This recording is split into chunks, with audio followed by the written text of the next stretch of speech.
far as you, is this the first time?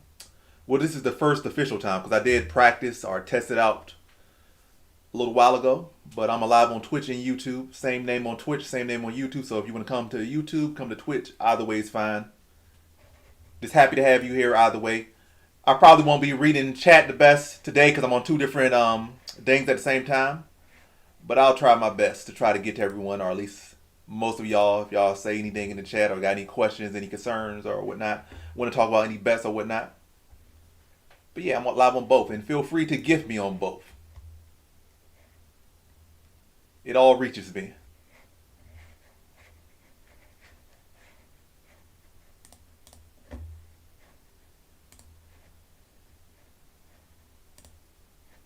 I still got my next set to RuneScape.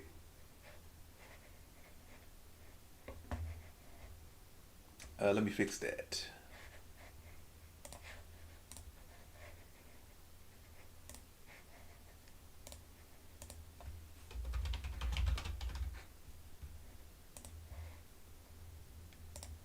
All right, that's done.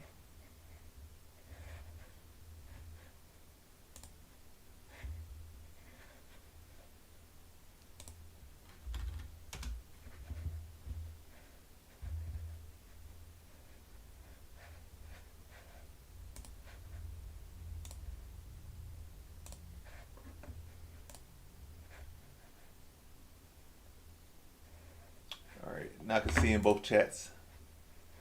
I don't think anyone has said anything in either chat yet, but I do got two people watching over here on YouTube. What's up, Jill? Happy to see you as always.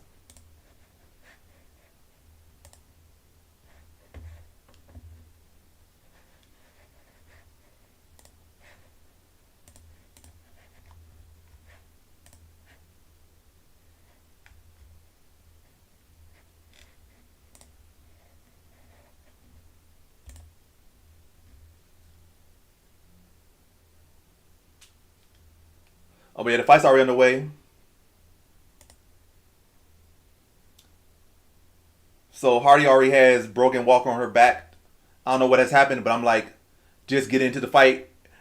It's like a minute and 30 seconds into round one, and Hardy's on top.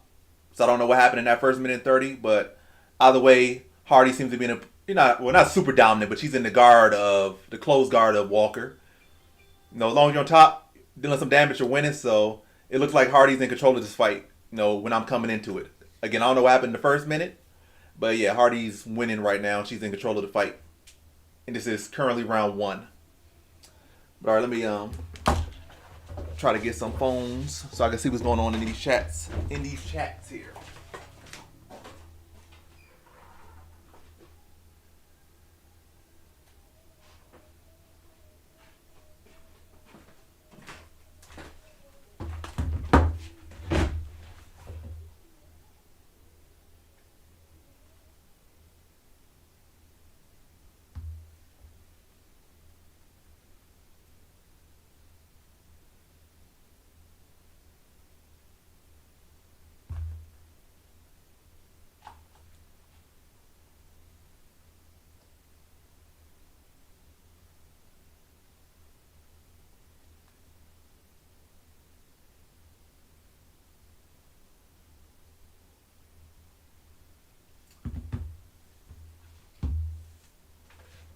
All right, got one in there.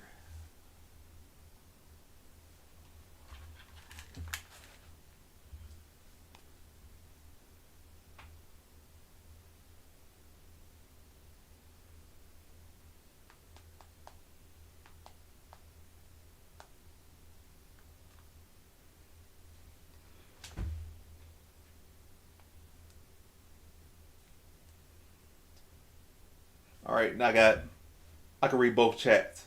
I do need to, I guess, OBS it and connect both chats so I don't have to look at both of these phones to look at both different chats. But again, just trying things out. I'll figure it out. There's definitely going to be 3 rounds of this.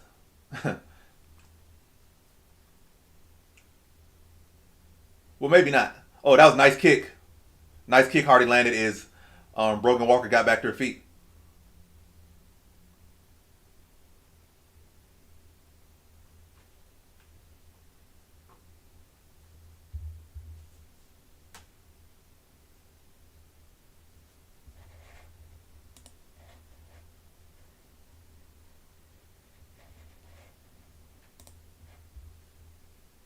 Now Broken Walker, you got to take down.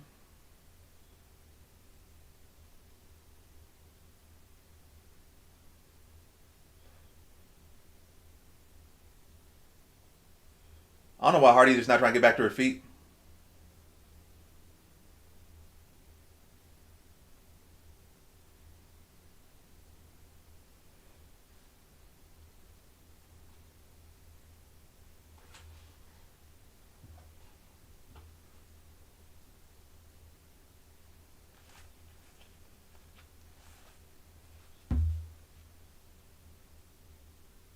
Oh, Hardy might got an armbar here. Oh, fight should be over. Nah, it's defended now. But first round clearly goes to Hardy. Clearly goes to Hardy, without a doubt.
Yeah, very sloppy, low level fight. It's a good thing we're getting this fight out the way early. First fight of the night, get it out the way.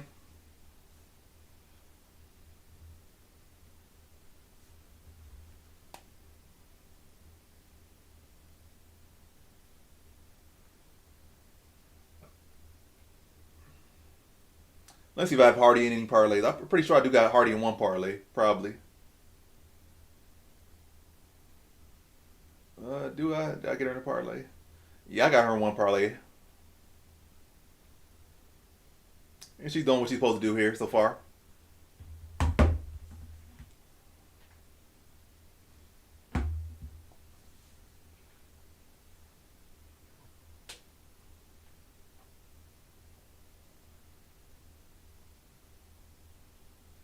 Nice little sloppy hook there landed by Hardy.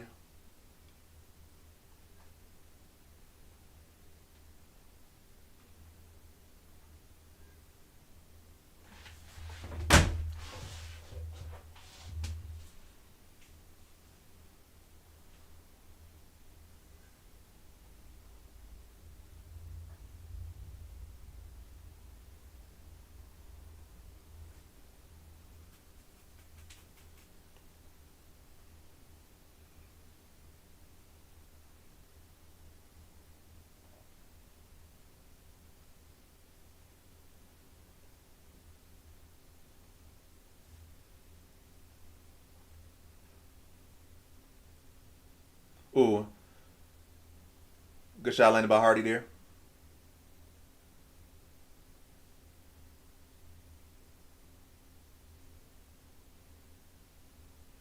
Another good combination landed by Hardy.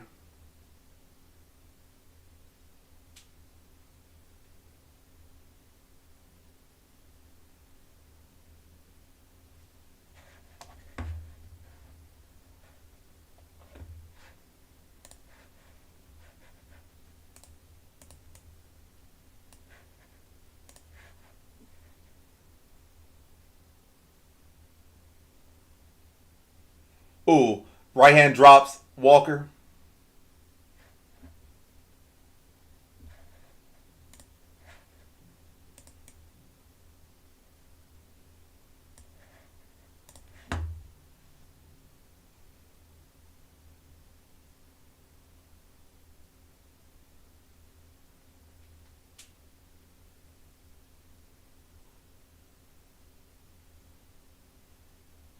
Another right hand and a hook lands for Hardy.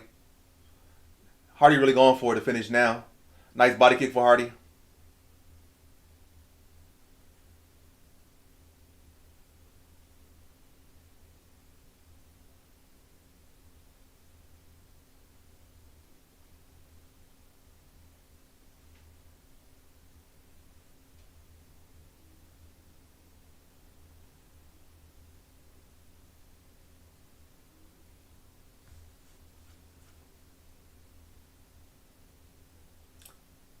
Caught the kick and landed some hooks.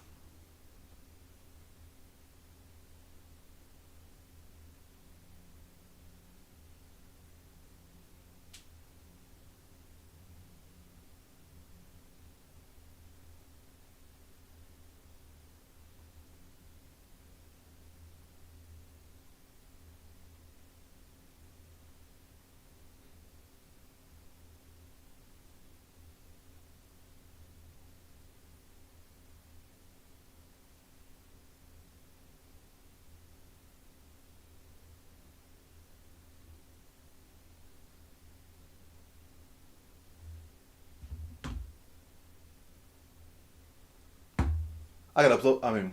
Yeah, I have to upload some new emojis.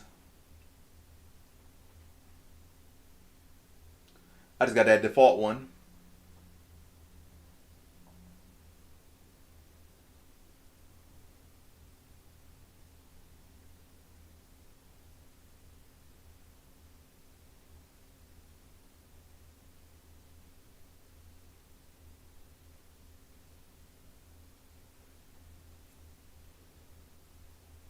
Finally, some good work from Walker. Chido's overhand partially lands it, then gets a double leg takedown, but only with like 10 seconds left in the round, so it means nothing.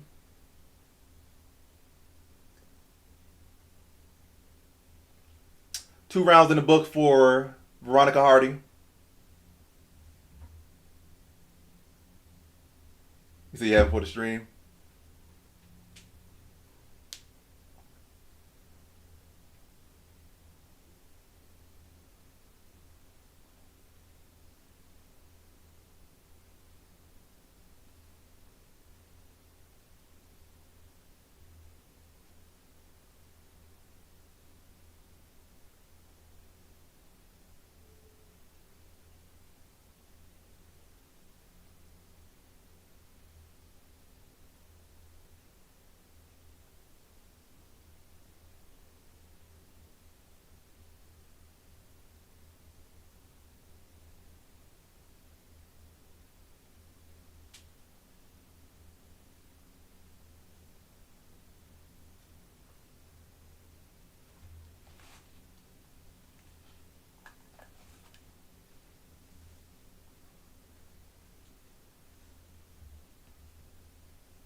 But yeah, Hardy's up 2 rounds to 0 going into the third round.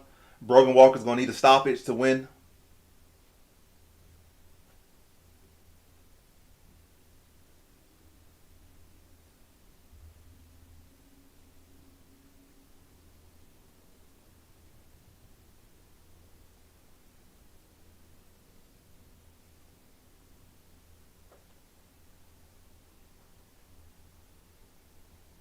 Oh, nice hook there from Hardy.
Not a whole lot happened here in the third, but Hardy's still in control, even in this round.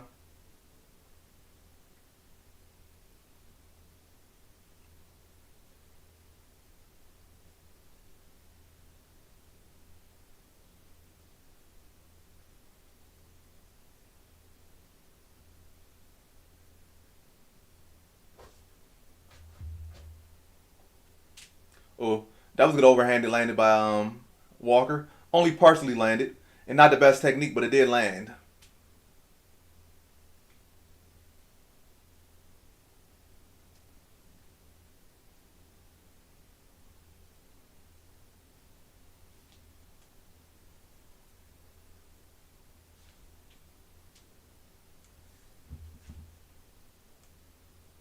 Some popcorn.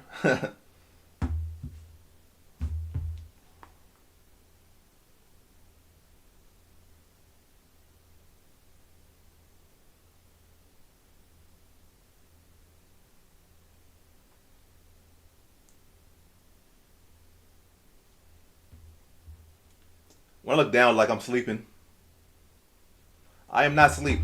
I'm just looking at my phone.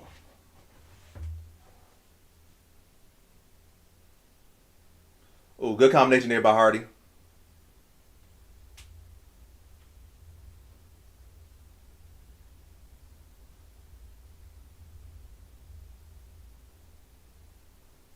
Hello. Is it me you're looking for? Nice leg kick there from Hardy.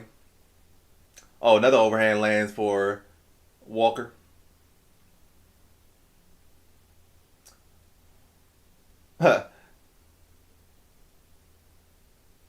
That's the best sequence of the whole fight for Walker there. She shoots overhand, gets a takedown, ends up on the back.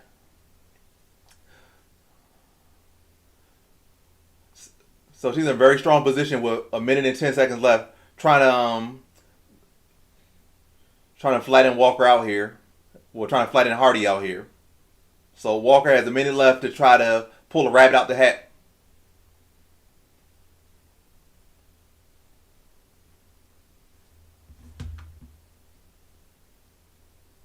It really wouldn't matter if I fell asleep during this fight. This is the most interesting part of the whole fight right here, this sequence right here. But yeah, if I fell asleep on this fight, it really wouldn't matter.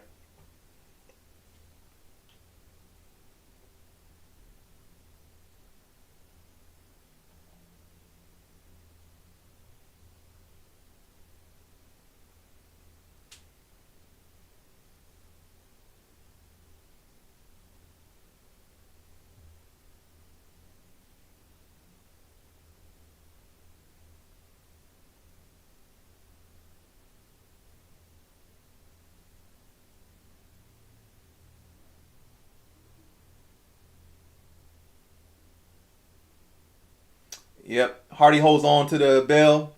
She should win this fight 29-29-8. I said 29-29-8. What's a 29-8? But yeah, 29-28 or 30-27. A little bit too late for you, Brogan Walker. You should have came with a better game plan. But I'm glad you came with a bad game plan, or at least low fight IQ, because that sets off the first leg of one of my tickets very well, with Hardy winning there.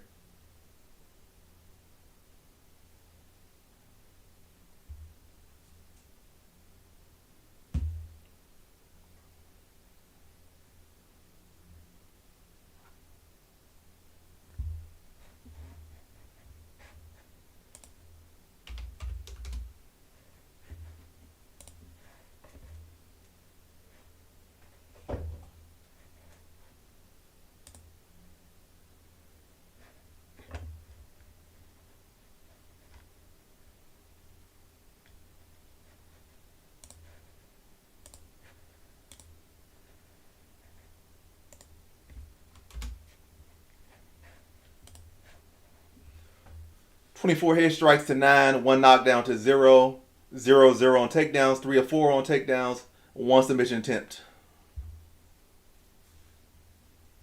Yeah, I'm gonna start putting polls on here. I just came into it late, so but now I can start putting some polls up.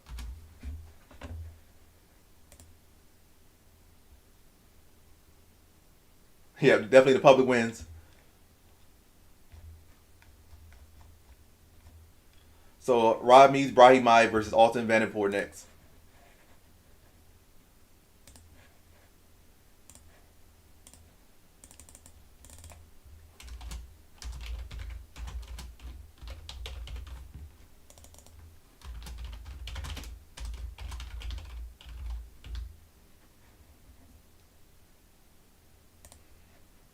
All right, first prediction is up on Twitch.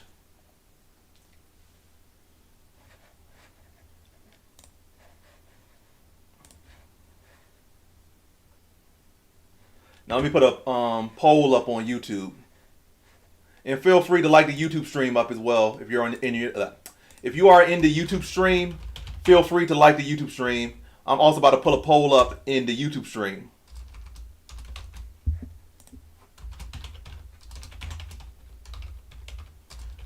Ramiz Brahimaj or Austin Vanderpoort? Who y'all picking?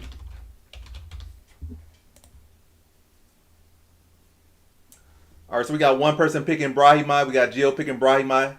Anybody else picking Brahimaj? Anybody picking Vanderpoort? I know that Jill isn't the only one in here. There's 5 viewers in here. I know one might be me. One might be Jill. So it's like 3 other people in the stream on YouTube that aren't getting active or not saying nothing. So it's clearly 1-1. So I think Jill is the one that picked Brahimaj. There's a person in here picking Vanderpoort, but they're pretty quiet.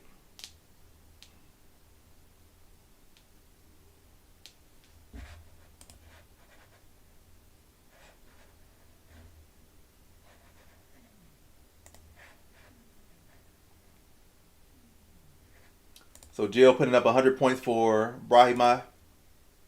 Not the most confident. What's up with Gorilla Punches? Yeah, I seen you follow like a minute ago, but it's your first time chatting in the stream. But yeah, what's up? Good to see you. I don't see you on Twitter as much anymore. I think you might have created a new account or deactivated it.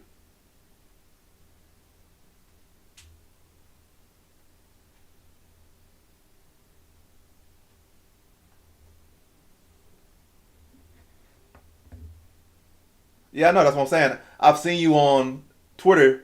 You used to be on Twitter pretty often. I think you said you're going to take a hiatus on Twitter, and I have not seen you since. And that probably was like a year ago or something. So yeah, I know exactly who this is.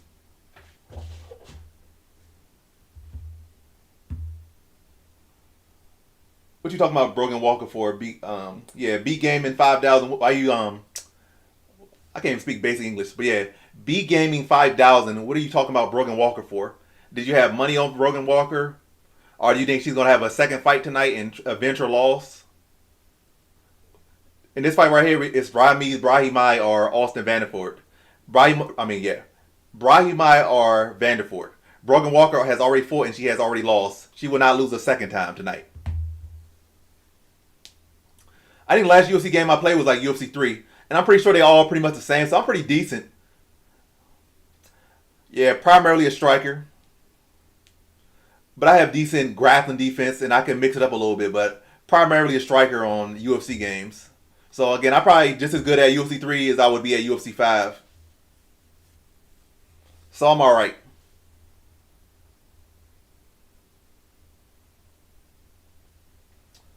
I don't think I'm that real. Like I think PFL is pretty casual level as well. If I was watching like some Cage Theory or like some of these local organizations, I'd be true real hardcore MMA fan, but just watching like PFL and UFC, I still think that's like casual level. And there's nothing wrong with that at all.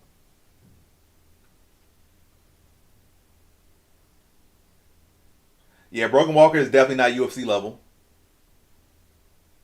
I appreciate that compliment from B Gaming. Also appreciate the compliment from Gorilla Punches or Dende for saying I'm a real MMA fan. Again, I'm not like hardcore. I feel like it takes a lot more to be hardcore. But again, I could care less about being super. Oh, I appreciate the sub.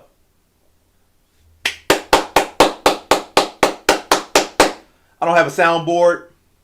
I can't do a backflip, so I can't give you the full appreciation for that sub. But a sub is very big, and to be the second sub, that's real support, real love right there. So Jill has company now. I have 2 subs, and they're both in the chat right now. Much love, much love. Yeah, sure. They do watch BJJ. They watch BJJ, all types. They watch gi, no gi, different competition styles. They be watching ACD. What was it? ADCC. They be watching Craig Jones. They be watching all this stuff.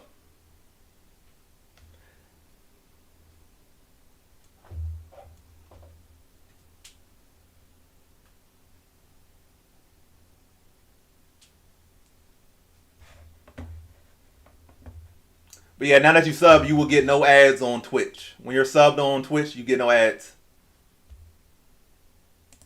Could be quick.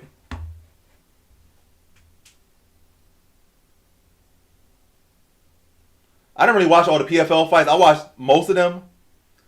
But as far as what I saw, the main event had a good judging. It probably was closer than they said, but I think Usman clearly won that one. But the rest of the fights, I really didn't. Well, they did try to low key give what's his name, Doublazon a chance. Like he really only won one round. They tried to give him like 2 rounds, so that was crazy. But I missed the earlier fight, so I can't even say like if the judging was actually that bad that night because I didn't watch those earlier fights. So I saw like half the fights, or like 8 of 12, 8 of 13. But fights on the way: Brahima versus Vanderford. They filling each other out. Brahima is circling right now.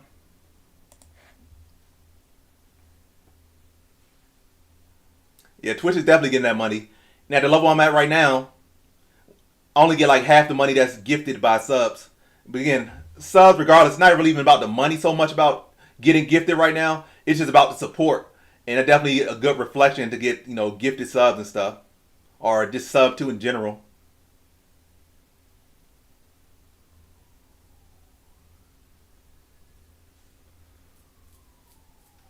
Nice inside leg kick for Brahima there. Oh, I see what you did. I see why you're getting at it. You gifted a sub. You didn't sub yourself. Because if you would have subbed yourself, like you would get no ads. But again, I appreciate it either way. Like whether you subbing yourself or gifting a sub to someone else, it's probably even bigger to give someone else a sub because then someone that don't know about the channel probably randomly gets gifted a sub, and then they might turn into a follower and whatnot, and then they might go to my YouTube and turn into a supporter, lifelong supporter.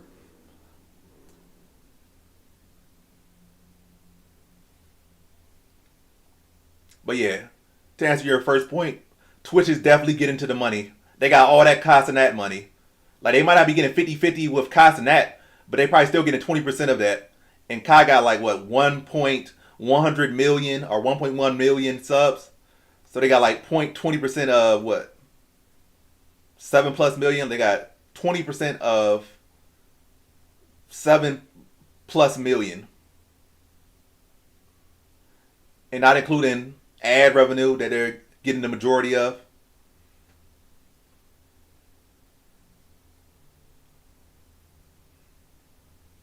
And the sponsor deals that are already connected to Twitch. Yeah, speed is cool too. A nice head kick attempt from Vanderford. Actually had some power on it. It's still affecting him through the guard. But nice head kick from Vanderford that was blocked. But Brahima is still circling. So far, Vanderford has got the better of the striking through this first half of round one.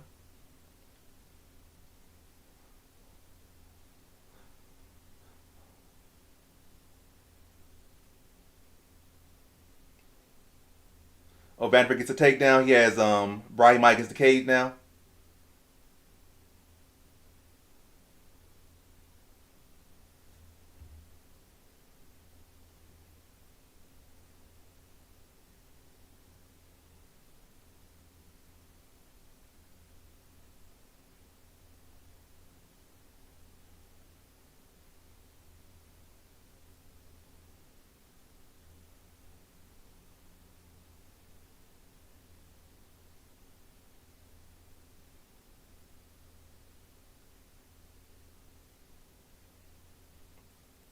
But yeah, Vanderford is right where he wants to be right now, controlling Brahima against the cage.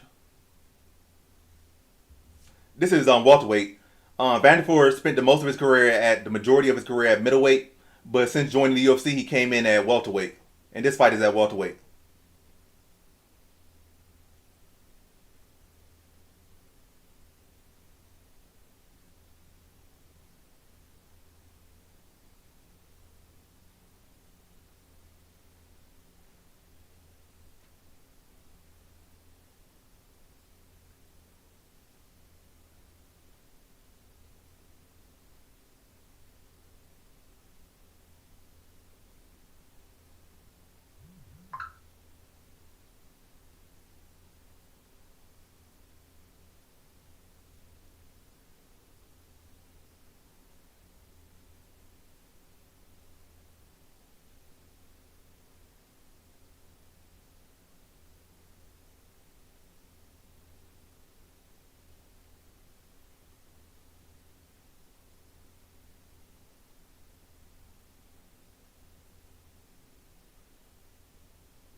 You don't like Kamzat, or you just feel like you don't like him as champion? And yeah, my favorite fighter is Rampage. Even though he's been retired for like a decade, for real, like really retired. Like he might have fought in the past 10 years, but as far as like being a real prize fighter, like a real somebody really fighting for something, yeah, been like over 10 years. But yeah, Rampage is my favorite MMA fighter of all time. John Jones is one of my favorite fighters. Favorite fighter right now? I don't really have a favorite fighter right now, if we've been honest. I do enjoy a lot of fighters, but I don't really care if they win or lose. Like it's a favorite fighter. Like I really check for them like that. But I guess you say John Jones is still not fully retired yet, so I guess you can still say John Jones. And at one point, Mighty Mouse, but Mighty Mouse is retired as well. But yeah, Mighty Mouse is actually retired as far as from MMA. So as far as active, like active fighters, I can't really say an active fighter that like is like my favorite or one of my favorites.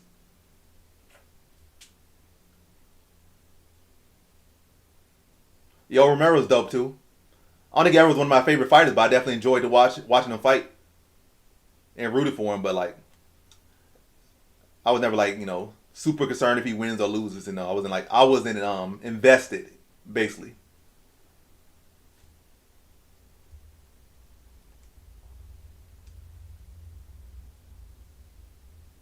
But yeah, round two on the way. Bright Miles coming out more aggressive here. Oh, good. Oh, nice head kick landed for Brian Mai. But Vanderpool was able to recover. Now he's on a double.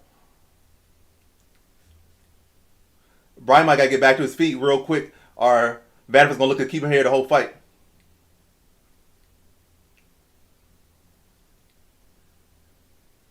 All right, come on, Brian Mai. Use this to get some space.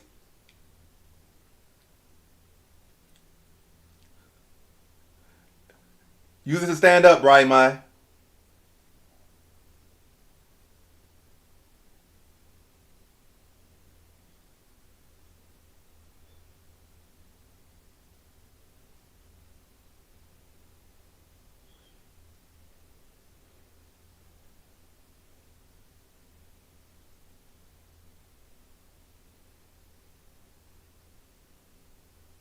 Come on, Brian Mai. You got work to get back to your feet. You were doing good work there. You had him hurt. Got to get back to your feet. Continue to pick him apart. Don't let him rest here.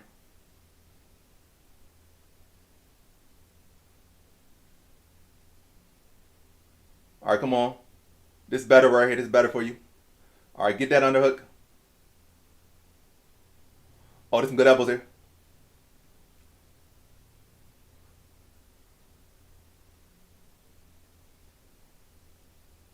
All right, come on, Brian Mai.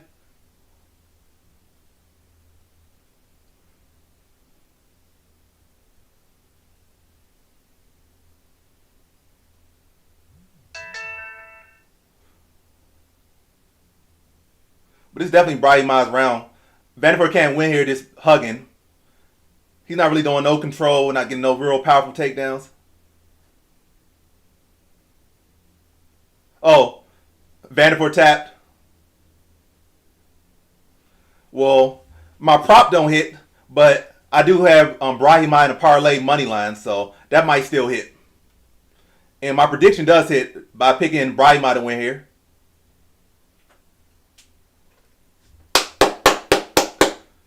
My first underdog of the night hits, so 2-0 for the night so far. So we off to a great start. I'm loving it.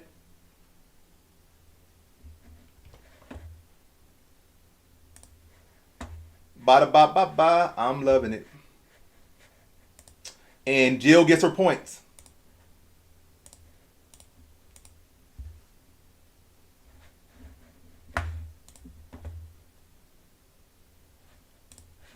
All right, see what I'm doing. So the majority of people on the not Twitch, but the majority of the people on the YouTube side had it wrong. They had Vanderford. Vanderford lost, and y'all take an L. So what's the next fight? Is next fight Yana Santos? No, next fight is Fareed Basharat versus Gutierrez. Let me put that poll up.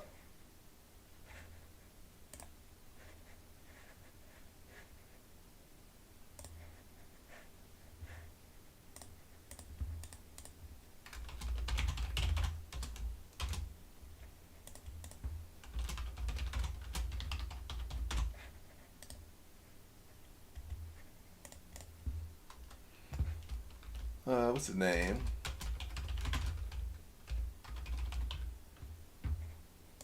All right, poll is up on YouTube.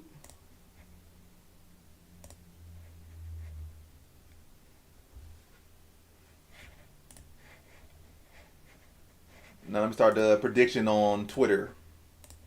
Who wins?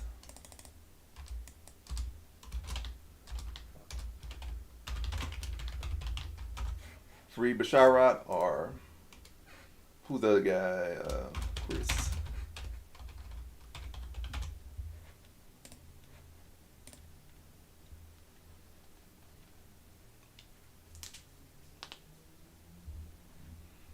All right, poll is up for Twitch and YouTube. So get active, get involved.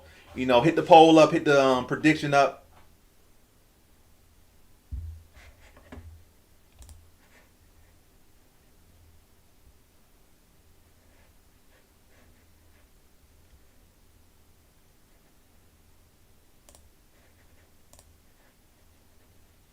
Doggy stuff.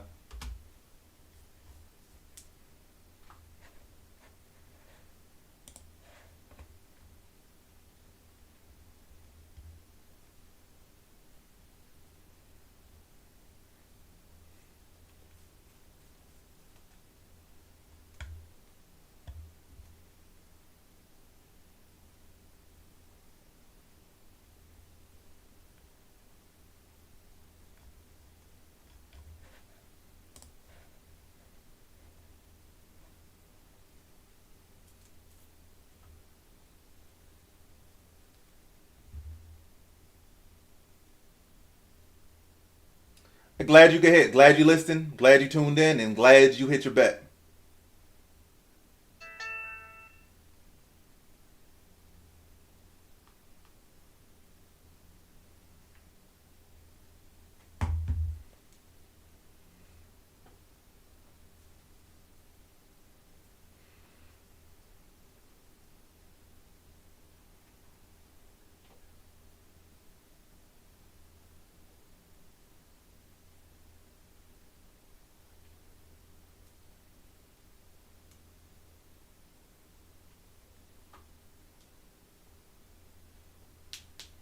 Let me see that big bet I have going.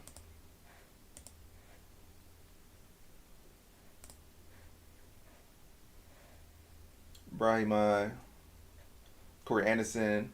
So I had one, two, three, four, five more people to. So there's still the majority of people who need to hit or need to win, but I have two people down, so that's good.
What's up, Aiden? I appreciate it. How much did you put on the bet? I had two bets on Roddy Meyer. So I had him. I should have had a money line, but I didn't. I had him by decision or KO at plus 500, and I put $25 on that. So that one didn't hit. And I have him in a parlay that's like plus 5,000, and that's money line. So that one is going good. So two legs of that parlay are good. I still need five more legs to hit for me to cash that ticket. But yeah, I put in total $50 on him. Yeah, hopefully I win. It looked like I picked some good dogs based off what's happening so far. I don't even know what type of headphones they are, but they aren't very good. The speaker nor the headset's good, to be honest.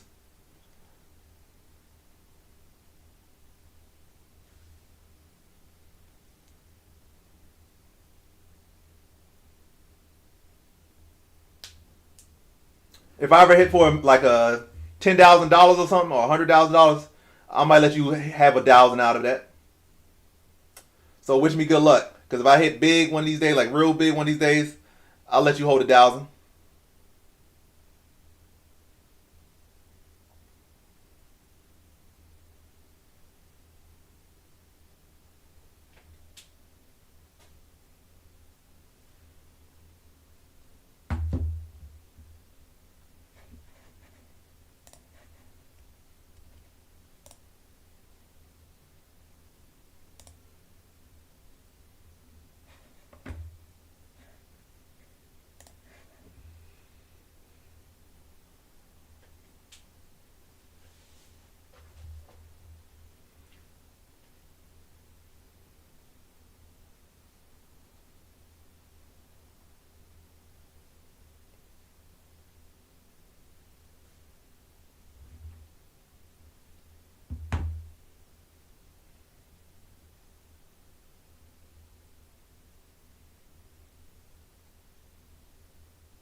You got to sub up.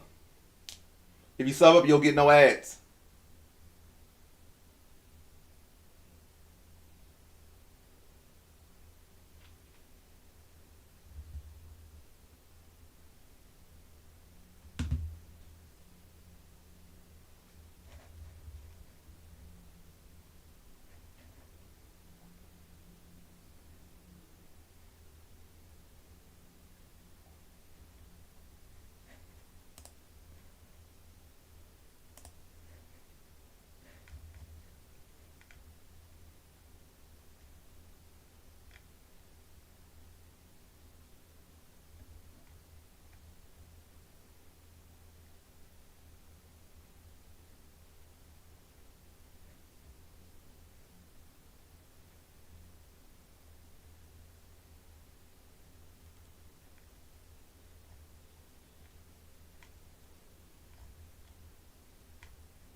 Both fighters are in the octagon. We got Basharat versus Gutierrez. Gutierrez, Gutierrez is 34. Basharat is 28. Basharat will have 4-inch reach advantage. but Gutierrez is 1 inch taller.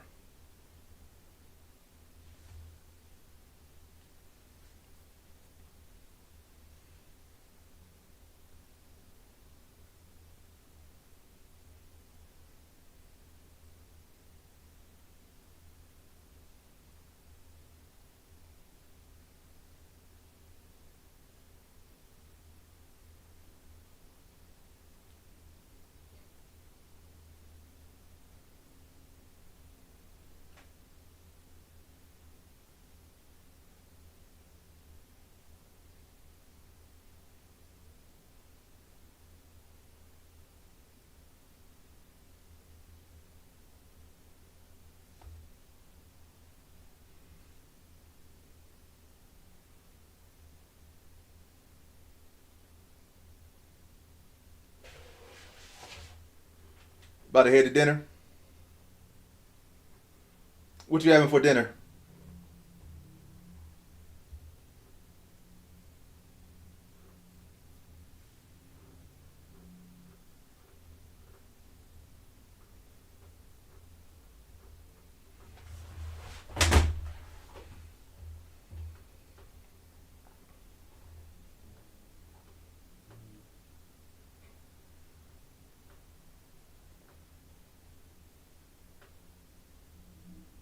All right, fight's underway. They touch gloves.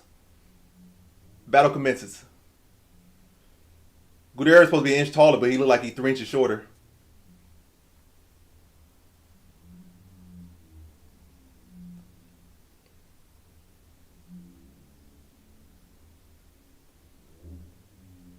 Nice leg kick there for Basharat.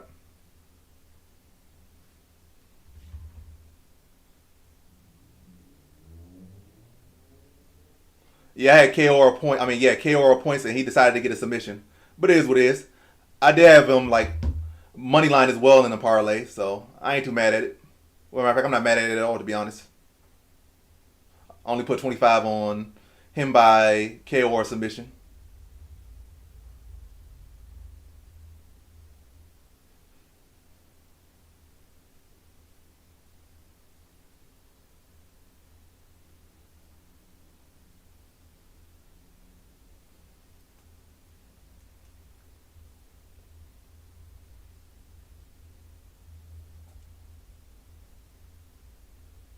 But yeah, what's up, Scott? Though.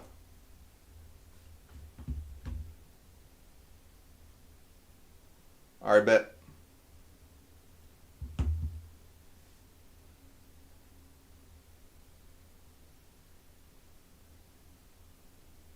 Oh, nice wheel kick attempt from Basharat.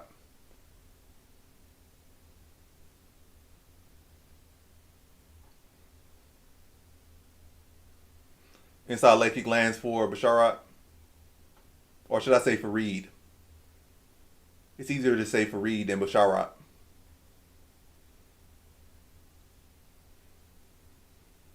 They're having a bit of a chess match right now, trying to figure each other out. So far, Fareed is getting the better of it so far.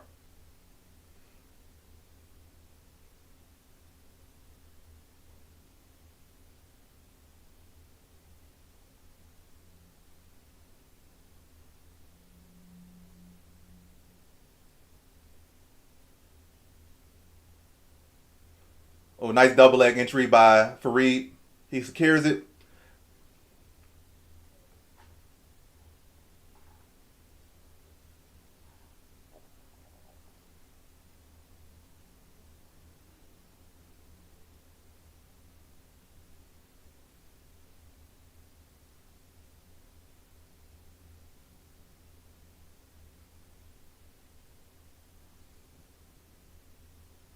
Now Fareed is in a strong position. Gutierrez doesn't really get to his feet the best. And now that Gutierrez, I mean not Gutierrez, but Fareed has landed more shots, more strikes, and now he's in the closed guard of Gutierrez, a good position to ice around here.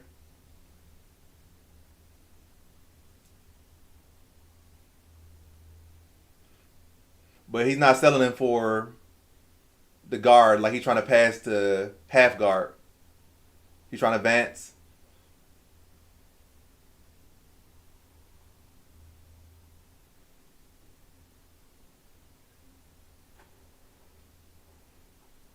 Oh, nice elbow there, big elbow there from Basharat.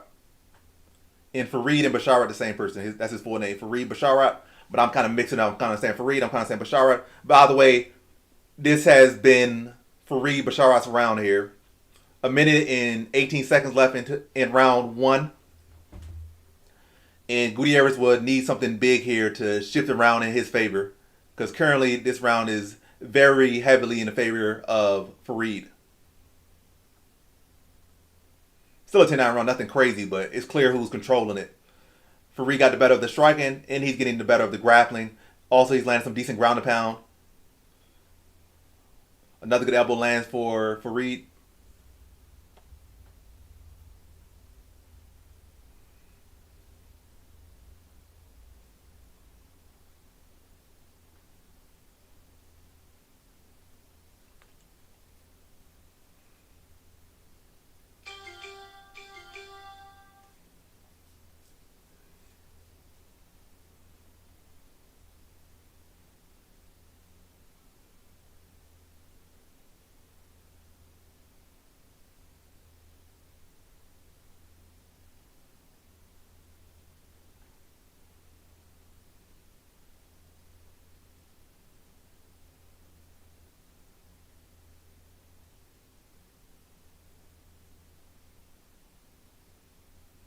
Good start to the fight for Basharat. He has one round in the bag. Two more rounds like that, and he gets his hand raised. And it seems like he has a pretty good, clear path to victory that he could definitely execute on. As he executed on it perfectly in round one.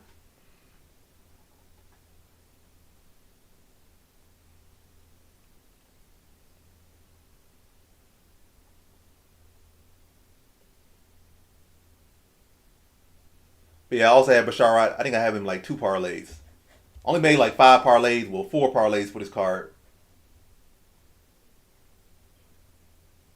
Yeah, I have 4 parlays for this card. I currently have 3 going, and Basharat's in all 3 parlays.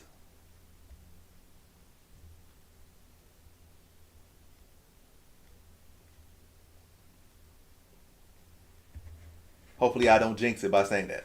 Then you get hit with a spinning back elbow or something.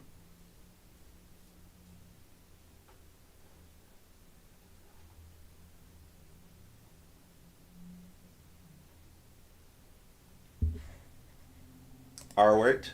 We are entering round two, round number 2. Numero dos.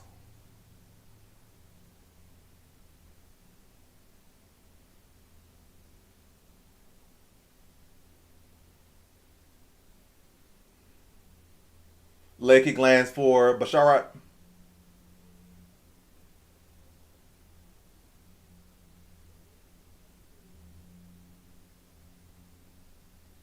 Ooh, nice right hand lands for Basharat. Good leg kick for Basharat.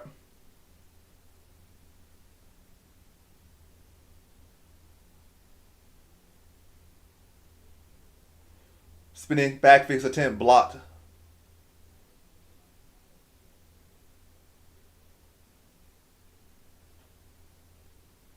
Nice step inside kick for Basharat lands.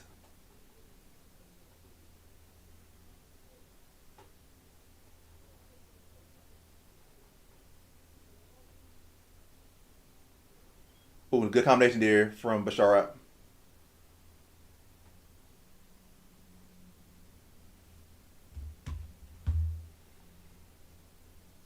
They're not even in the same weight class. The Emmett and Zalal are at featherweight. These guys are at bantamweight, so they wouldn't fight each other. The winner wouldn't fight each other unless they decided to move up, which wouldn't make a whole lot of sense. And also, Emmett and Zalal is a higher ranked fight at featherweight. This is fight. I don't think this is. Matter of fact, neither of these guys are ranked, whereas Emmett and Zalal are ranked. And Emmett has been, a guy that has been near title eliminators at featherweight. So they're not even in the same position. They're in different weight classes and in different rankings.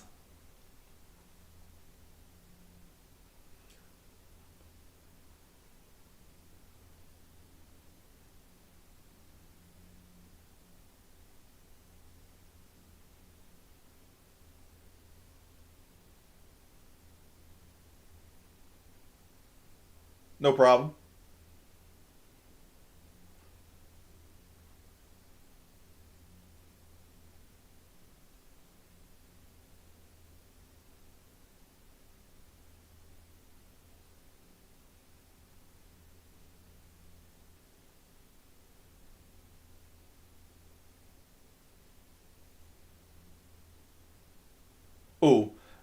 Nice, good. What was that? Question mark kick. Partially landed on the cheek of Gutierrez from Basharat.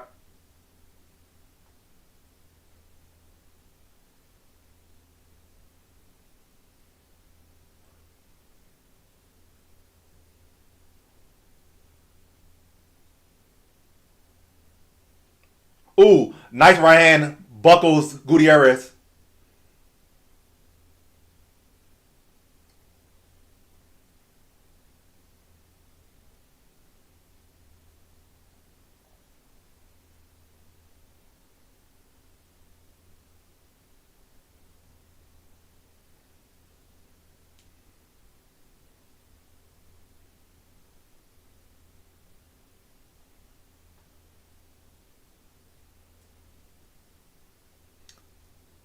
Yeah, Bashara is definitely a bigger bantamweight. Good jab from Gutierrez. I think he's recovered pretty well now, but he's definitely in the hole here. Look like he's on a fast track to be down 2 rounds. Only a minute and 22 seconds left in round number two, and he has got nothing off significant in any of the rounds yet.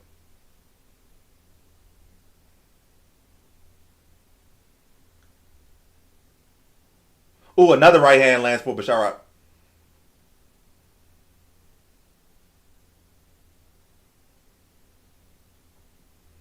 Now Basharat has the body lock, trying to drag him to the mat.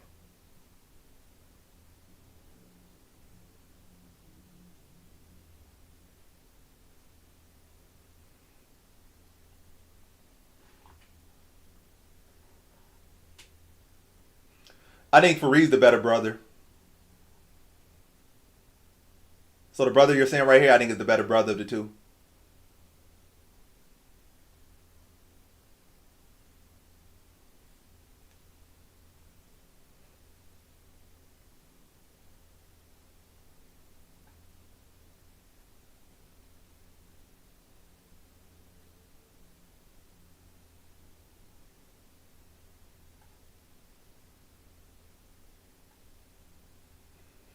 10 seconds left in round number two.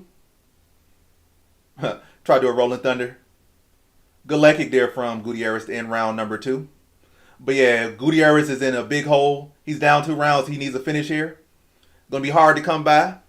Bashar seems like he's coasting to a clear win and possibly might even get a stoppage here in round number three. Had him hurt bad twice in that round.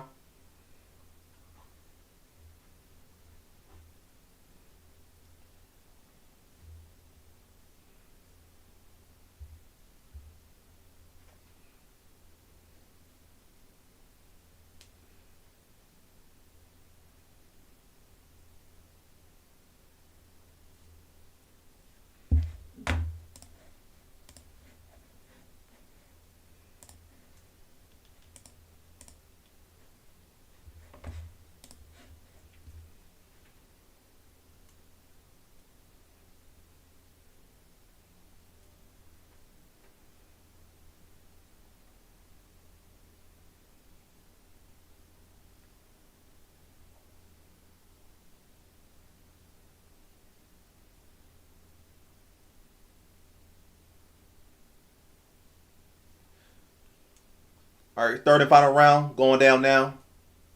Basharat has 2 rounds in the bag. 1 round left to go.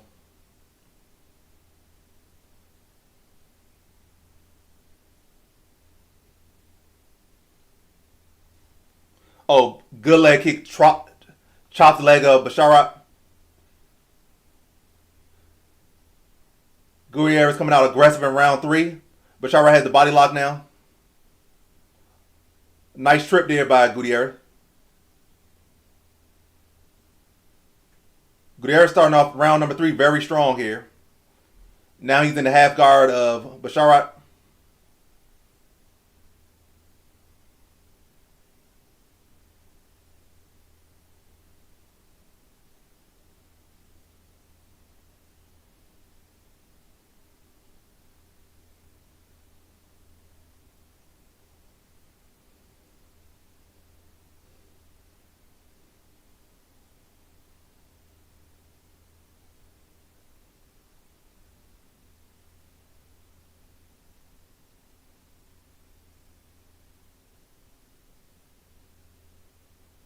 Good jab lands for Basharat.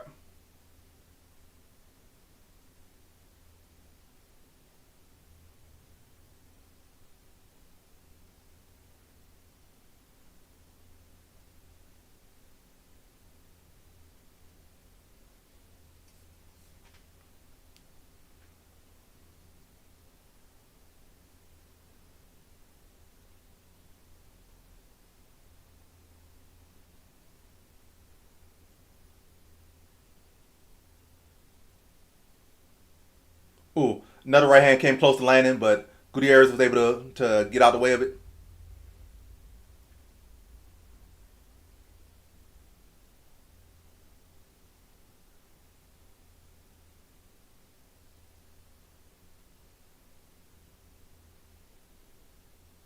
Good leg kick lands for Basharat.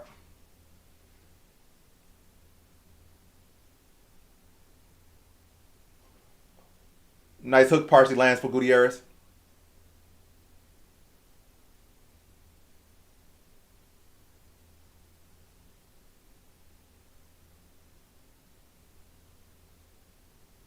Oh, good takedown entry. Real good double leg by Basharat to slow down Gutierrez. Gutierrez was having a good round three, and he probably will still win this round unless Basharat does something big here.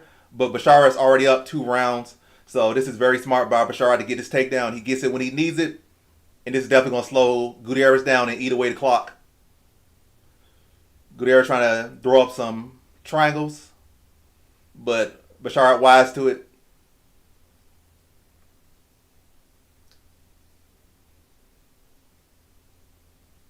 Basharat too high there. Gutierrez able to shake him off. Now Gutierrez is on top in side control.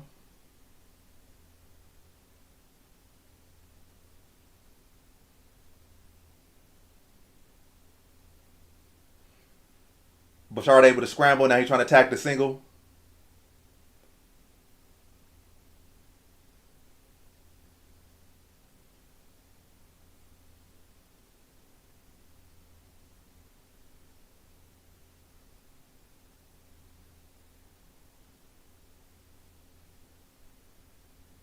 Oh, nice head kick from Basharat there. Just touching with it. He didn't really put much power behind it, but he got it there.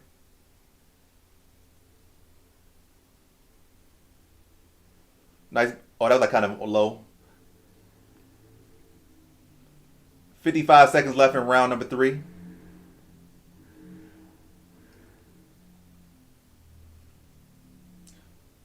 Good wheel kick attempt.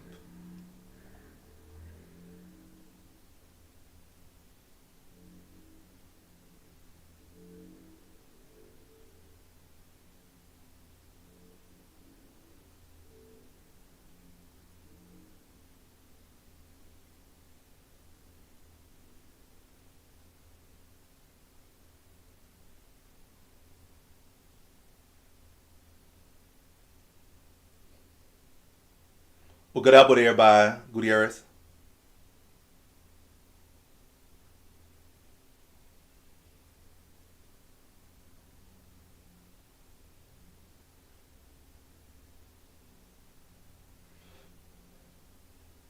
Yeah, that was just a slip there. But yeah, Bashar should definitely have that one in the bag. 2 rounds to 1. Gutierrez had a good, strong round 3. But yeah, Bashar round 1 and round 2 were much stronger. And numerically, 2 rounds to 1 is 2 rounds to 1. 2 10-9s to 1. Bashar wins.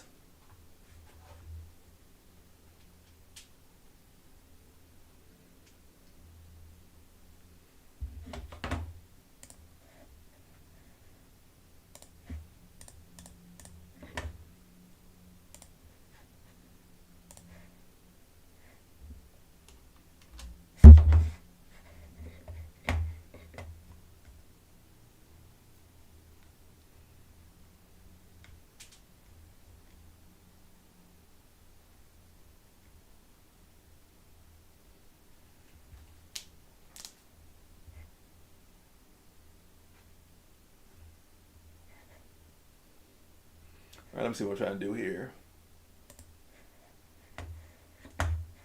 So Jill gets some more points. She picked Basharat. Basharat won. Even though I'm doing this a little bit early.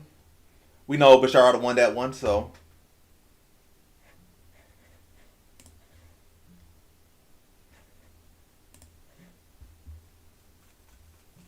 All right, Chieson versus Santos next.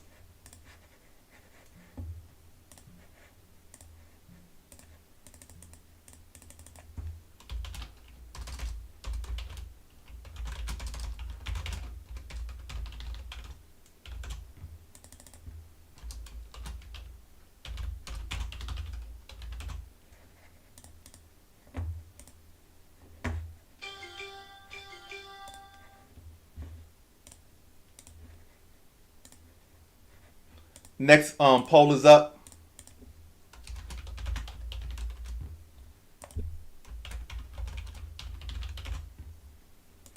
Basically, Chieson, who would you fight?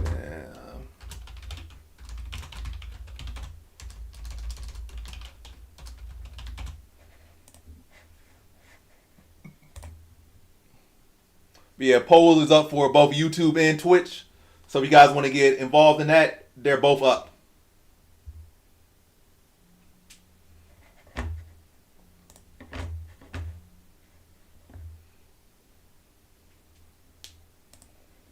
Let's see, I got analytics. What am I looking up?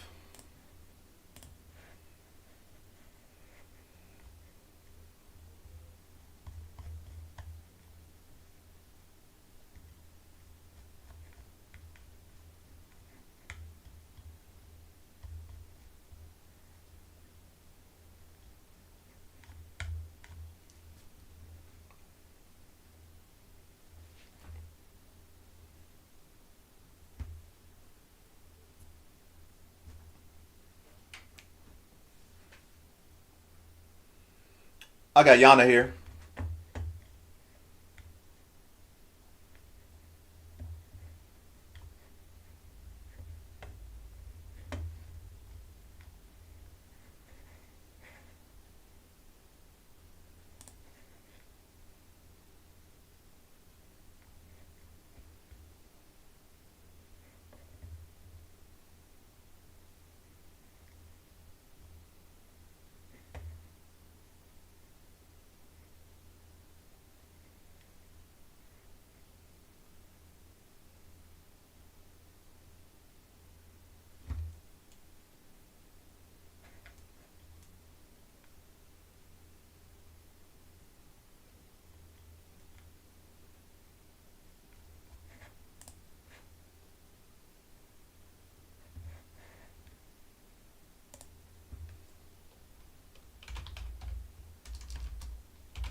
Let's see what I'm looking at.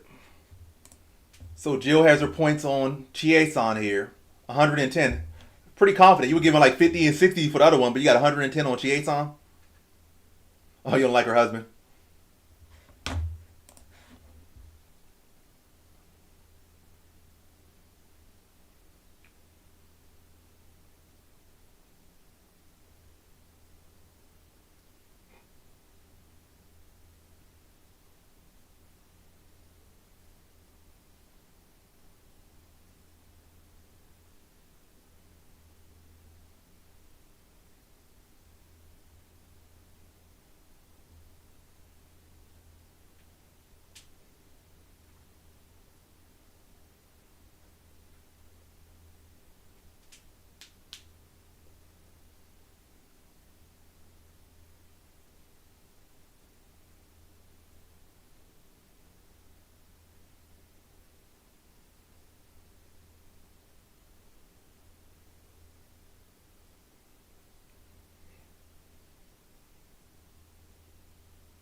Yeah, she's definitely part of one of my parlays.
Somebody won Miss Illinois, and just after winning, she come into a UFC event.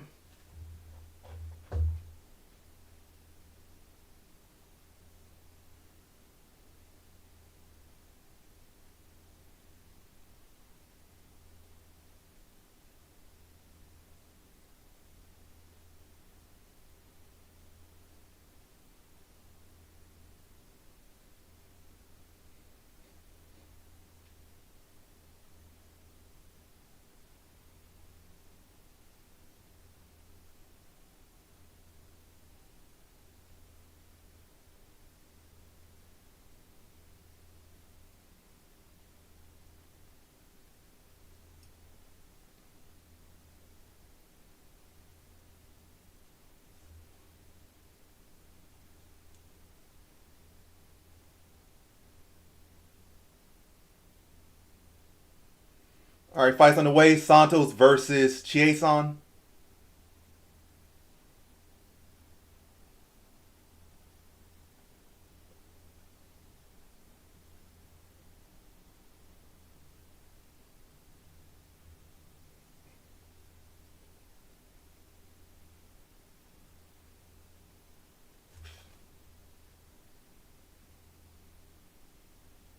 Oh, nice knee to the body there from Santos.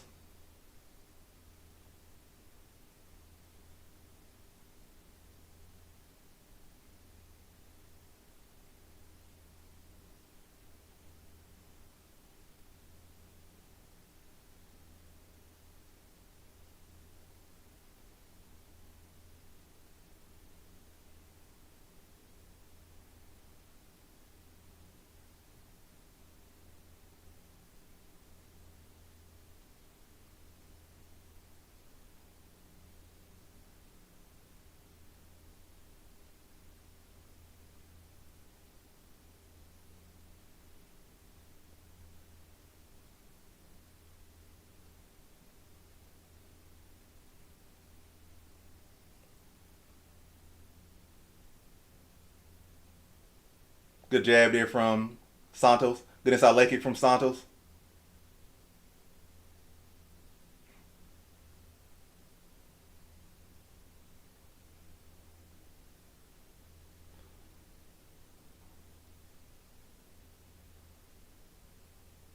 Oh, some good uppercuts here in the clinch from Santos. Another good knee from Santos. Oh, some more good knees.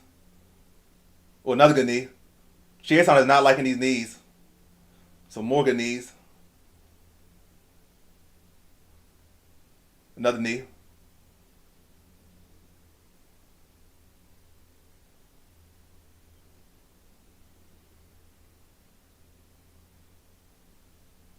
Another good knee from Chiason. I mean, from Santos. But she also responded with a good knee of her own to the body. Good elbow there from Santos.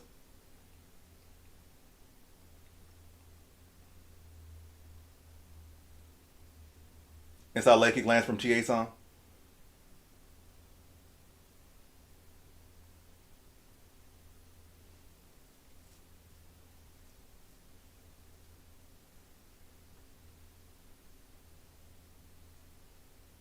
Ooh, nice front kick to the body from Chiason.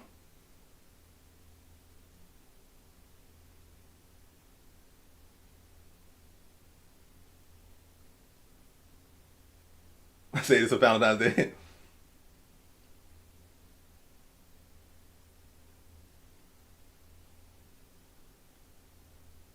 Good combination there from from Santos. So far, a very good round for Santos in my opinion.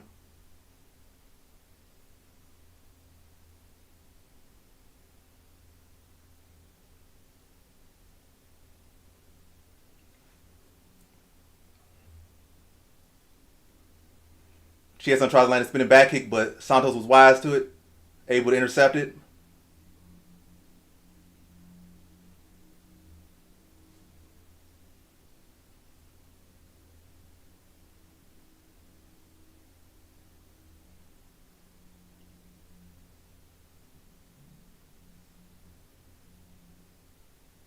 Santos controlling Chiesa against the cage here, landing some good knees. Has a good body lock here.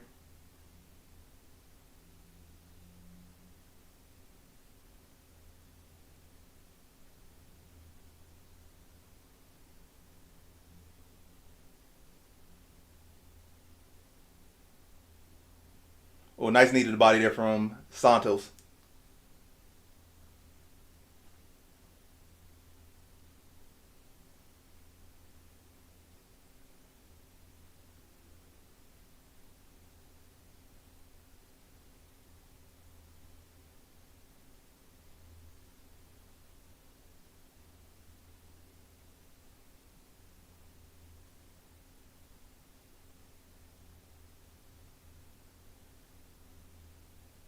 Oh, nice elbow there from Santos. Ooh, nice front kick to the body from Santos. Another good knee to the body and elbow from Santos.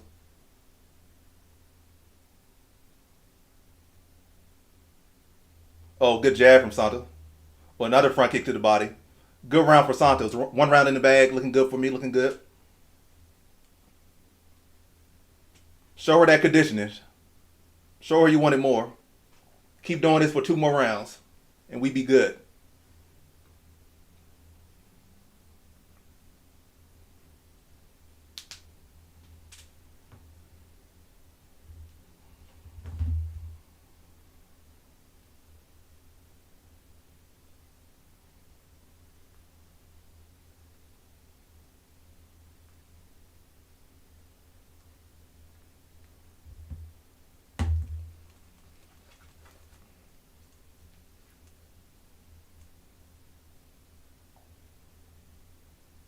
That was right on the nose.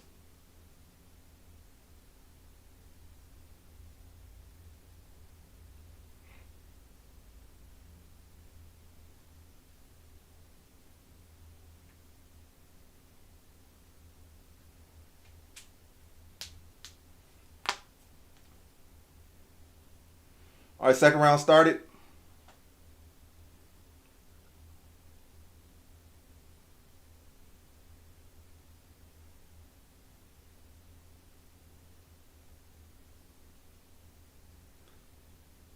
Front kick and jab lands for Santos. Body kick lands for Chiesa.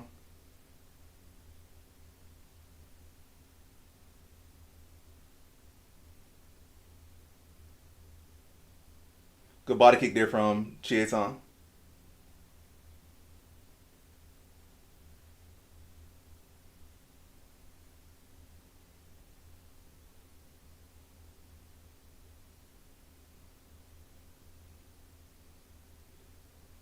Oh, good elbow there from Santos.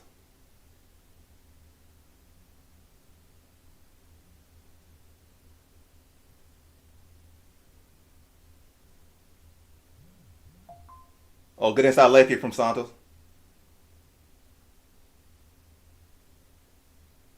Oh, good combination there from Santos. Another good elbow from Santos. Some good upper shots. Good dirty boxing.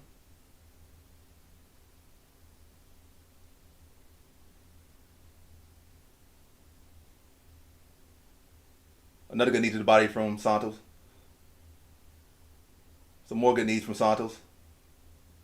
Another good elbow from Santos.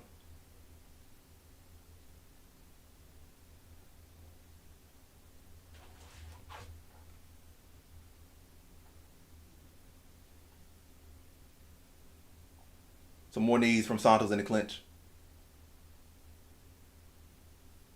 Chiesa lands her own knee to the body. Another knee from Santos. Some more dirty boxing here from Santos.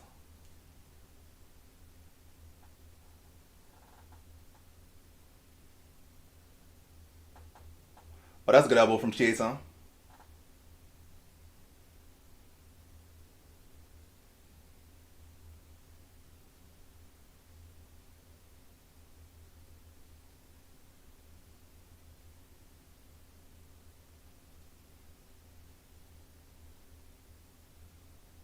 Oh, good body work there from Santos.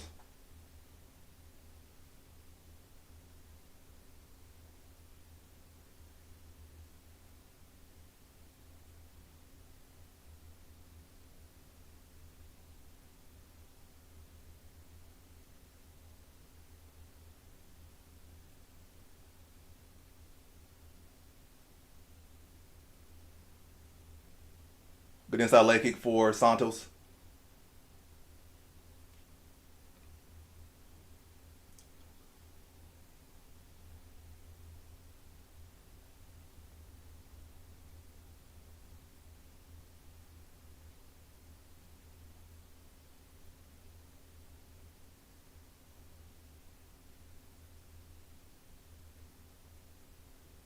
Some good clinch knees from Santos. Oh, that's a good body kick from Chiesa.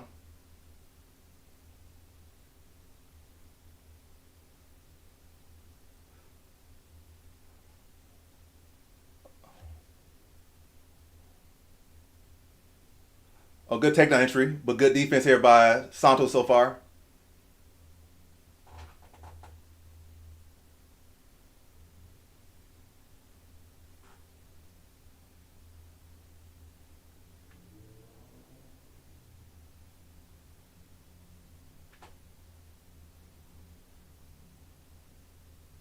Good underhook.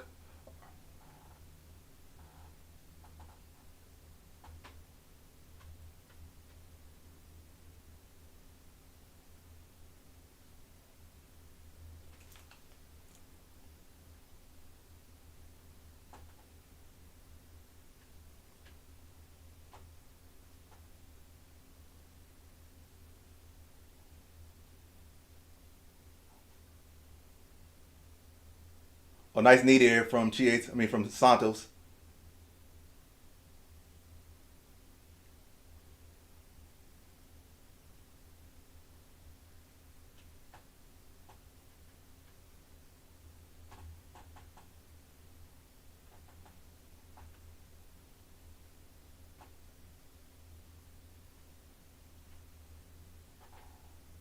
Oh, nice front kick to the face by Santos. Could be 1-1. They really should be 2-0 for Santos, but you can't feel super comfortable about it. But we know for sure that Santos has a round. Without a doubt, Santos has a round. She won the first round clear. Second round was very close, but I think that front kick at the end took round two. But you never know with the judges. But the first round definitely went to Santos. So at worst, 1-1 here. So Santos can't go in this round three like she has in the bag. She needs to go out there, keep pushing, keep fighting, and needs to pull through in round three strong. So the judges can't take nothing from her. But come on, Santos. Come on, Yana. Pull it through.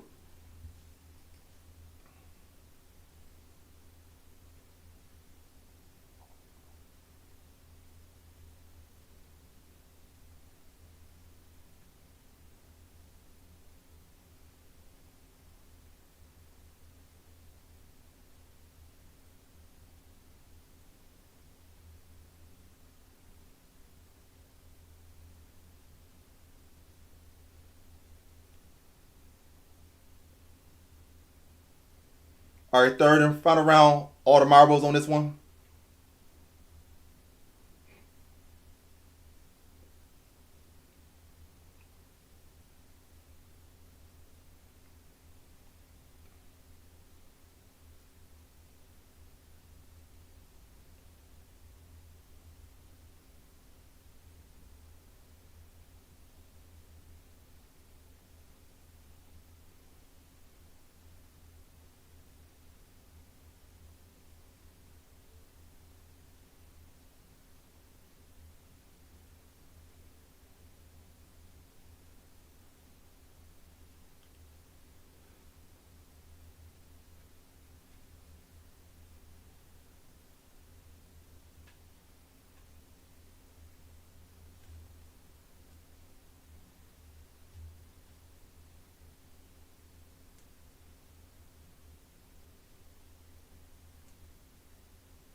I don't feel like Macy had a bad weight cut, to be honest.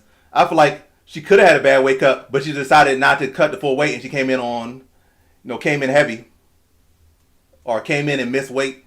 Like if she would have tried to cut the extra 2 pounds, it would have been a bad weight cut.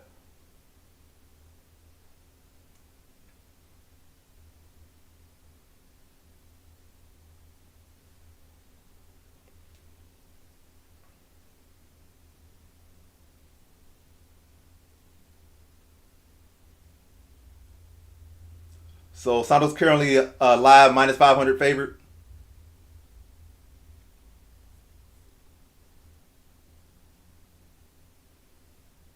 Hope the judges see it that way as well. Good left hand from Chie-San.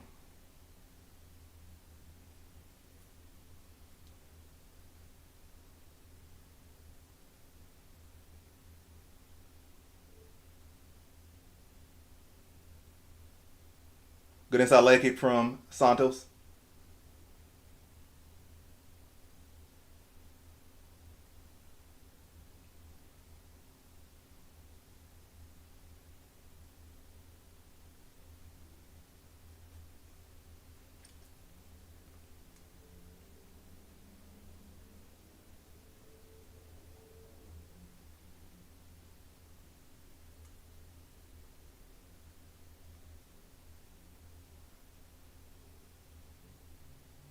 Oh, good elbow there by Chie-San.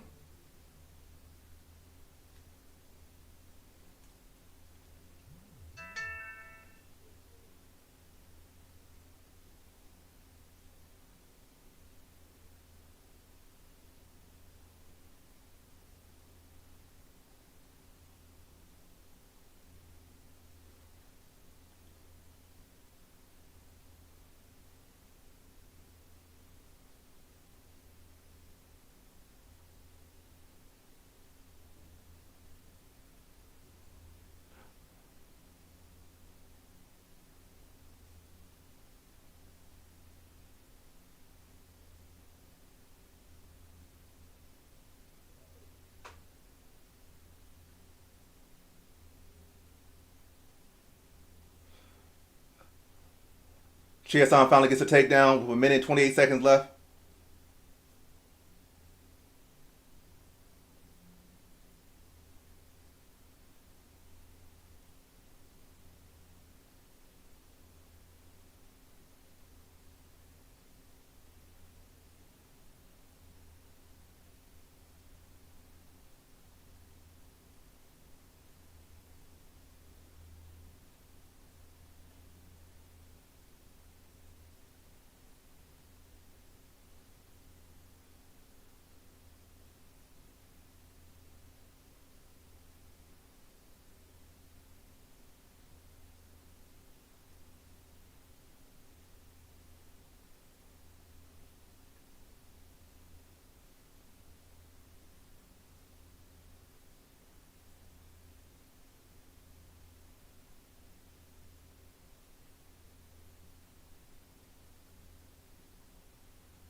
Strong third round for Chie-San.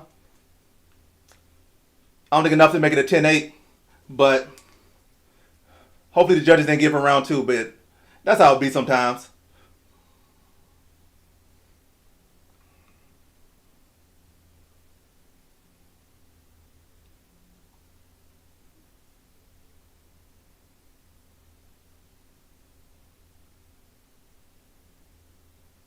Hopefully they don't give it to bum ass Chie-San. Hopefully. Give it that to Santos.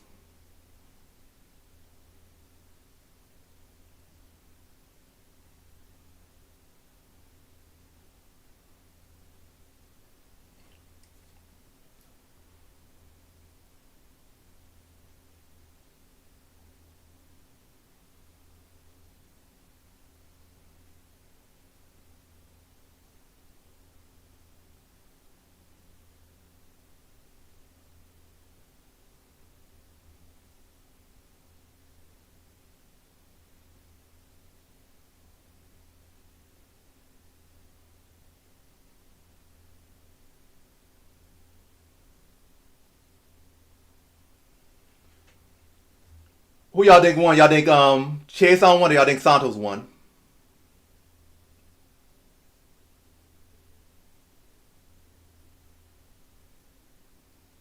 Come on, judges.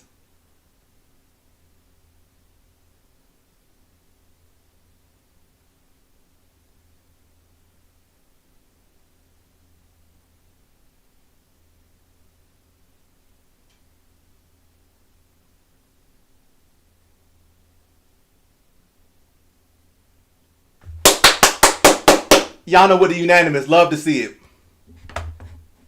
So one of my parlays hits, and another one is closer to hitting. And both my dogs for this card hit. So already a great card for me, regardless of what happens.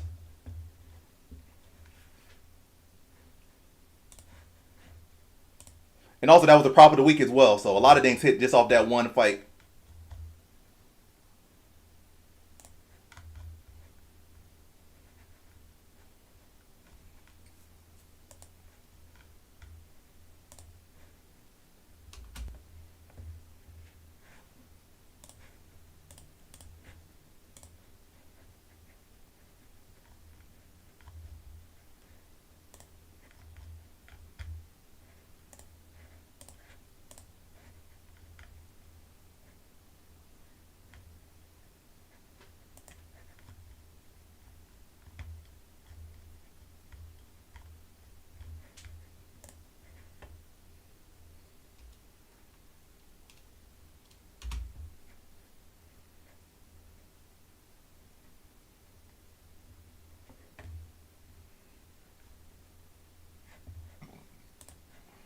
So Jill loses points here. She had Chie-San lost, so Jill, you lose some points here.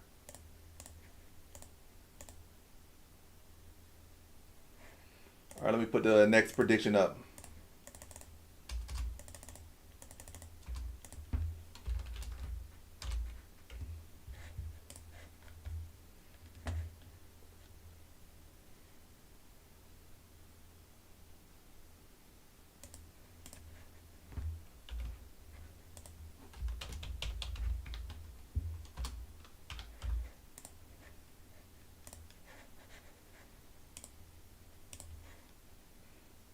So both Twitch and YouTube were wrong. Y'all had Chie-San lost. I was right. I had Santos won, and she won me some money. Who wins?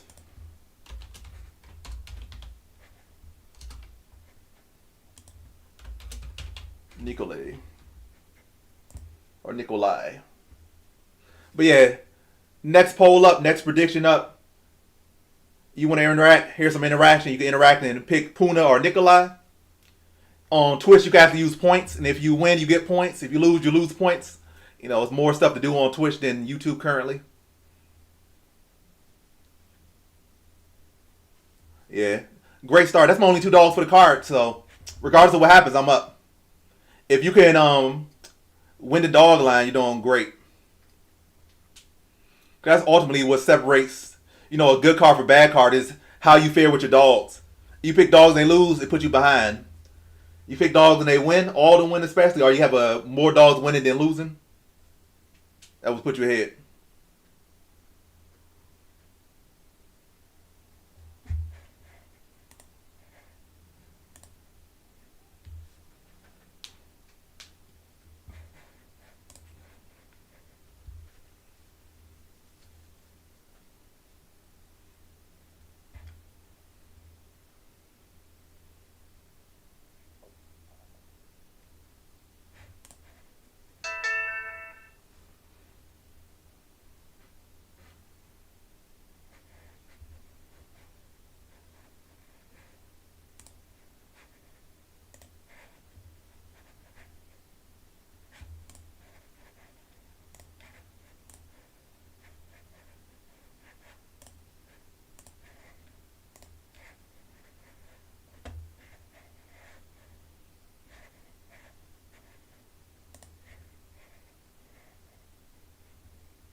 Let's see. But yeah, we got next up. We got Punali Soriano versus Nikolai Veretinnikov. Fight about to go down now.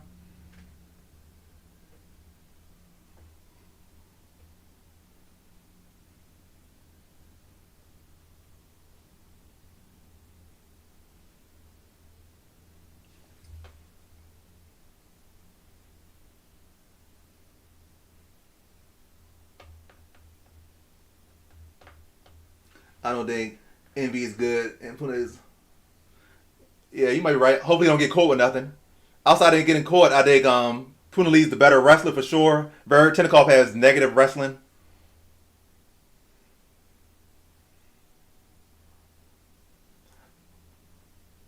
Then 2-4 is the UFC favorite. That's kind of a crazy stat line that you 2-4 is a favorite.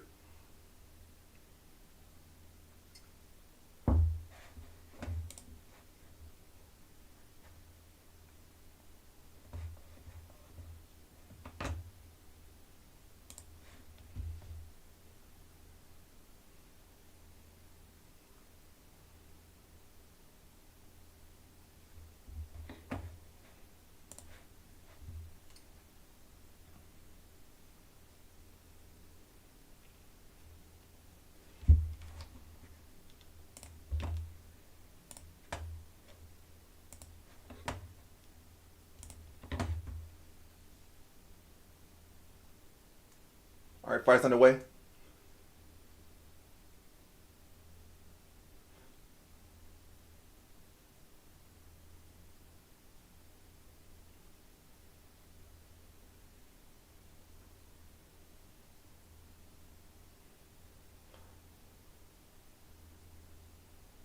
Good wrestling defense by Veretinnikov here.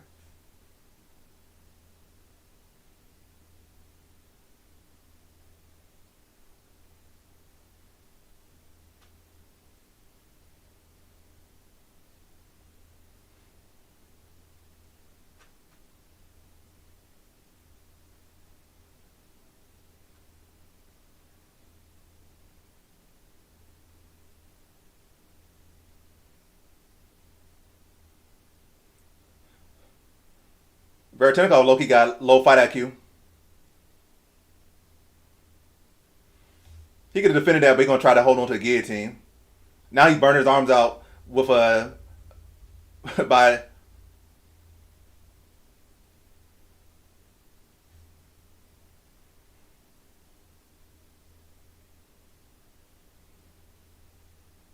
yeah. Drop some ground and pound on this idiot.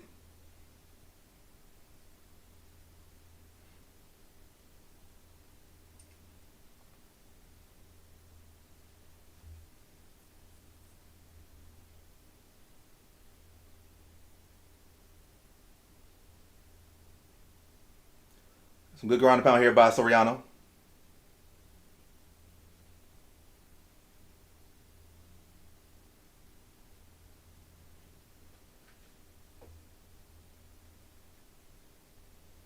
Some good elbows here from Punali Soriano.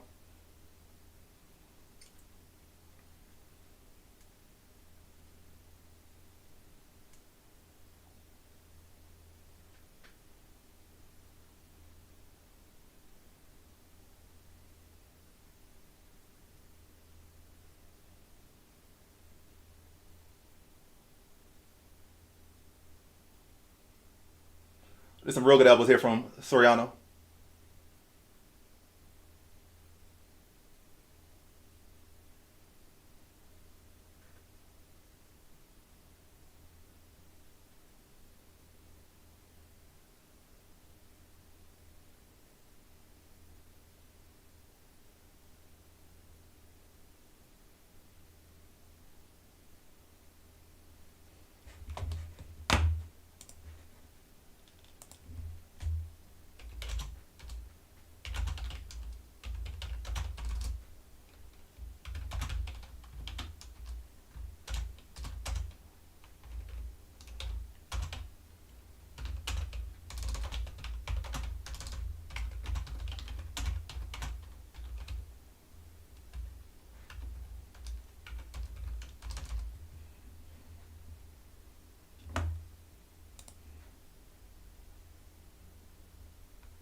2. But right now, Puna just control on top. Don't look like he's going to go for the finish so much in this round. But a dominant round here for Soriano. It was off to a bad start in round 1. But once he got a takedown, been one-way traffic. Pretty dominant round so far. Well, it is going to be a dominant round. Put it in the books.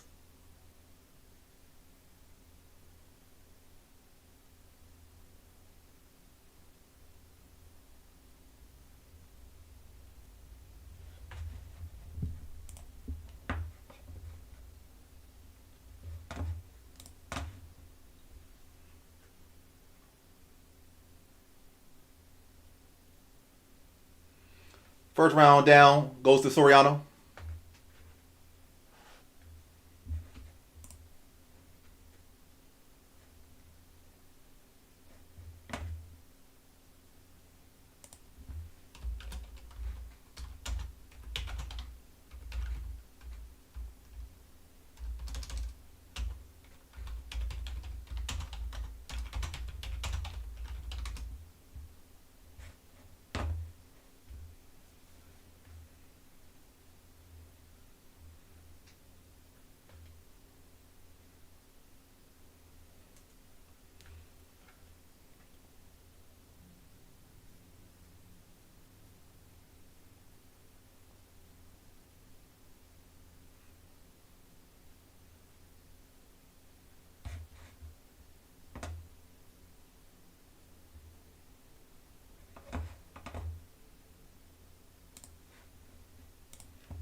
All right, Soriano already back in on a double leg to start round number 2.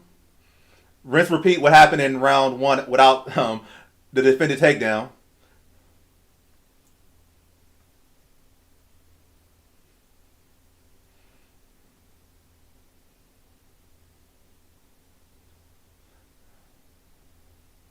Very technical, kind of stupid.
Only one person there.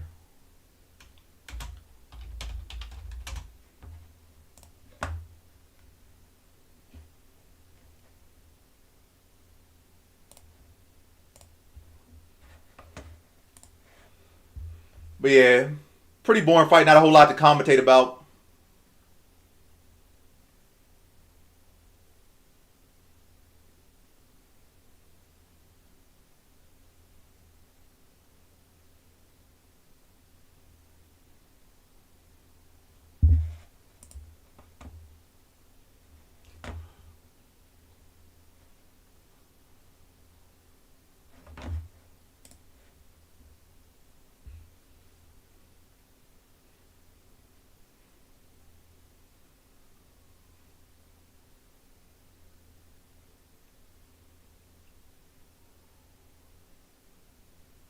Oh, Veretennikov made it back to his feet. A minute and 40 left in this round.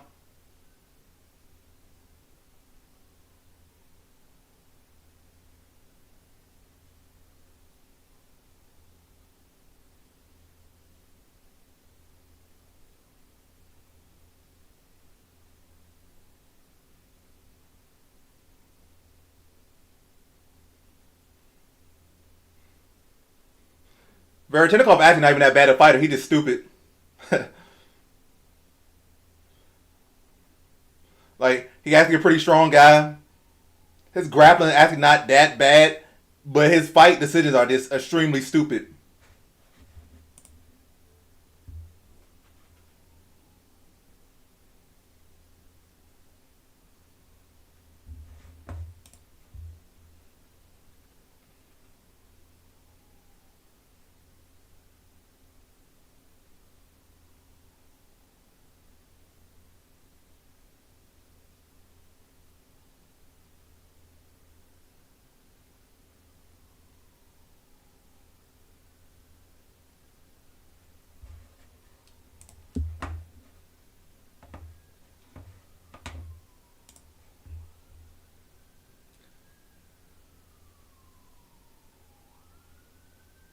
Oh, that's some good ground and pound from Soriano there.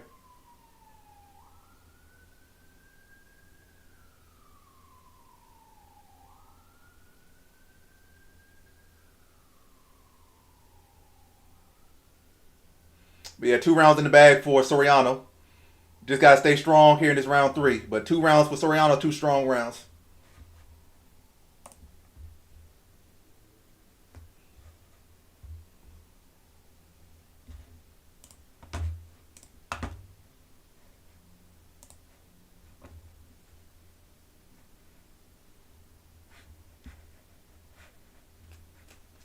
Stupid fly.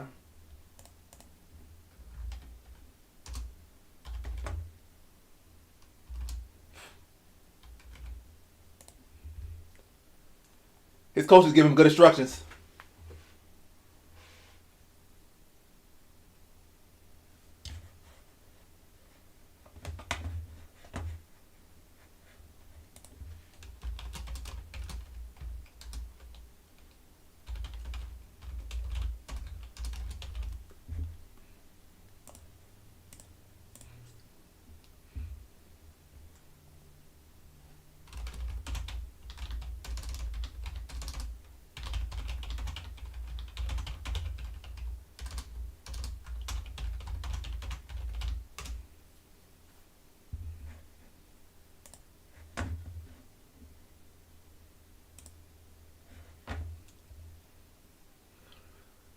Next.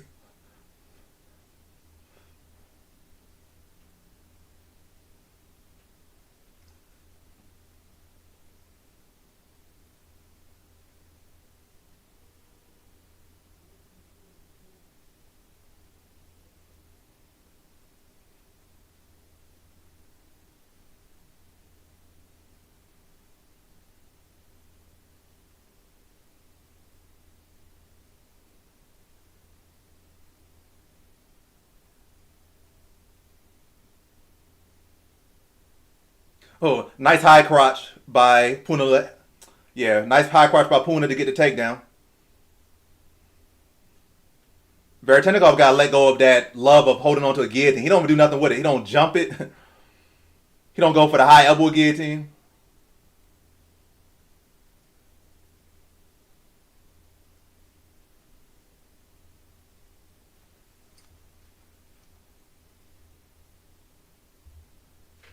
Let's see.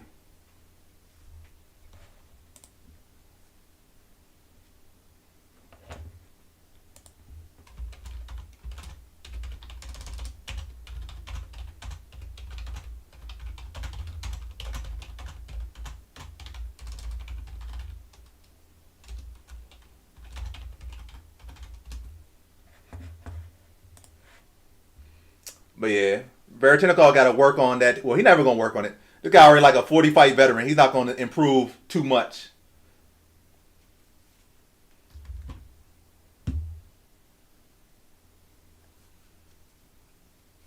Yeah, Puna should have finished him in round 1. To be honest.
But yeah. We got 2 people on Twitch and we got 2 people on YouTube. Together we got 4. I guess everybody else is bored of this fight too.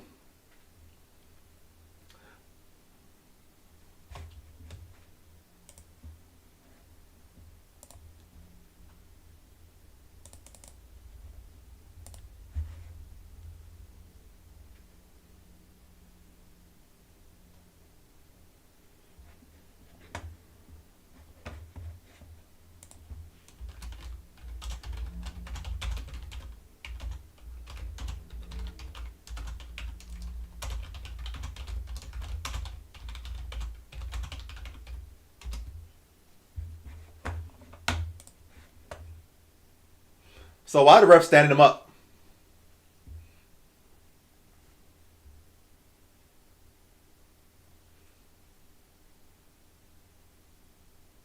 Puna in on another single.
It's like Hardy and Walker came back.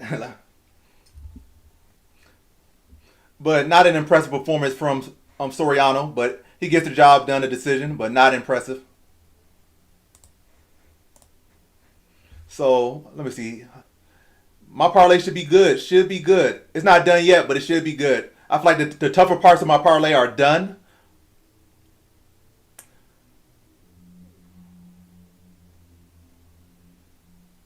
So I got 1, 2, 3, 4, 5. 5 of the 7 are done. Just need 2 more to hit that parlay.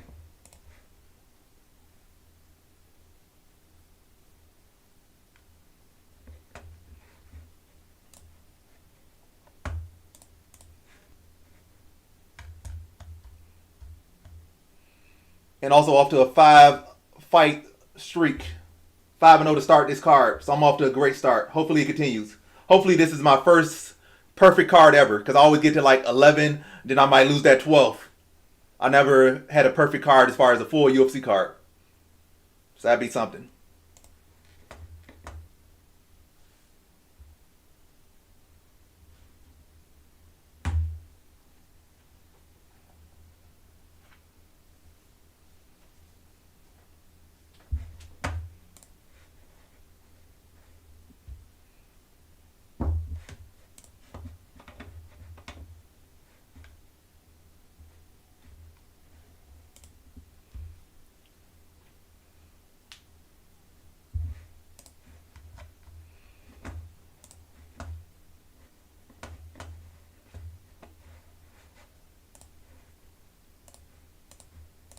So more points for Jill. Puna wins.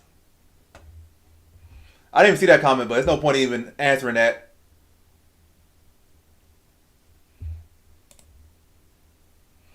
This guy asking me goofy questions and he not even subbed. Silent one. Keep it silent. Oh, see.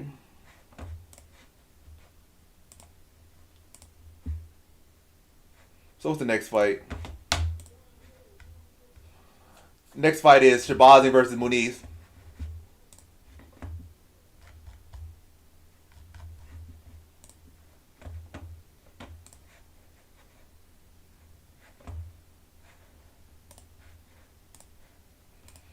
Who wins?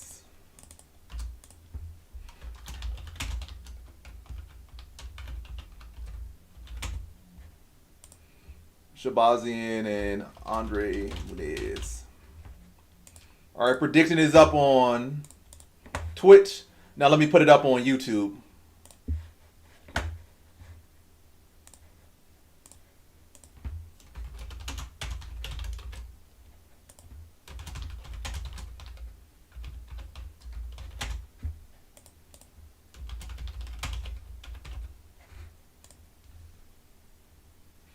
So my polls are up. So if you're on YouTube, the poll is up. If you're on Twitch, the poll is up. On Twitch, you can win points. And I would appreciate if you guys follow me on Twitch as well. If you follow me on YouTube, appreciate you following me on Twitch. If you follow me on Twitch, I appreciate if you follow me on YouTube. But I'm pretty sure everyone that follows me on Twitch has already been following me on YouTube. But yeah, if you're on YouTube and you're not on Twitch, please follow me on Twitch as well. Trying to grow on there. And I appreciate all the support, all the follows. Leave a gift. Why not? All you can do is ask.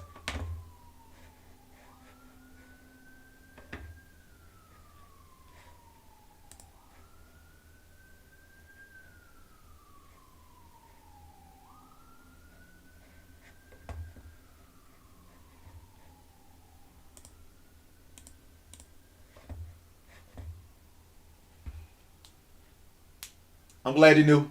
And you've been around a long time, so you know I'm good.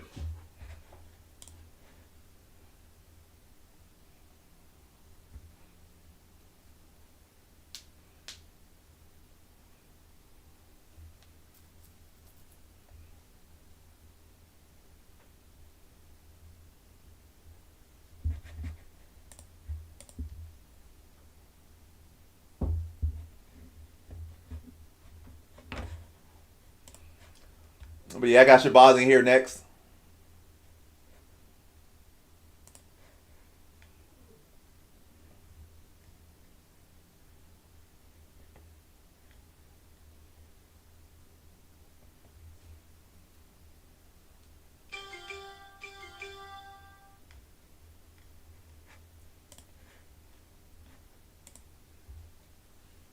All right, let me look at both chats. So Jill is active. But yeah, if you're in the chat, you're not saying nothing, say hello. This is a good time to say hello. Nothing going on right now. We're entering the next section of the prelims. So yeah, if you're in here, just watch and say hello. You can ask me about your bets. You can ask me about my bets. This is a good time to do it while we're not doing nothing here. You don't have to be bored in the chat. You can definitely conversate. I definitely respond to y'all in here. So you're not just a watcher. You are part of the stream in reality. A streamer is nothing without his chat. So you guys get active, have fun, ask me questions. Want a link to the Discord. Anything you guys want to know, let me know. Because again, this is the time to do it while we aren't doing nothing. And also, to flex a little bit, I'm currently, 6-0 for the card, or 5-0 for the card. So if you've been following my channel, and you bet off me based on what you saw on my channel this week or for the night, then you're doing well. W Jill with the emotes.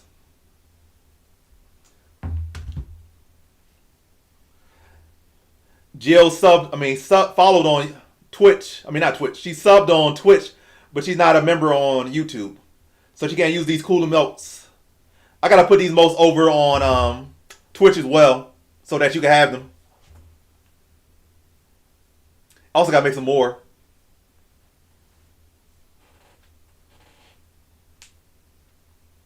If my big parlay hits tonight, I might put some money towards getting some more emojis.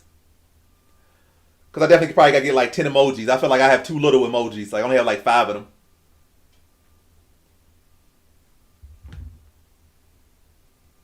Yeah, I had like 5 bets on the card. 2 didn't. Well, I have like 6. 2 didn't hit. 1 hit, and I got like 3. I don't know, my math is bad. So I had I think 6. 1 hit. 2 didn't hit, and I got like 3 left. But I'm currently up, and my biggest parlay is very close to hitting. And I think the harder parts of that parlay have already hit.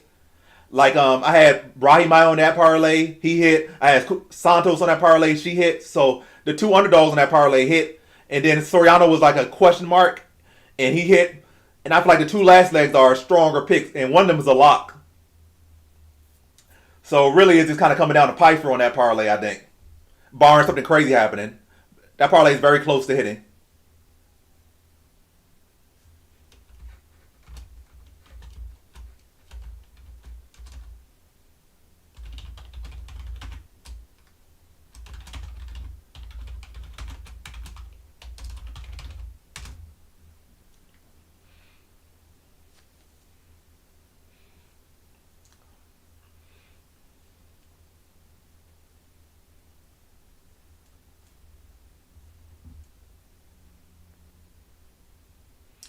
If he gets him down, he can. But I think he gets stopped in the first round by TKO. I think, but we'll see. I don't have Shabazz in any parlays. I was thinking about it.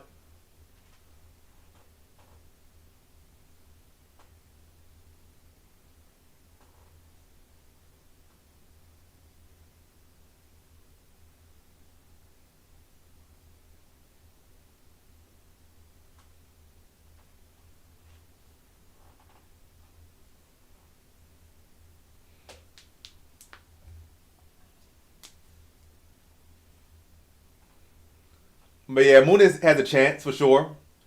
If he can get it to the ground, he has a big chance. If he can't, no chance.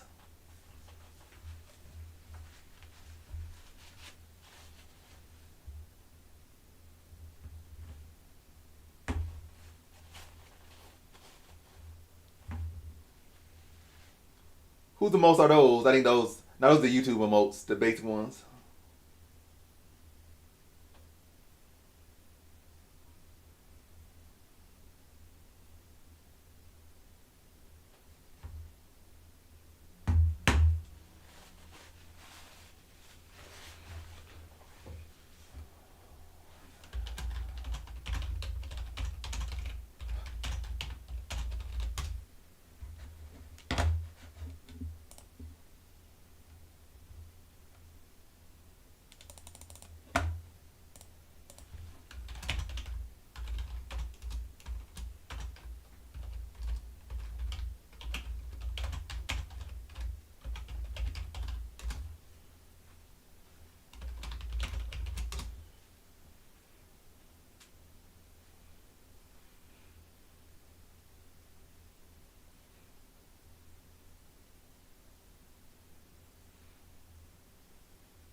But yeah, any questions?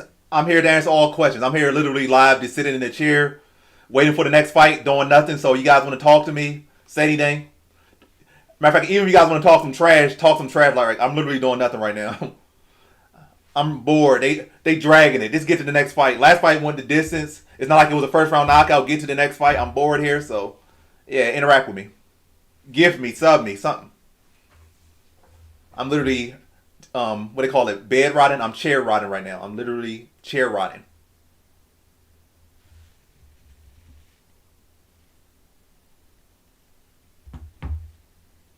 You think Muniz wins by sub? That'll be interesting.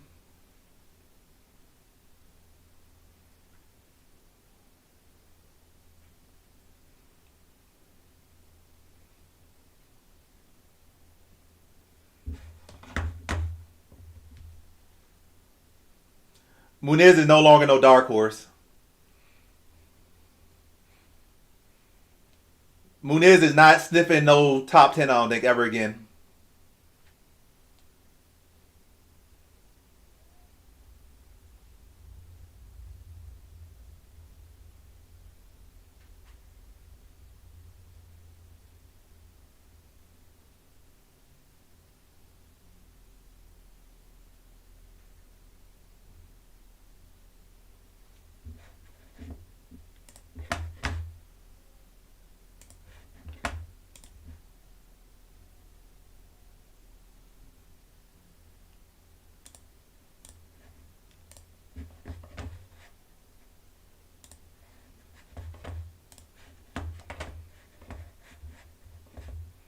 Let me refresh.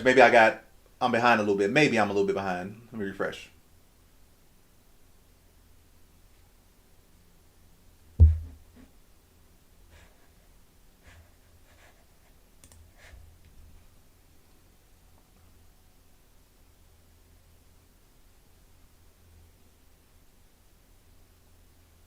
Yeah, 8 years older. Muniz had his time or his opportunity. He had his window and he completely just failed. He dropped the ball.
Muniz on his first takedown attempt. Oh, good defense by Shabazian. Oh, nice needed body from Shabazian. Muniz going hard for that takedown. Good defense by Shabazian so far.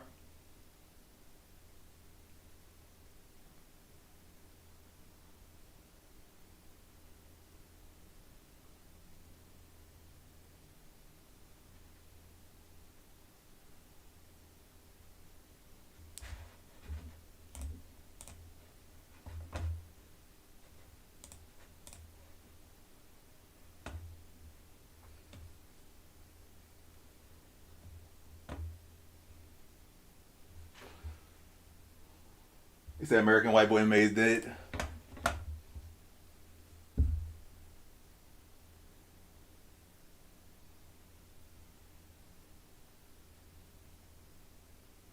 Is it?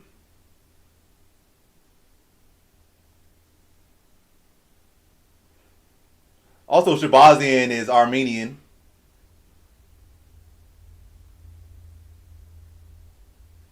And also, Sean O'Malley was just champion not too long ago. Sean Strickland was just champion not too long ago. So things go through waves.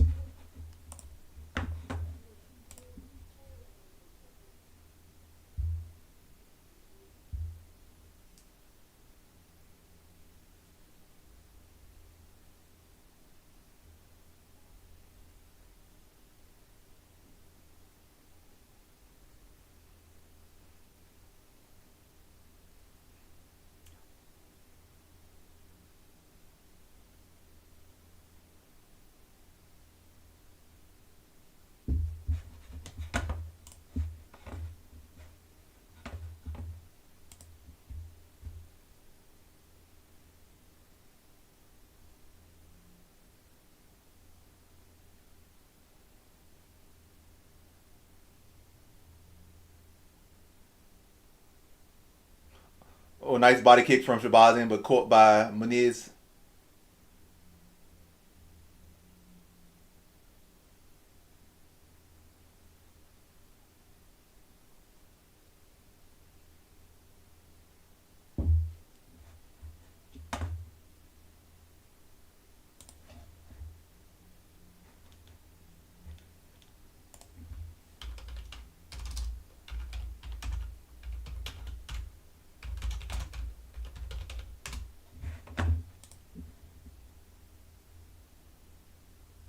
Oh, Menez pressuring. This is the best Menez has looked on the feet. Oh, Menez gets his first takedown. This not trending well for Shabazian.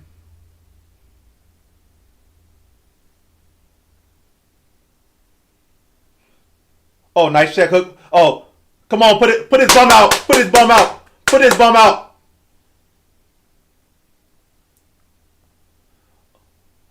Stop the fight, you dumbass ref.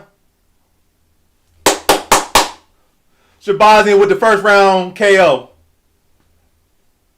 Prop hit just barely.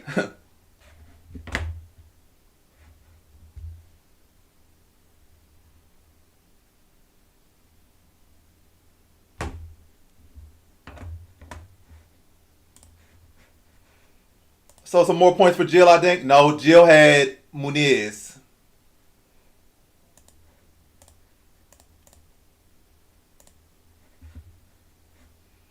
All right, let's see.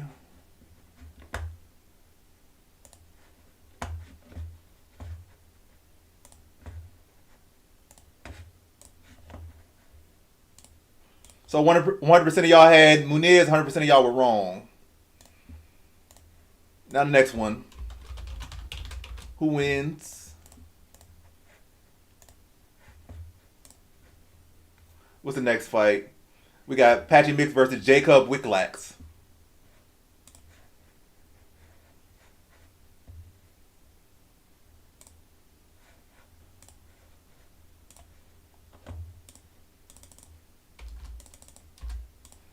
That man name really Patchy. Patchy Mix. Jacob Wicklax.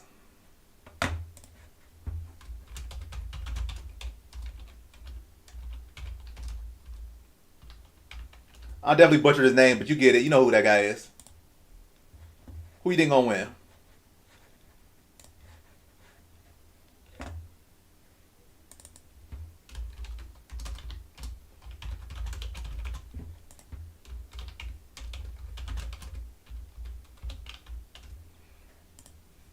All right, poll and predictions are up. Now, I definitely could use some mods. I know Jill being here. I would appreciate it if Jill. I think Jill is a mod actually. Matter of fact, Jill is a mod. You could do the polls. Like you could set them up. So I had to run to YouTube, run to Twitch. Make my day a little bit easier. But yeah, if you want to, only if you want to.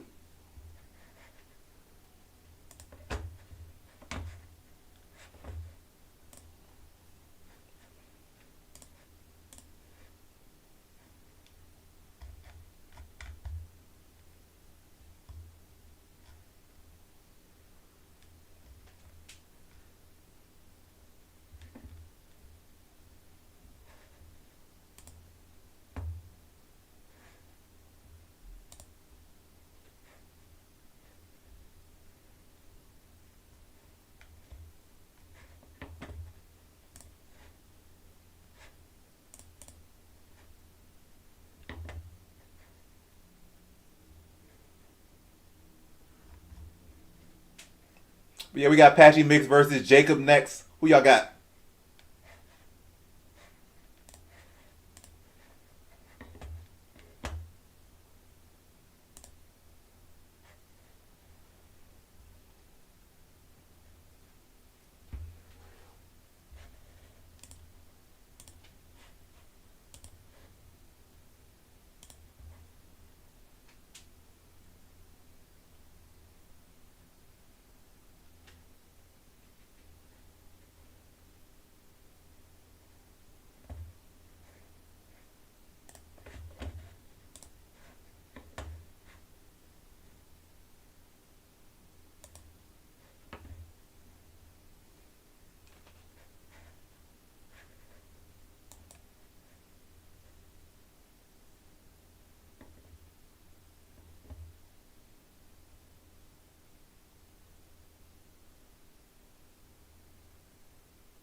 I feel like Sunny.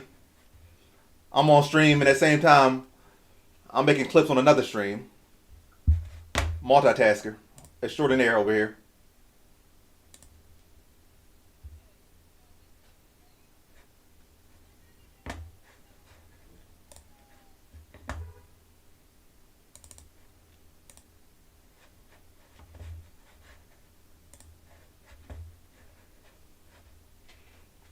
Let's see what y'all saying in the polls. So 410 points for Patchy Mix. Jill is extremely confident. And hopefully her confidence comes through. Now let's see what they're saying on YouTube.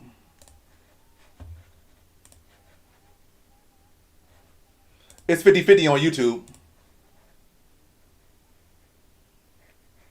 Yeah, Muniz is definitely done.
Yeah.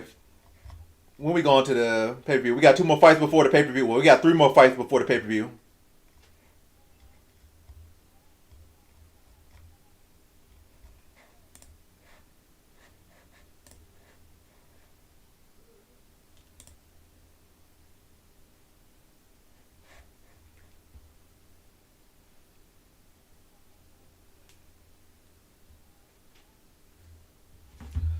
No one knows the new guy. Well, a few do. I mean, he only had one fight, so he at least probably got like four more. I don't think they just signed Patrick Mix for 3 fights, so he probably at least got a 5-fight contract.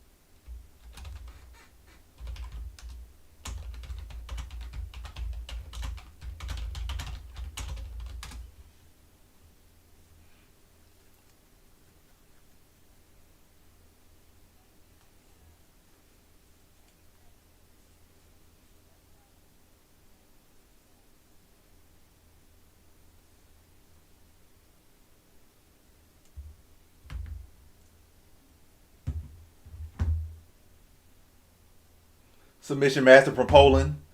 But who has he fought? Who has he beat?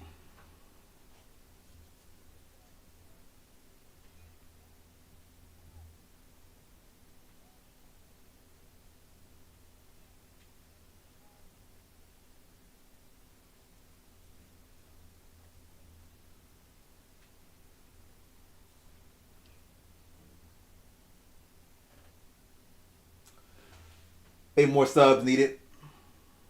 Eight more subs for what? For me to reach my goal?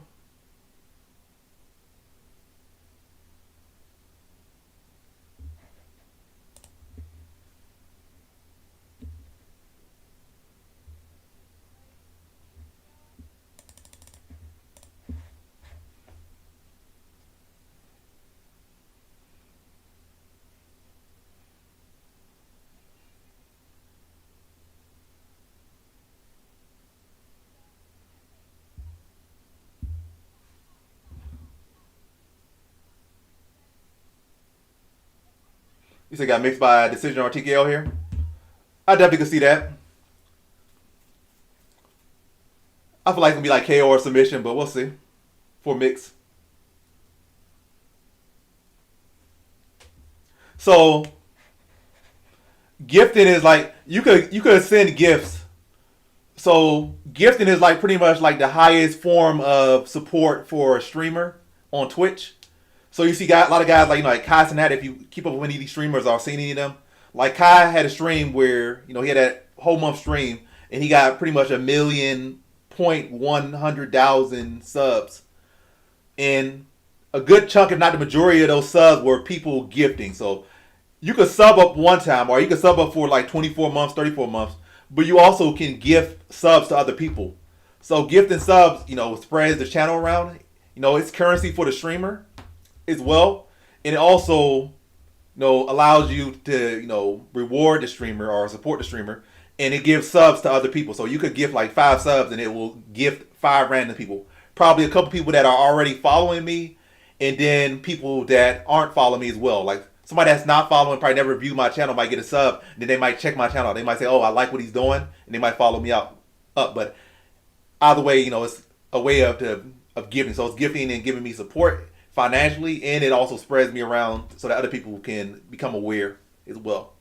And maybe other people that are already supporting, like they tuned in, but maybe they don't have the finance, or they don't, maybe they're a kid or whatnot, and they don't have a credit card they have access to, and you'll gift them a sub, so they'll be able to watch my stream without getting ads, basically, and they'll be able to use emojis if I had them. And also gifting, like if somebody does get a lot of gift, it does put them on the market more, or put them on, it puts them out there more. Obviously, I probably ain't gonna get nowhere no big gifts just yet. I gotta do stuff to get these gifts. Like I probably gotta do more, invested streams. Like invest into some type of content so people have a reason to feel like gifting me a whole lot of subs and to blow my channel up. But yeah, on that level, somebody say, "Oh, this guy's the number 100th ranked person as far as subs for the month or something." It's definitely gonna put eyes on you more. And at the very least, it's money as well. So gifting subs is like definitely flat out currency as well. That translates to real money. But at this level, I say subs more so. The more value in the subs for me at the level I'm at is just like spreading it. Like it's like shouting me out basically. Shouting me out to the void. More people get a chance to see me. But yeah, decent explanation.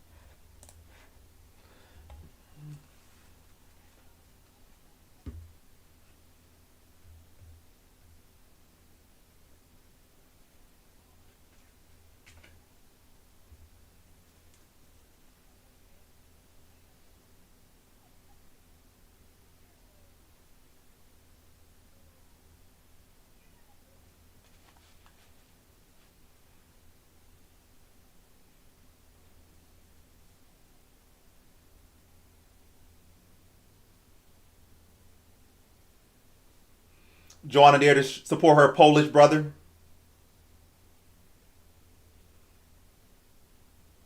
Got Patchy Mix here.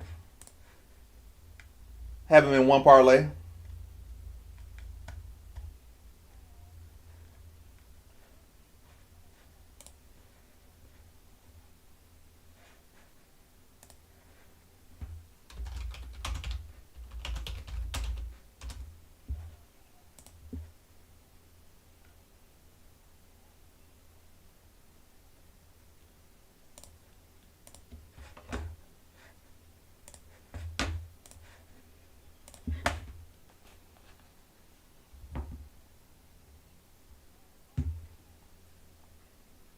All right, fights on the way. Jacob lands a front kick to the body. Oh, Patchy Mix still ain't defending his head. Come on, Patchy Mix. Move that head.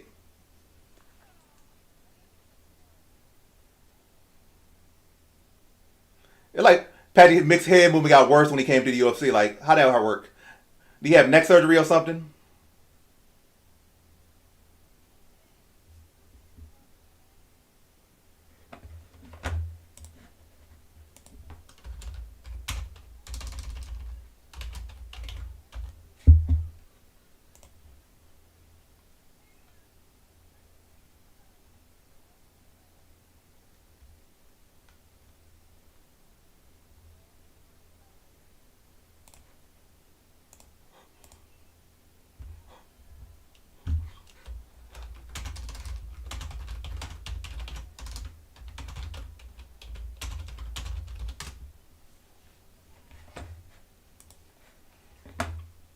Patchy mix on a double, picks Jacob up.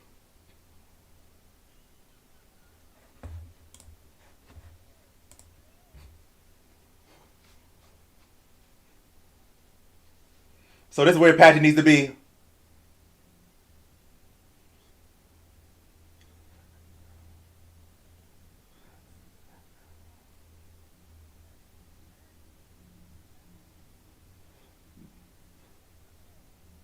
Patchy might be able to use his guillotine attempt to pass. Get to the mount. Nope.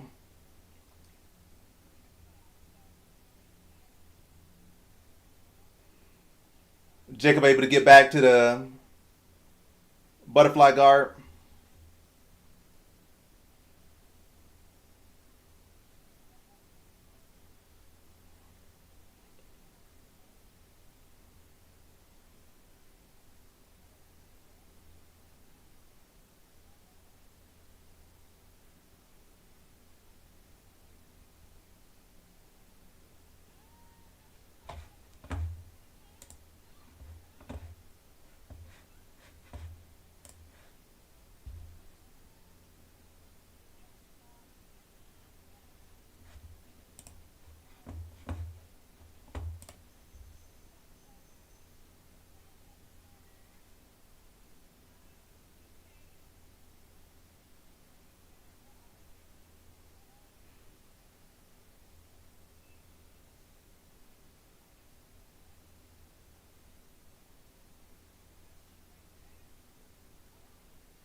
Jacob holding up well in the grappling department.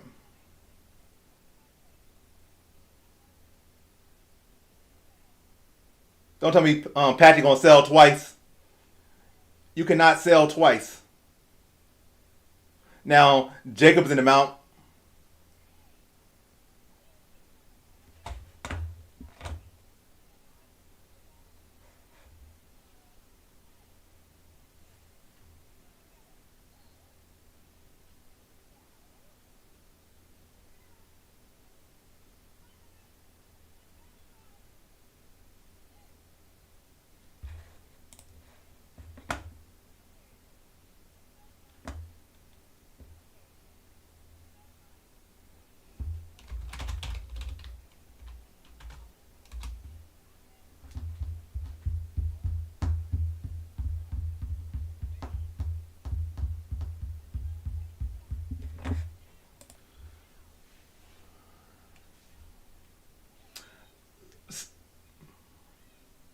Yeah, I don't know. Patchy must have been on drugs when he was outside the UFC or something. Because he do not look like the same fighter that was in Bellator.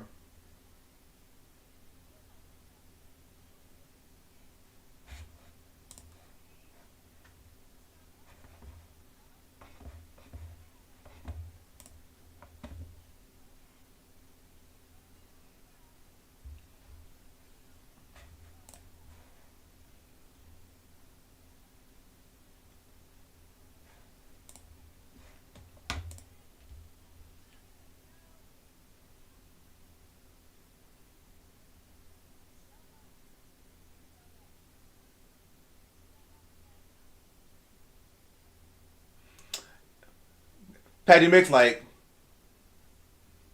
it's just not that guy. Good thing I didn't put him in no big parlay. This guy loves to sell. But yeah, he's definitely down one round.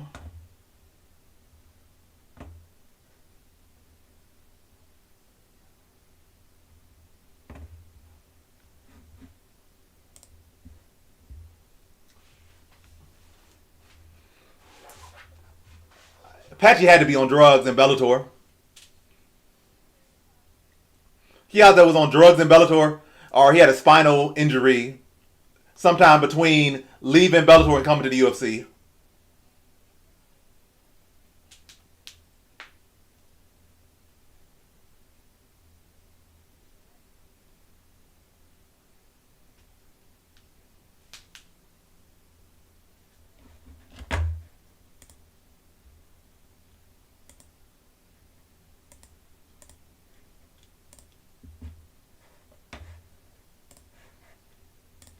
All right, round two about to go down. Patchy Mix got to make some big revisions here in round number two.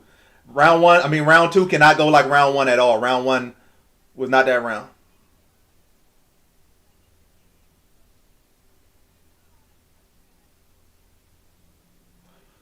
Good straight to the body by Patchy, but Jacob responded right immediately with a straight to the body of his own.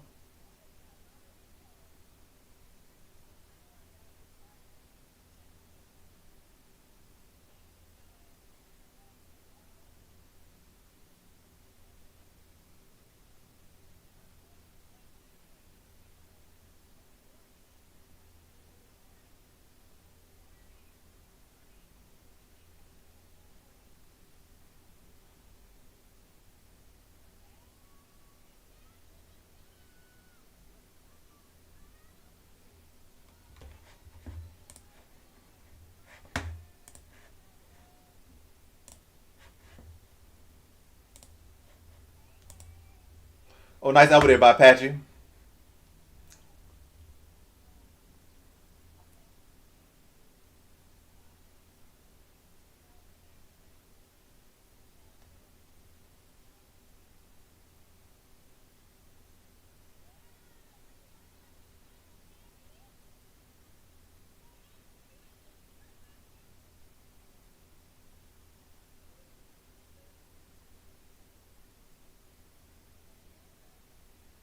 Oh, good hook there by Patchy.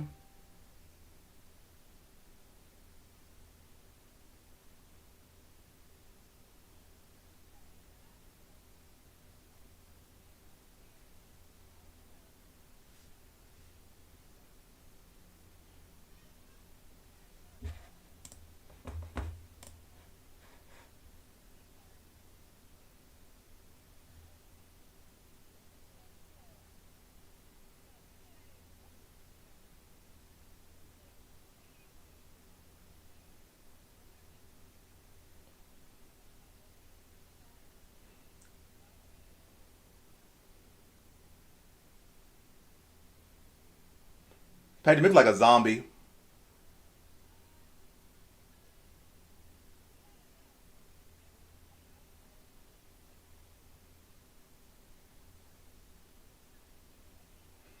Come on, Patchy. Matter of fact, you'd be better off to stand in the guard and just landing shots, to be honest.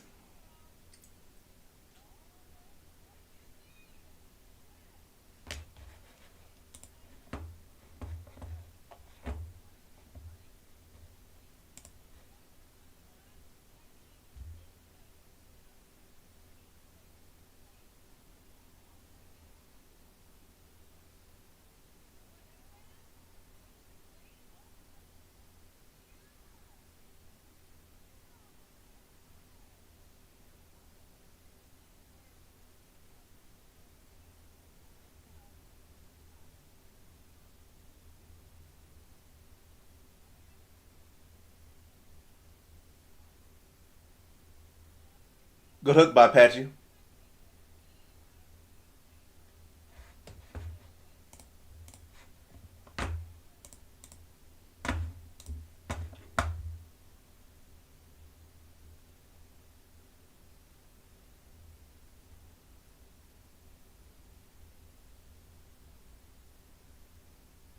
Good front kick to the body by.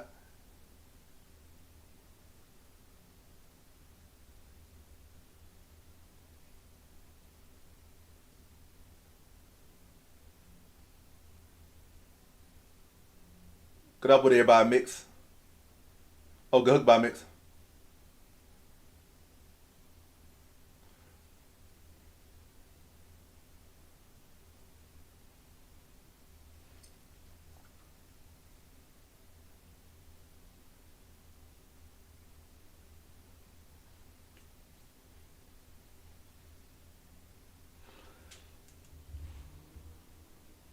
What's up, P?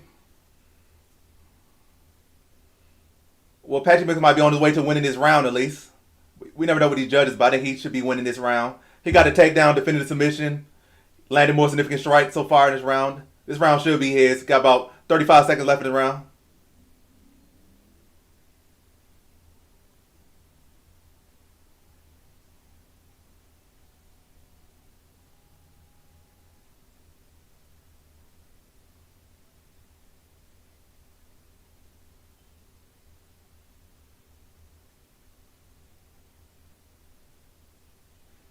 Good knee kick by Mix.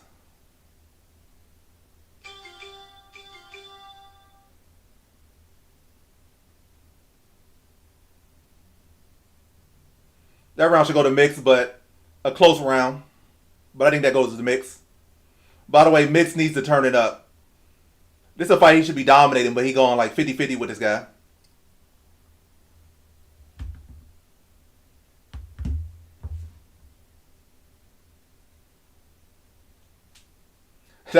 That's a good explanation of how they fight. They both fight like they got something going on, like something deeper than a weight cut, and like they both got stiff around the same time. Like they always been stiff, but they look extremely stiff now.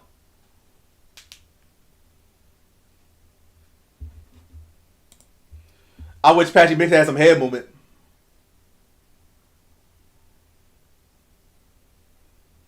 but likely 1-1 going into the third. And momentum seems to be on Patchy's side, seems to. But you never know what he does. He could be down 2-0, but I think it's 1-1.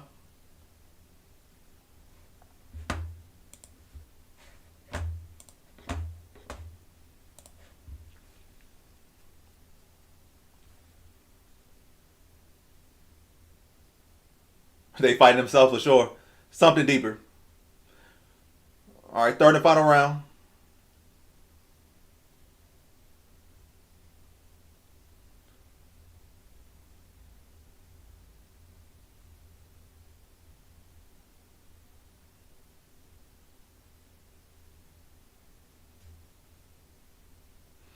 Patrick with an early takedown here. Had to defend the guillotine again, but he's able to shake out of it.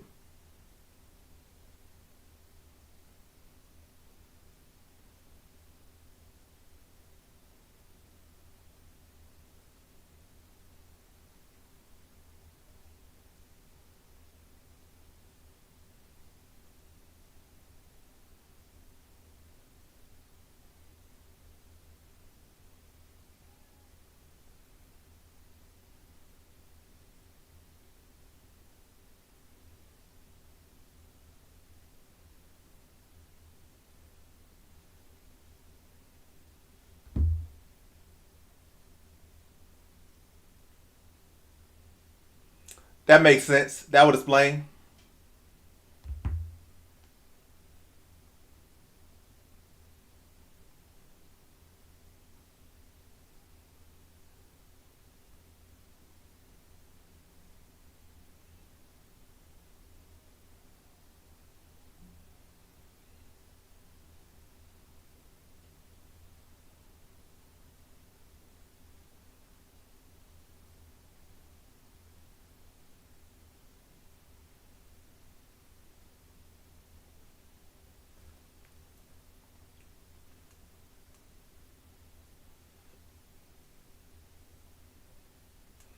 But yeah, Patrick just controlling here, not really able to mount any like significant offense here.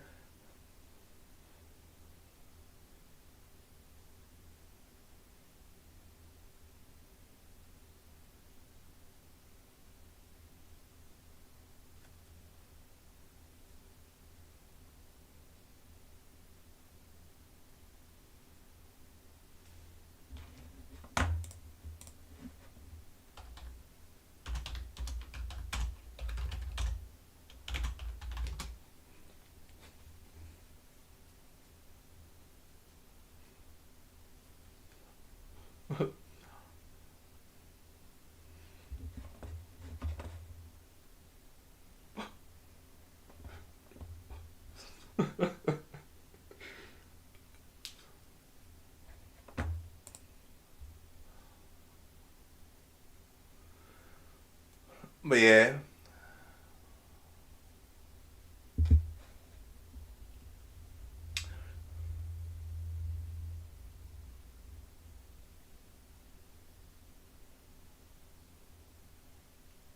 Why I said wow. What happened? Patchy able to pass to half guard now.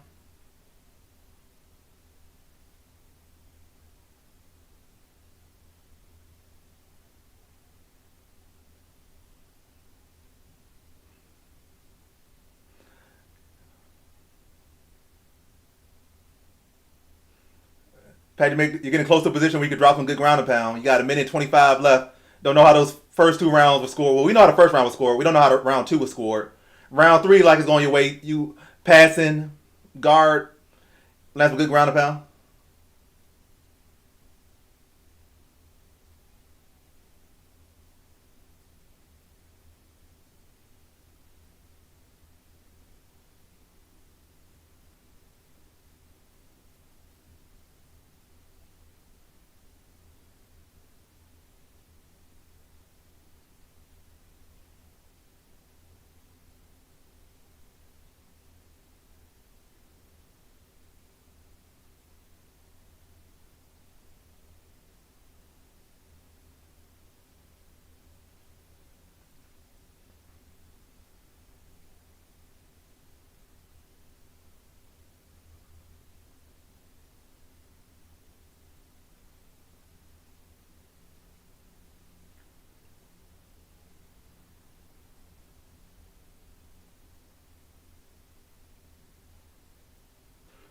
Take his back.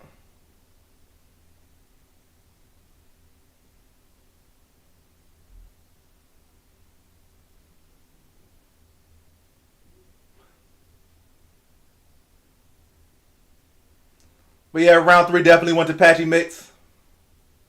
This fight should go Patchy Mix way, but we never know. He made it way too close.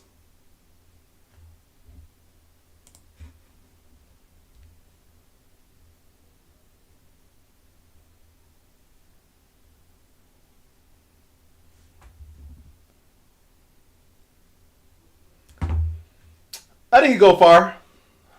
Possibly champion. He's young enough, and he's only gonna get better. He could definitely become champion. But he can't think that he's a complete product right now. If he think this is the all as good as he needs to be, then he's gonna get upset in the UFC. But if he knows he gotta get better, the sky's the limit for Usman.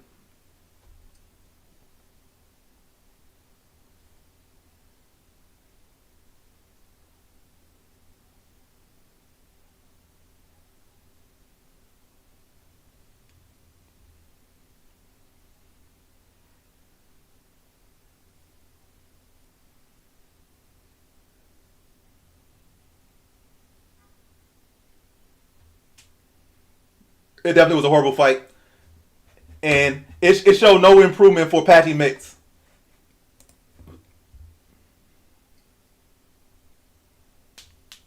But hopefully they give him the win. I did have him in one parlay, so I would hate to drop a parlay that way, but we'll see.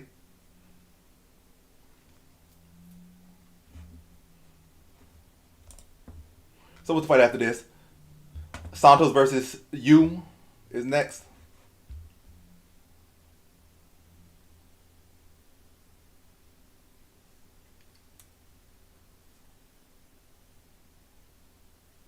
That's very true.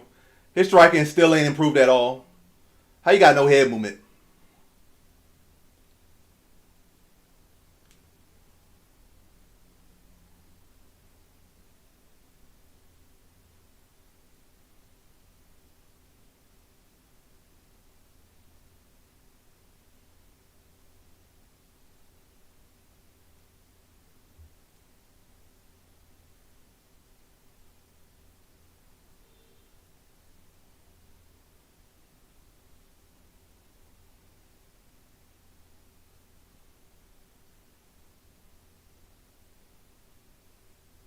Oh, Jacob got the win.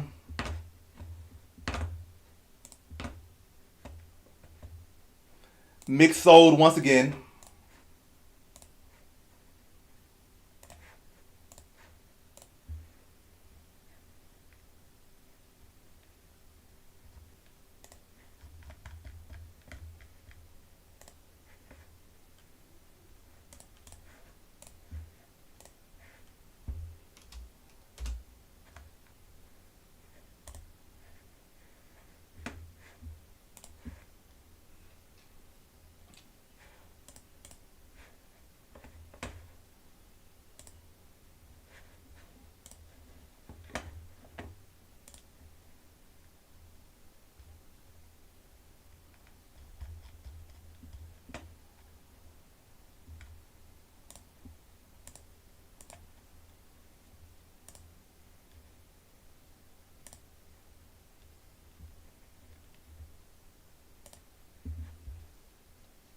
Yeah, that's embarrassing. You come over as the champion, and now you 0-2 in the UFC. You lost to a guy from a regional league.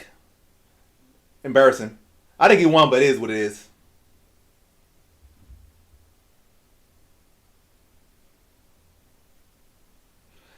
I mean, how is it clear for Jacob?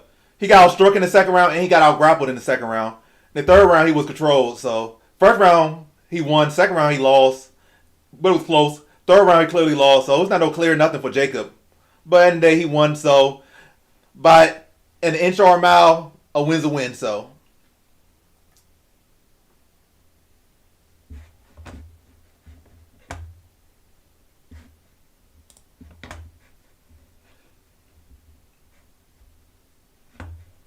Jacob robbed you of your points, Jill.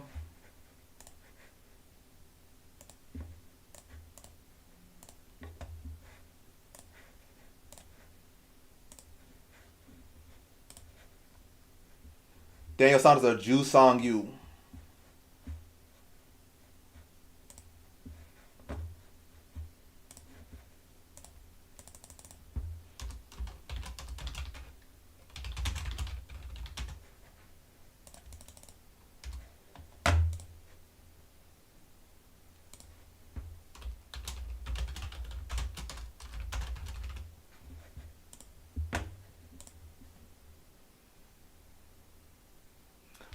I don't think so. With his head move, he gonna get hurt worse at upper weight. He just said his weight class. Unless the reason that he's so stiff is because he cut it so much weight and the weight cut's getting hard on him, then maybe move up. But if that's not the case, then he just has no head movement and stay at 135. Yeah, I think he won too, but it is what it is. He had no business having the fight been that close.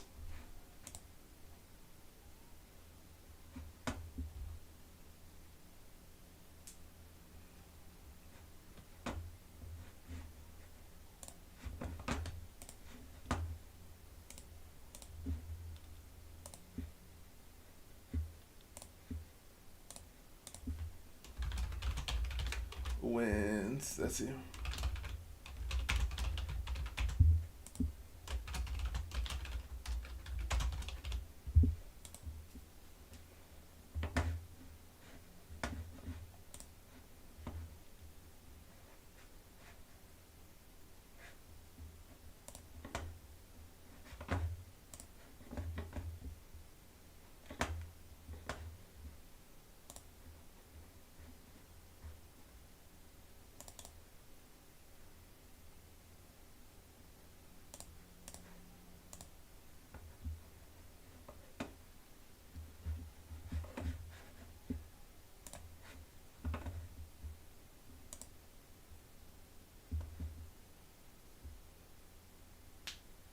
Yeah, Joe Piper should knock out a Boost.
Oh, you don't know if Piper will be able to come through?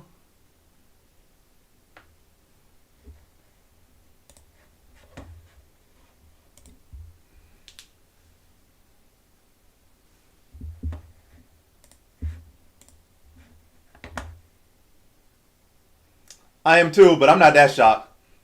Like I couldn't trust him after his last performance. Like I picked him And I did have him parlay, but I didn't go like crazy with him. Like I went very light on him.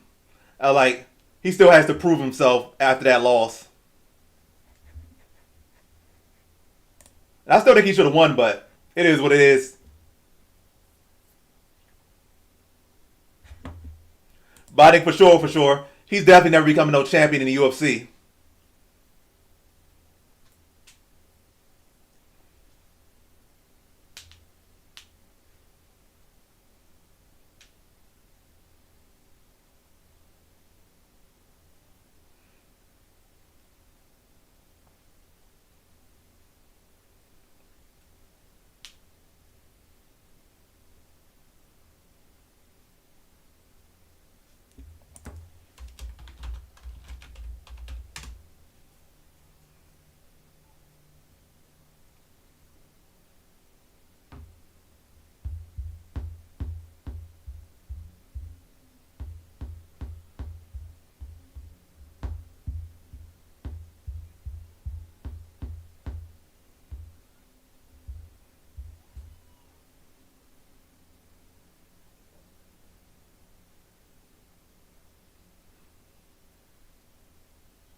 Yeah, I'd be mad too. But I had good money on something, or it's about to come to a close, and I was about to hit that parlay, and then that was the leg that lost me the parlay. I'd be mad. I'd be heated. But it definitely messed up my streak. It messed up one of my parlays, and it messed up my streak. I was about to be like 7-0 for the card, and now I'm just 6-1.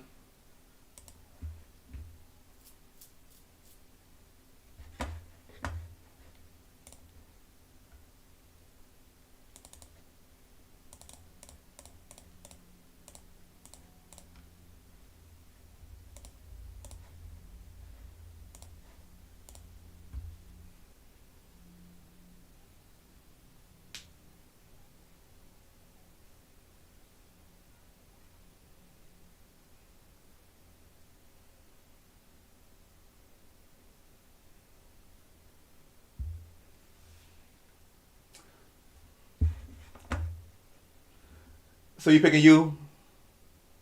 I got Santos.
Korean Zombie.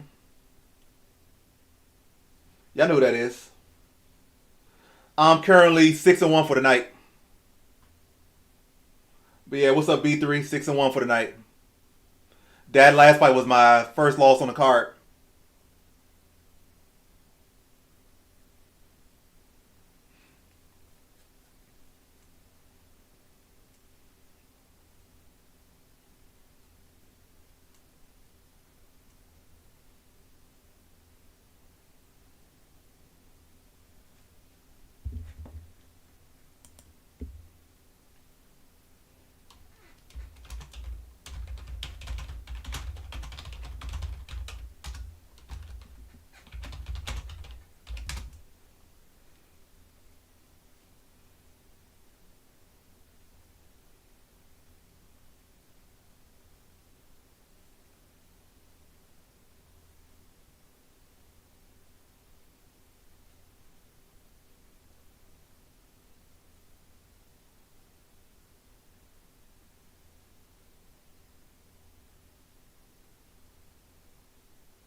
Yep.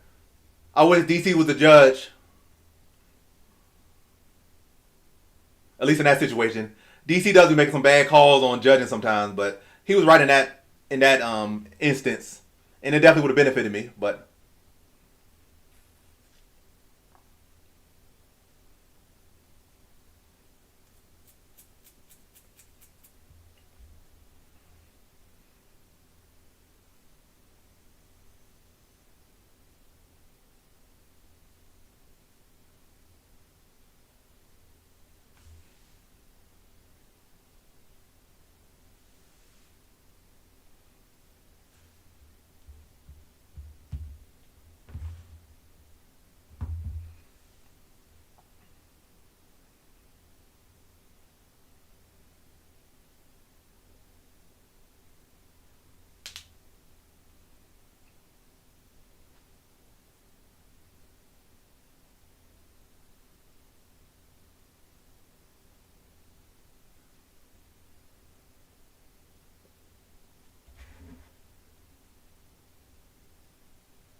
these flies are annoying.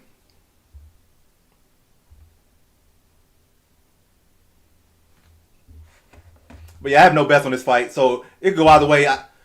The fights after this I care about, but this fight it could go either way. I wouldn't care. I do got Daniel Santos, but this will not be the fight I'd be mad if somebody losing because I have no money on this one, and I'm already off to a good start, 6-1.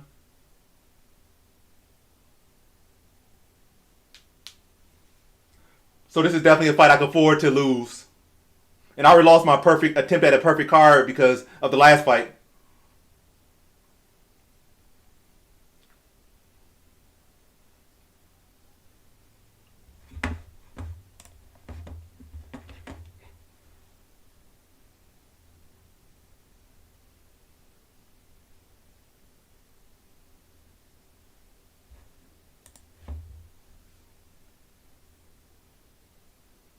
All right, fights underway. Santos versus you. Leg kick for you to start the fight. Another leg kick from you. Oh, that Will kick was real close from Santos.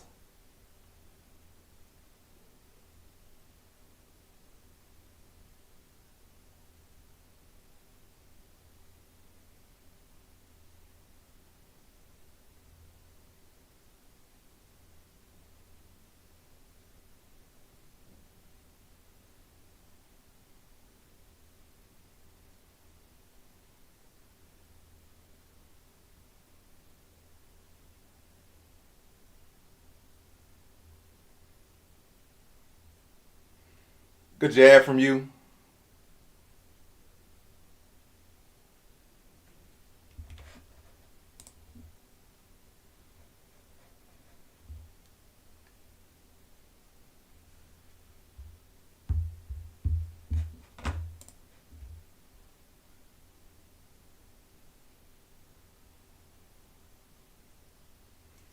But yeah, you looking smooth right now.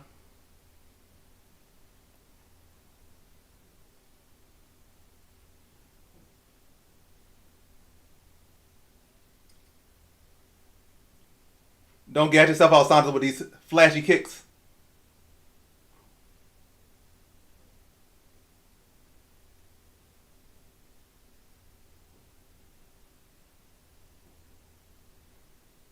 You would be benefited by drawing a 1-2 instead of just the jab.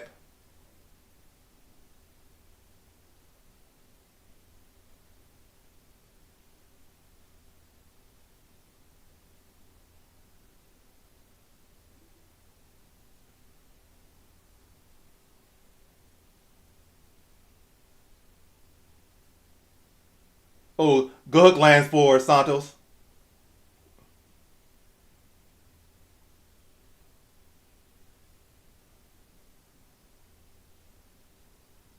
Man, Santos needs to stop doing those spinning kicks. Don't gas yourself out.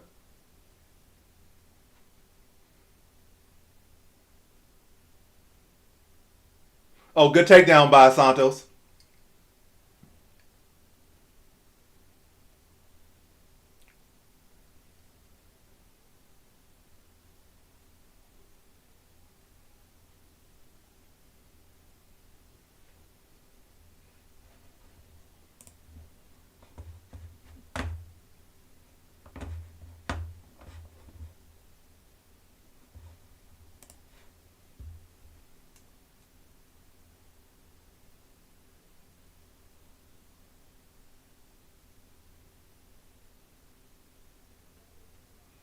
You was playing to the crowd.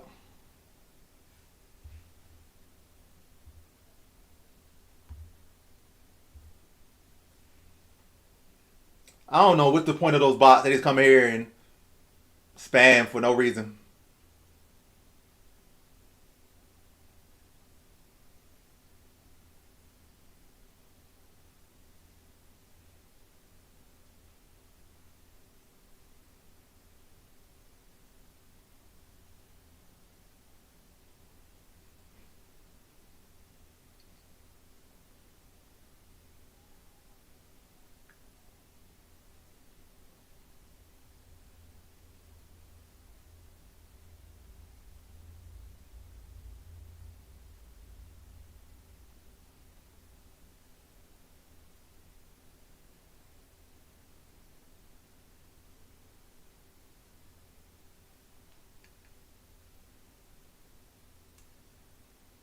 Oh, nice overhand from Santos.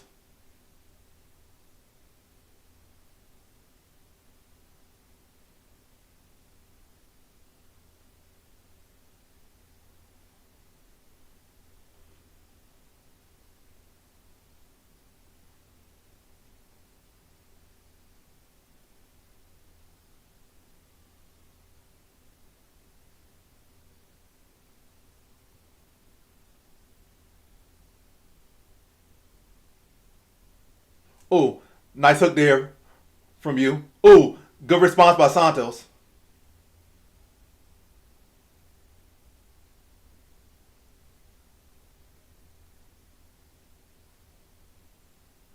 He needs to stop throwing those wheel kicks. The first time it was good, but he didn't commit to it. Now he just started throwing them and wasting energy with those.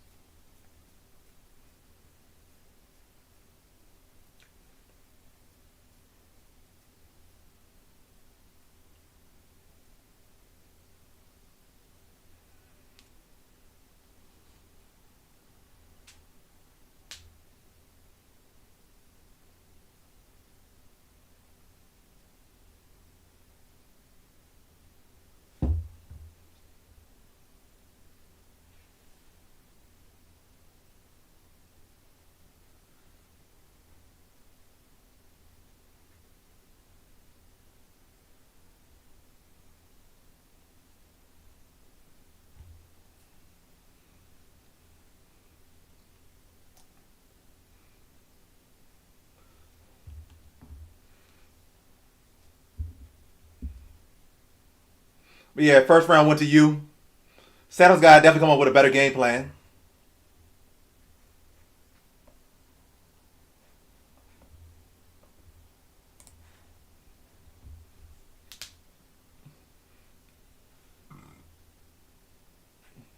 All right, round two on the way between Santos and you. First round went to you.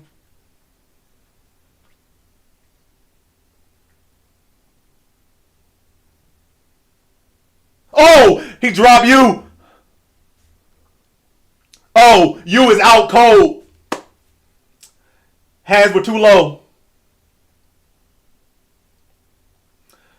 You got too cocky.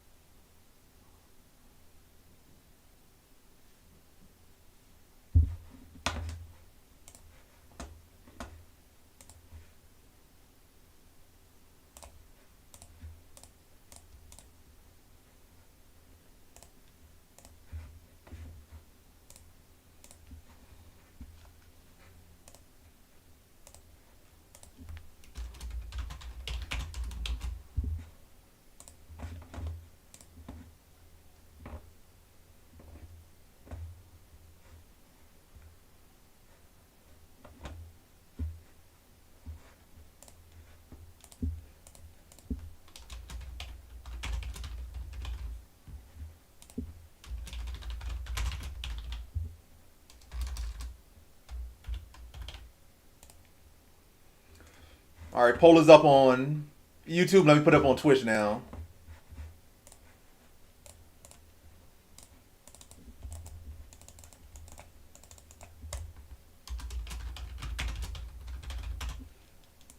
Atiba Gaudier or who he fighting?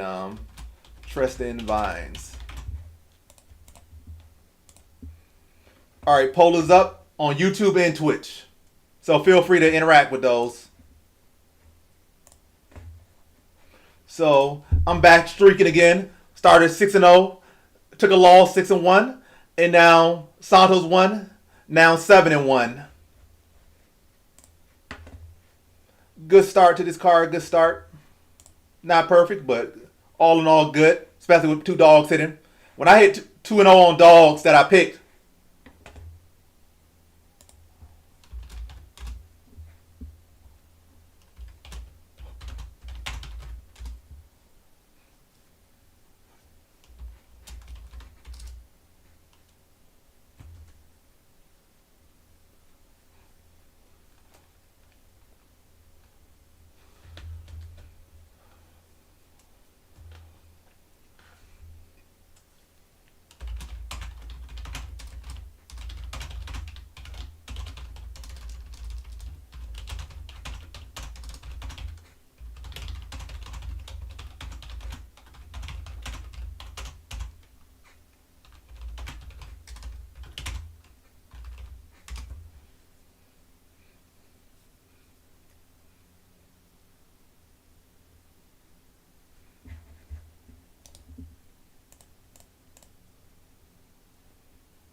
he was an underdog. He was the favorite. Talking about underdog.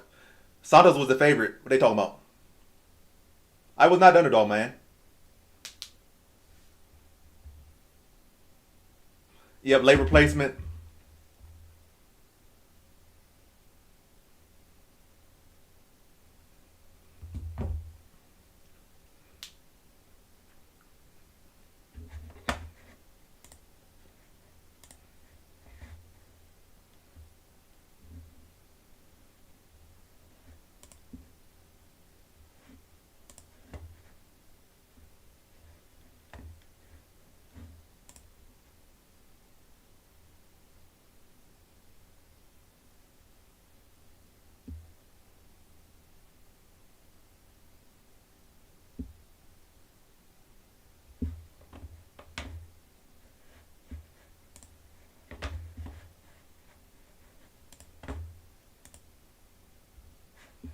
But let's see what y'all saying in the polls. This should be 100% Gaudier. Yep, 100%. 2 votes. 2 votes for Gaudier. And let's see on the Twitch side of things. Jill should be putting all her points on. Every point she has should be going towards Gaudier. This would be crazy if Gaudier loses. I think he's the biggest favorite in UFC history. Maybe MMA history.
You said it'd be crazy. Yeah, that'd be insane. Insane in the membrane. But I'll be right back. Right back, I'll be.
Yep. This is gonna be historic. Biggest underdog in history.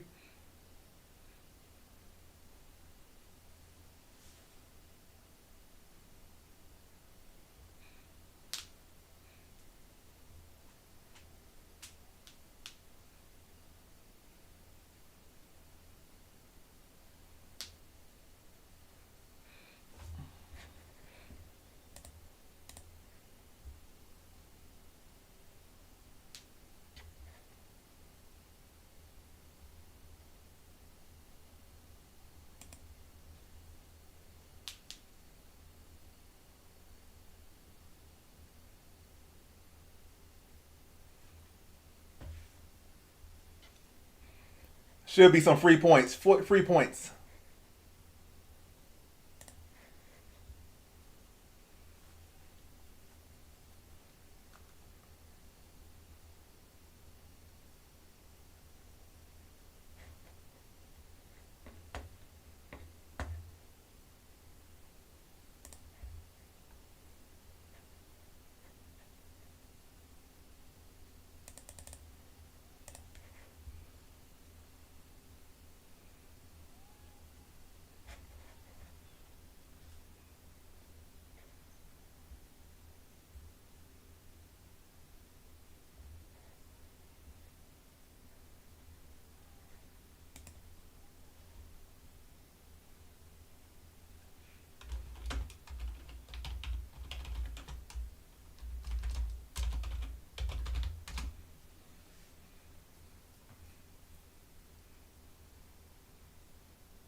what do they call it?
Has to be round one too.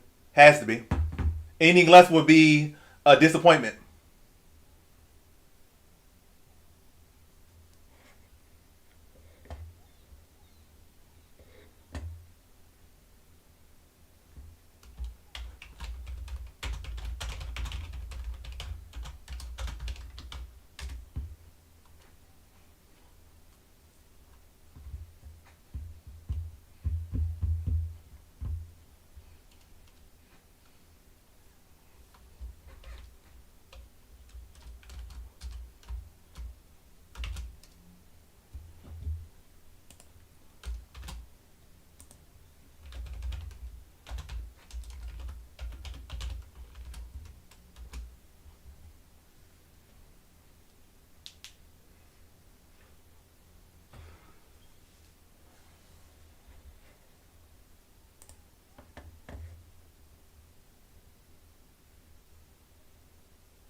I only got me to pick a clip.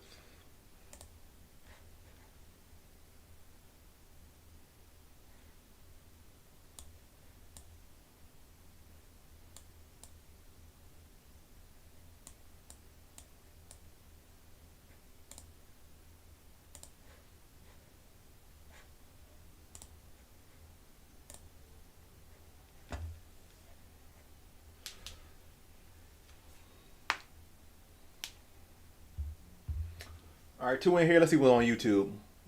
Maybe one over there. Did my phone die? Nope, not yet. Round one, KO. However long he been fighting, he been knocked out like 2, 3 times.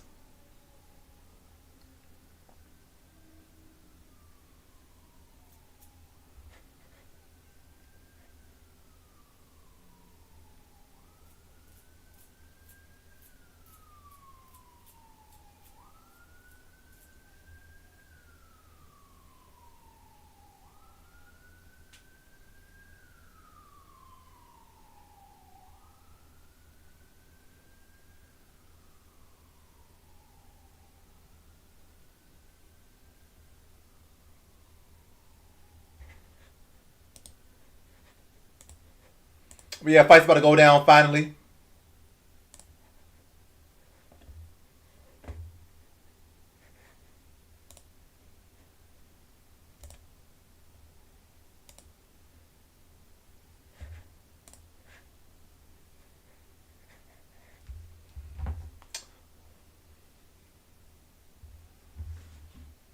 Seven people on YouTube.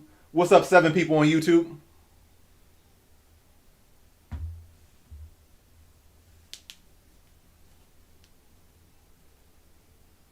What bet you lost?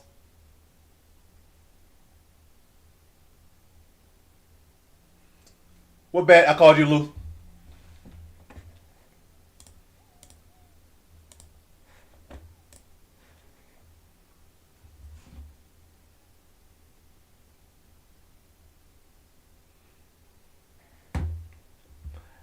I think that guy don't even have no money to bet.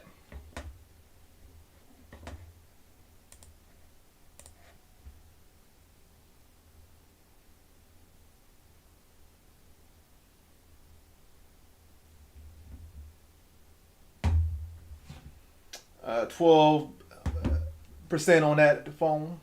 All right, fight going down. Gaudier versus Vines. Will Vines be a lamb to slaughter, or will he prove everyone wrong?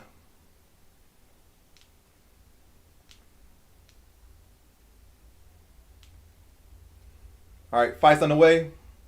No glove touch. Vines is on his bike early.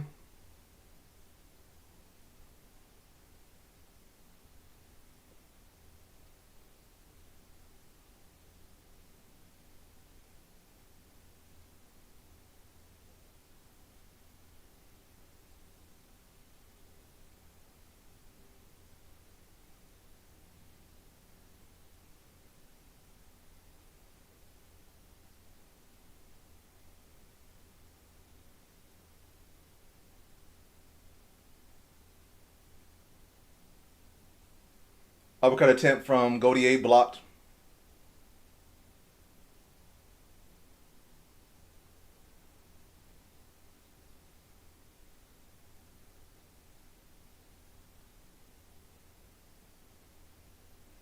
This man literally running.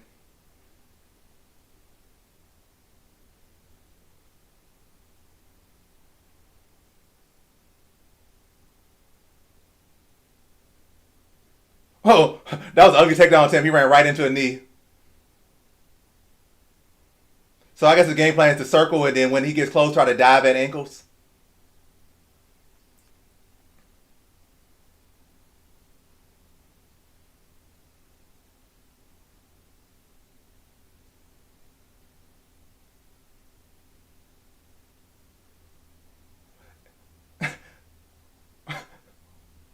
That was funny. That man's chin is bubblegum.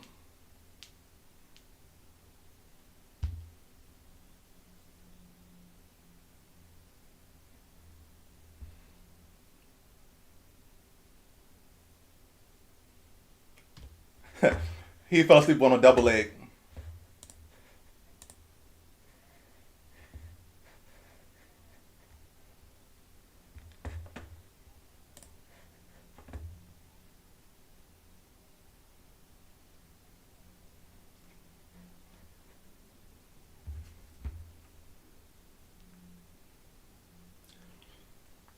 So now I just need one more leg.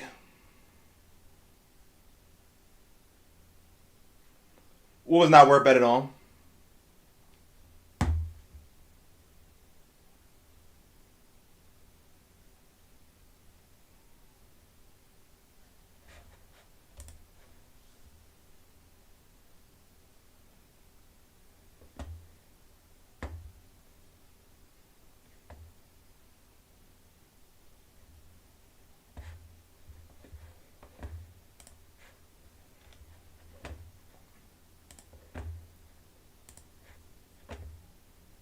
So Jill got some free points, free money. Fight went down just as expected, just as predicted. Free money for Jill. Well, free points for Jill. Let's see how many points Jill got from that easy prediction.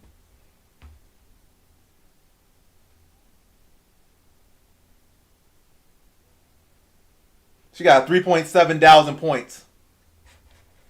She robbed the bank. That was the easiest bank robbery ever.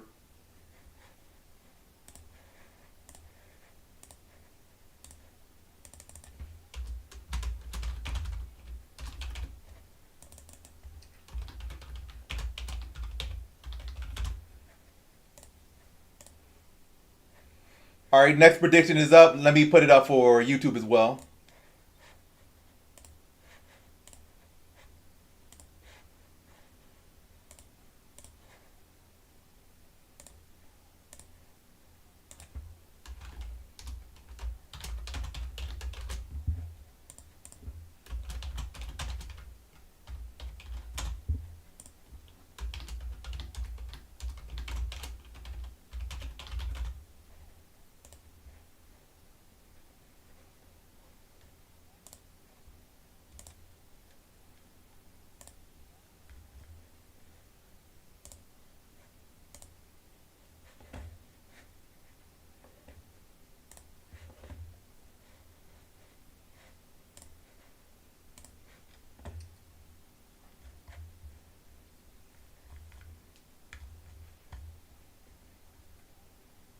So what? I'm 8-1 for the card right now.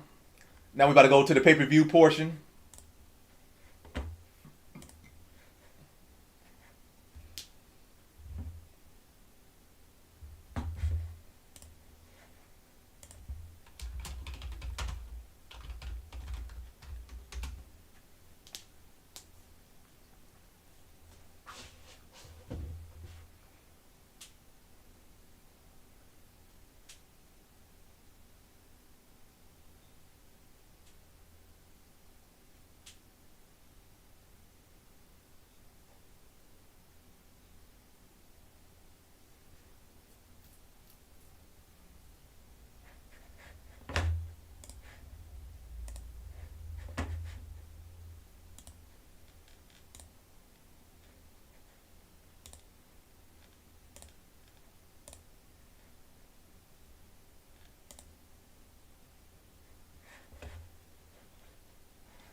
Atiba Gautier.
Let's see. I put 110 points on. Oh, Joe Piper. I like who? Who's that?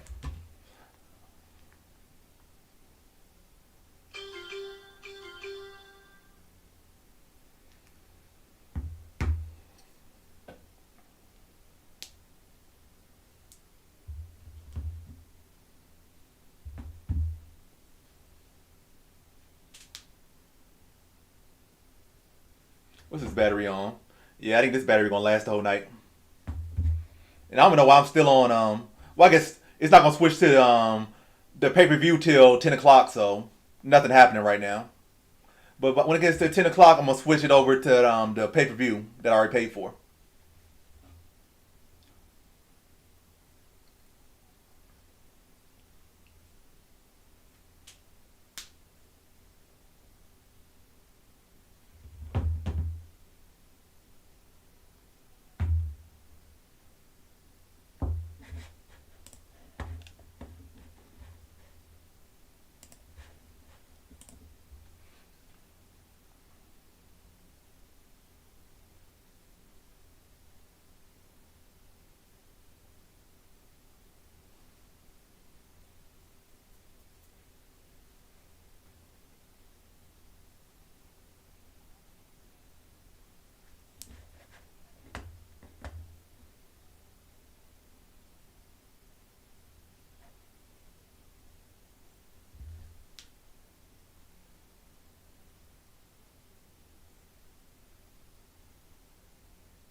I hope that works out.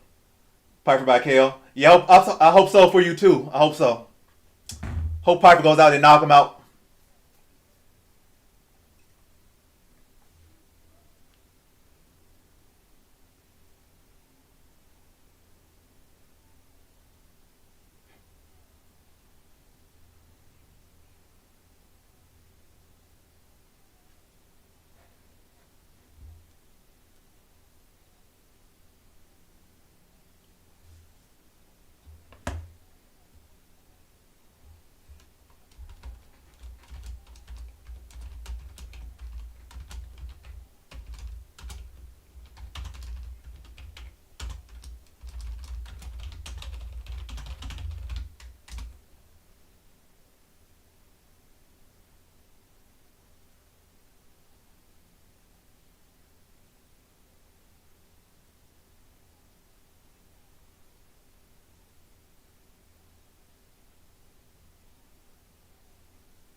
Let's see.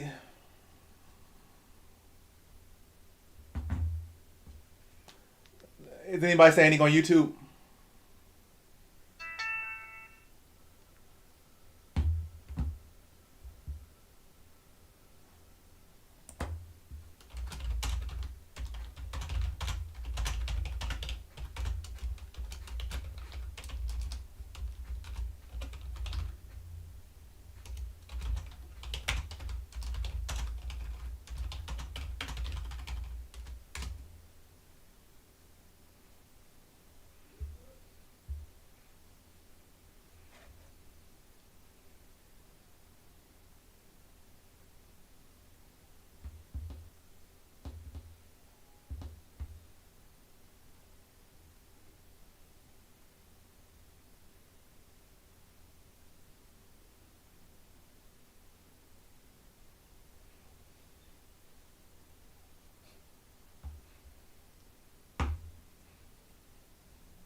Why you saying no? No to what?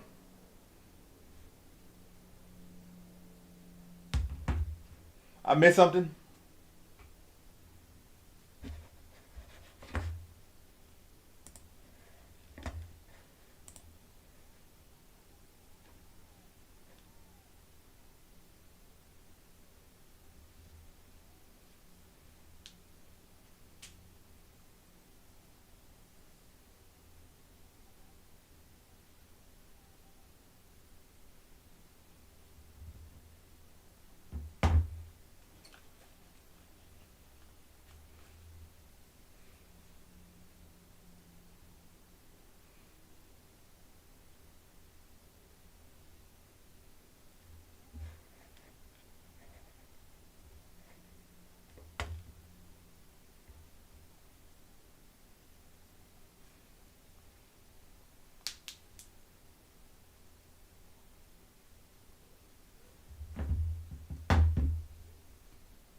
Oh yeah, no one's on YouTube. Two more people just joined it, but they're not saying nothing. They just watching me watch the screen, probably thinking they're gonna get me showing the fights. I cannot do that. I thought about doing it on Twitch, but yeah, Twitch wasn't allowing me to do it.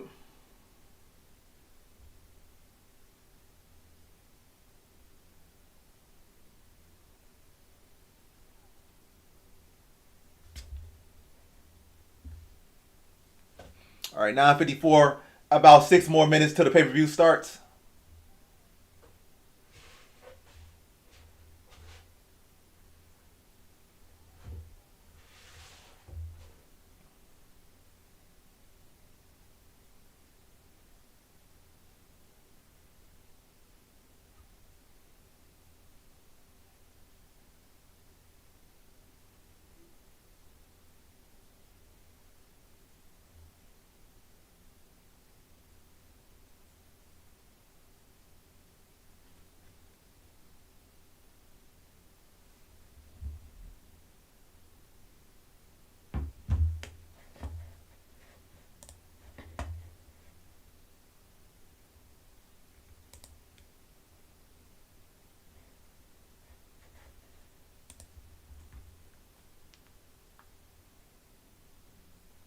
What's up, Gino? What's up, B3? What's better about Kick? I can show the fights on Kick or something. Is that what's better about Kick? I do have a Kick account. I just haven't ever streamed on Kick. But the thing about Kick is, I don't think I could get monetized on Kick at all, and I'm definitely not getting on Kick for free. Like I'm barely making any pennies on here, but I'm making something. If I got on Kick, I think that you had to average like 100 live viewers or something to make money on Kick. Well, to even get monetized on Kick. So I'm barely averaging 3 viewers on YouTube and Twitch.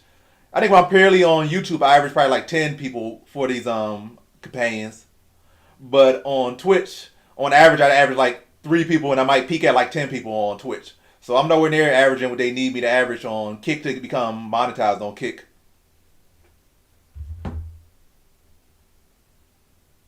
Yeah, bits are cool, and also they cost less. Yeah, I can definitely see them popping. Let's see what's popping. I see a dinosaur. I see a cat. See some red stars, some circles, a bunch of different stuff popping up there. I see it all.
Yeah, they are.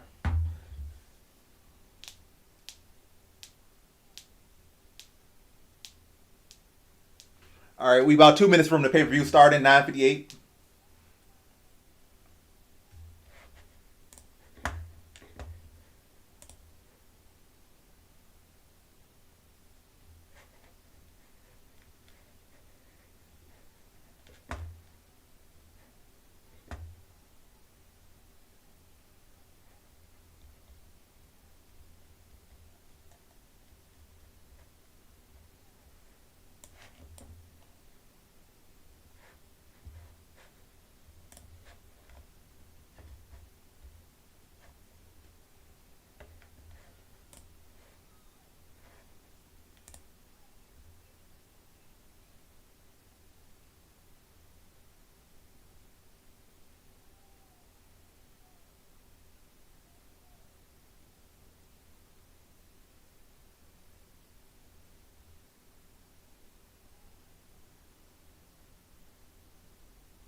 some more bits. At the end of the day, that's all it's about, having fun. So it don't matter if it got no rhyme or reason. If you're having fun, then that's the reasoning right there.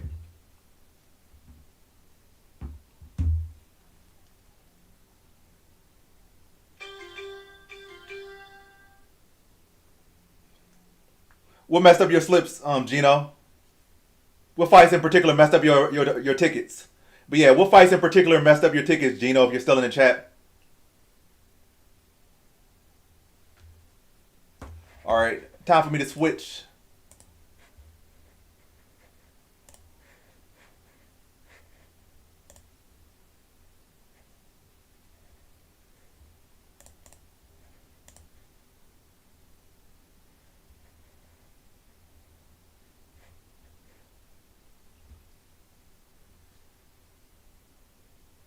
Oh yeah, mix. Only had mix in one parlay, but that definitely was disappointing. My only loss of the night so far, and mix of all people decides to disappoint. But it is what it is. In my opinion, Santos was the clear underdog that was going to win. The fight was very close, and you could argue could have went the other way, especially off the third round.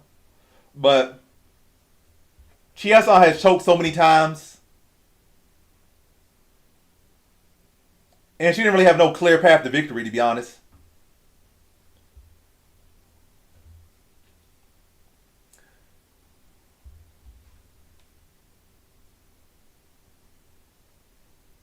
Yeah, Mick should have won the fight in my opinion, though, but judges didn't give it to him, and he still showed the same flaws he showed the last fight. So he didn't make no improvements, no real improvements from his debut to his next fight.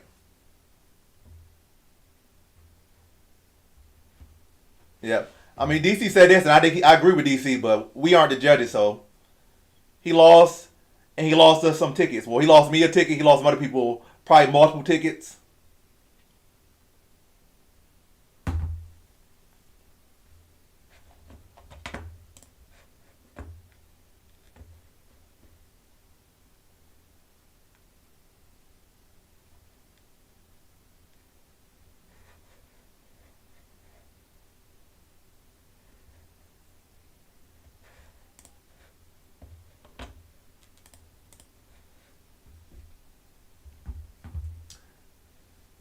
You doing things I never seen before, making big emojis and stuff.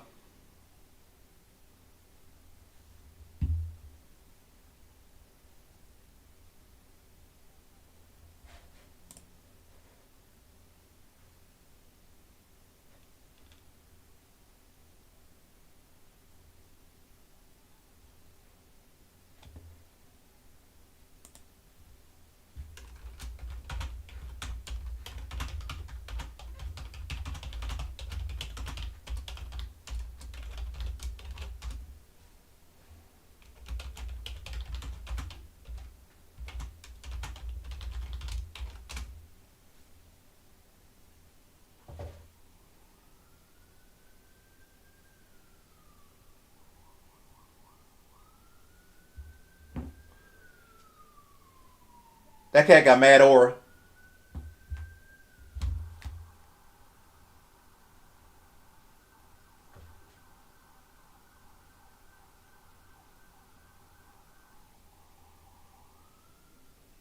I picked Taporia to beat Patty in my opinion, and I think that's pretty clear. But anything can happen. But I would say Taporia has a clear, like, seems like the clear guy that should win that one. The clear pick. Not gonna say no lot, but probably like average confidence Taporia if they ever match up.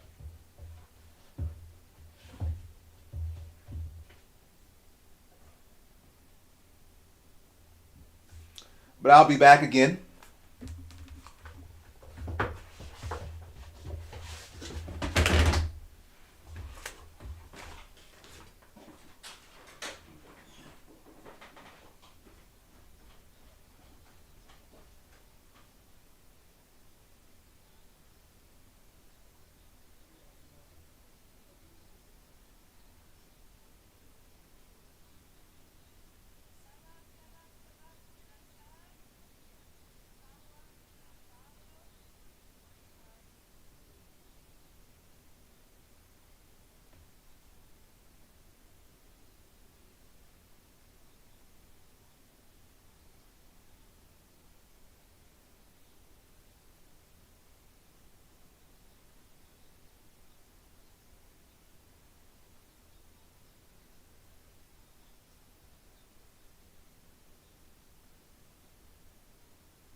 Now I got my wings, or the remnants of my wings from Wingstop.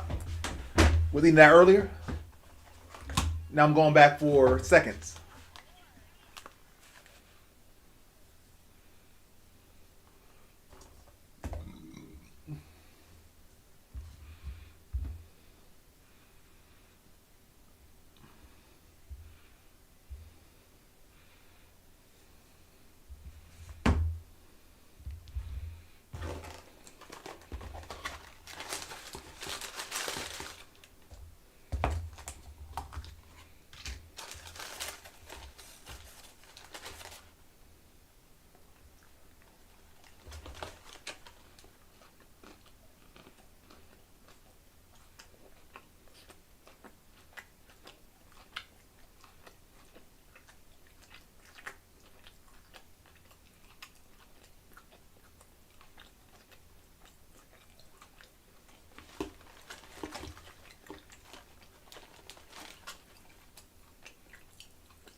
All right, done with that little snack.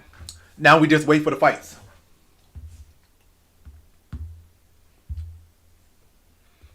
W bits. W bitties. Sanhagen has good height on everybody. Yeah, but Sanhagen's definitely lying, but his height's nothing new, I guess, in his fights.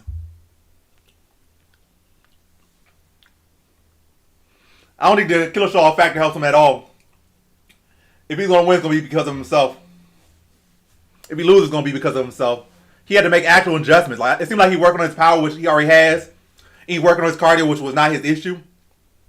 It's really his shot selection.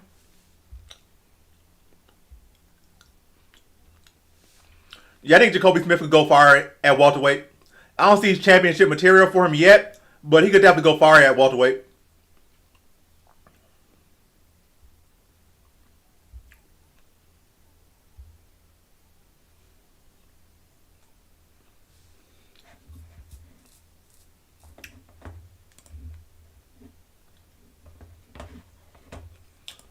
But yeah, first fight of the pay per view, we got Magomedov versus Piper.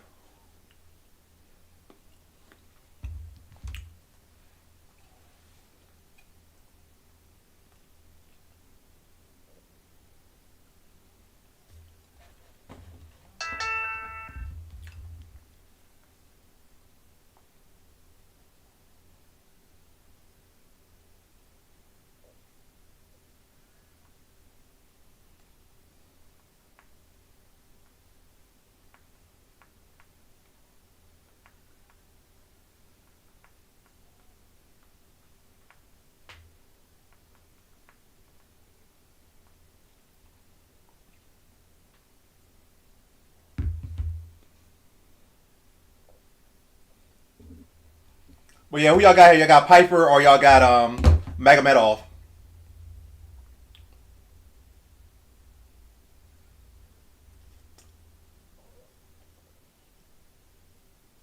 Yeah, I'm watching them live. Well, I'm not in person, but I'm watching them on the pay per view. That's what I'm doing. I'm sitting here watching the fights. Right now, nothing happening. You know, Piper and Magomedov about to come out right now, so I'm waiting for them to get to the ring and for the fight to start. But yeah, I've been, that's what I do. It's a fight companion. I'm watching the fights, reacting to them, and you guys could react with me or watch me react or whatever, however y'all want to do it. Ask me questions. Piper TKL.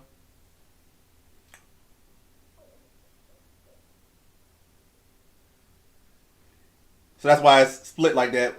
Both of y'all are in here and both of y'all got different picks. I got Piper here.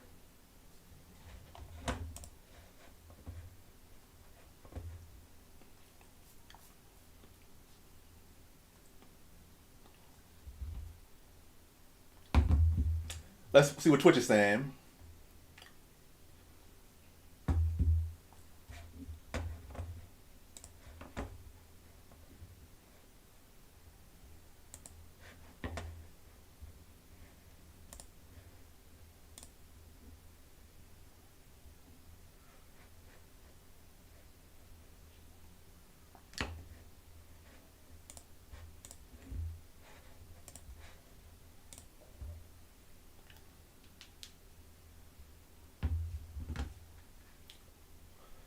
I appreciate the compliment, Kate. Good to see you in here.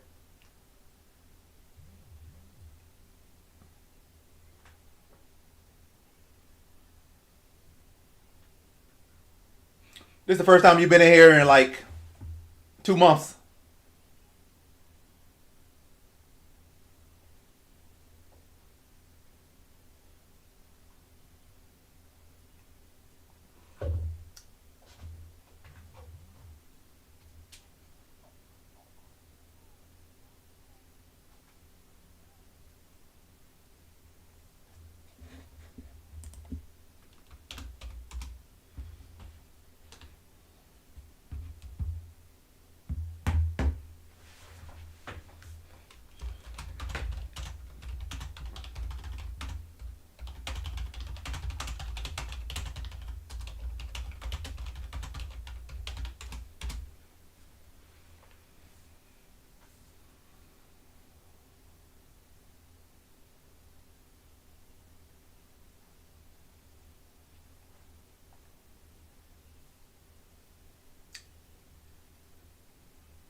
Let's see what YouTube's saying about it there. What does he do for? What has he earned? What has he done to deserve anything? I definitely got better picks than Guru. That's not even a question. I know I got better picks than Guru. And I've had better picks than Guru for like over, well, I'm going to say over a decade. Well, close to a decade. I've always had better picks than Guru. Like I said, he might get his little occasional night here and there. Maybe even his occasional nights, but overall, like, it's not even close, not even a contest. I wouldn't even classify Guru as a predictor. Guru is an entertainer. He's not. I don't think nobody classifies him as a real predictor.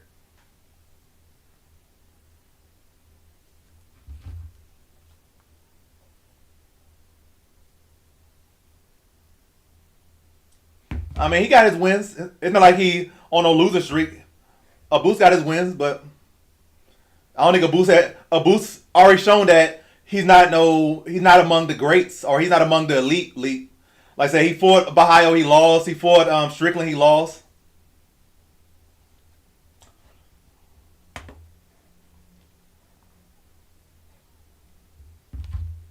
He does.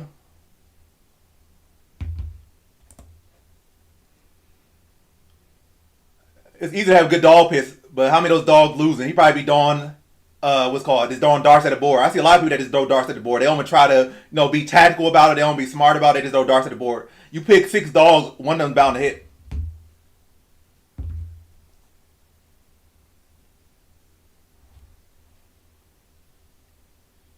I appreciate that, one of your favorites.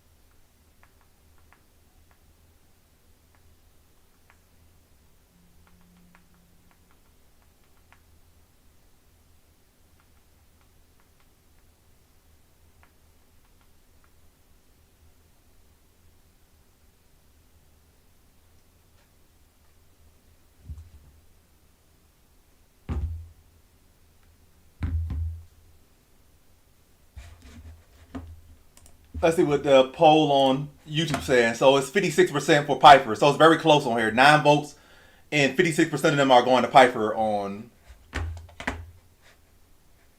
YouTube. Let's see what Twitch says. It's probably only Jill, and Jill has her point. Well, two people have points for Piper. So 100% for Piper on Twitch, and 65%, well, 56% for him on YouTube. All right, fights on the way finally. Piper versus Abus.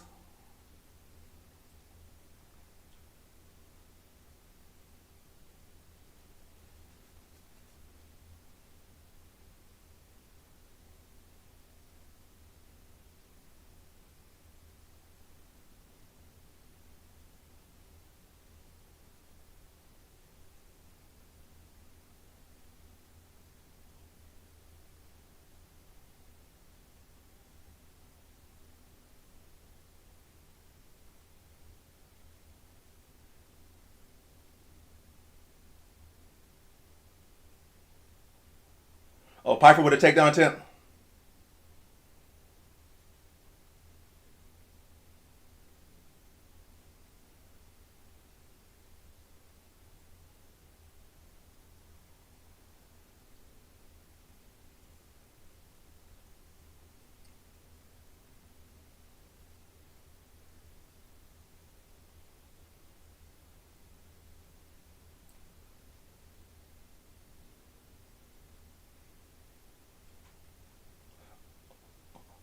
Abus able to reverse the takedown.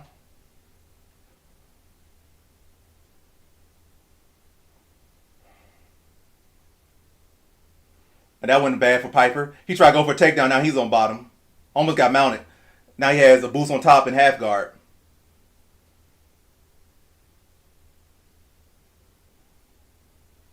A decent approach in theory, but it did not work out.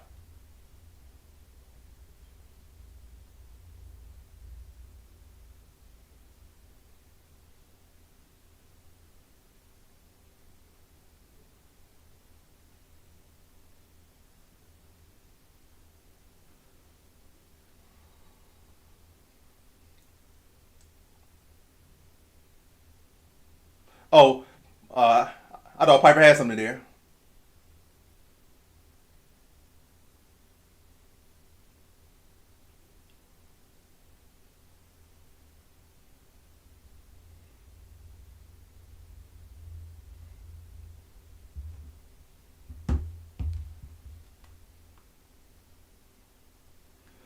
Probably about at least 15 years. I don't know exactly.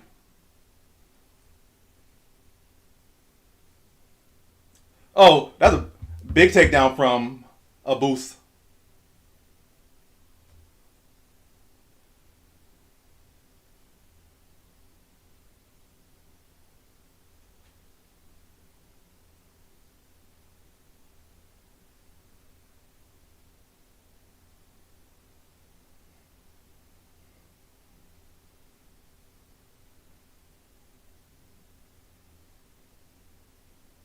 This is not a good start for Piper at all.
I can see fatigue. I said, yeah, I can see fatigue on a boost a little bit of mouth breathing. Very good rounds for him.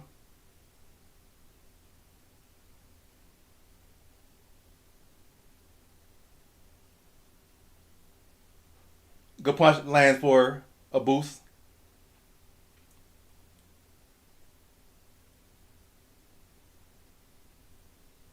Good jab from a boost.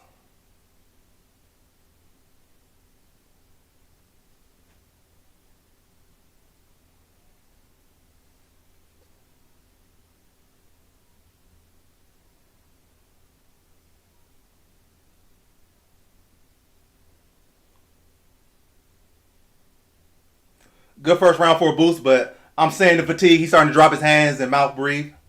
So Piper got to ride the storm.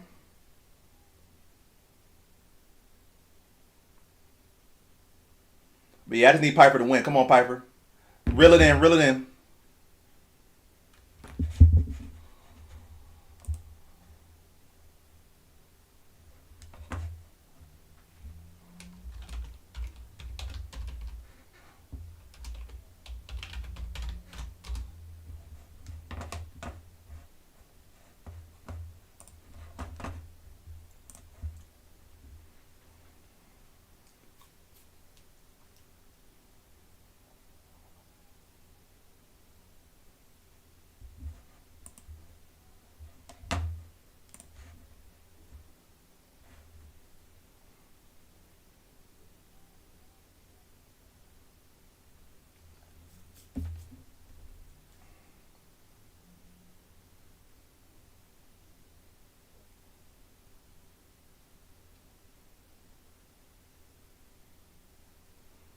All right, second round underway. A boost took the first round. Is he slowing down? Either way, Piper needs to get going.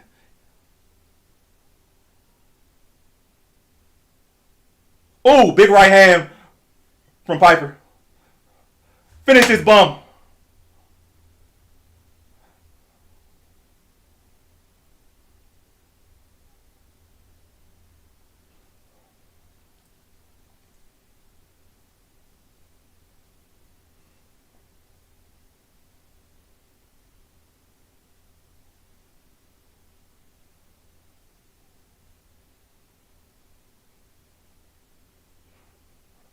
Piper trying to go for arm triangle here. But he's like too close to the cage. I don't think he's going to be able to get it here. But he steps in the mouth.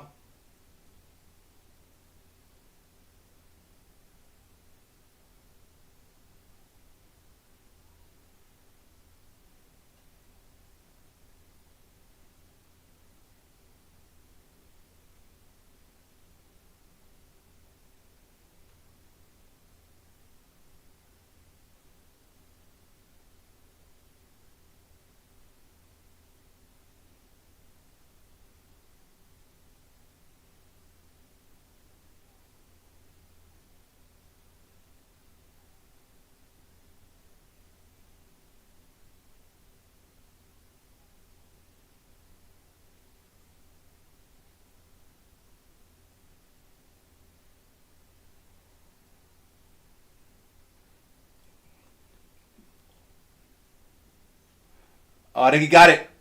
Come on. Parlay good. Parlay good. Parlay hits.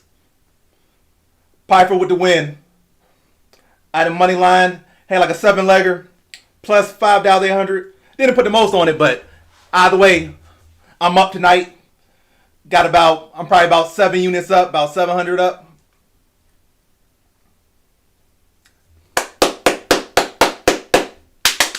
Yay me. Yay me. Just what I needed. But yeah, Boots definitely gassed. He wasn't even defending properly at that point.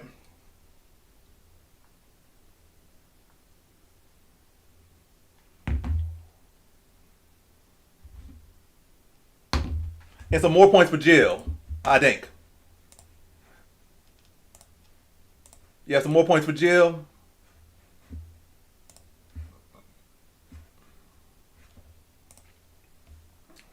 All right, let me see. Let me put up the next poll.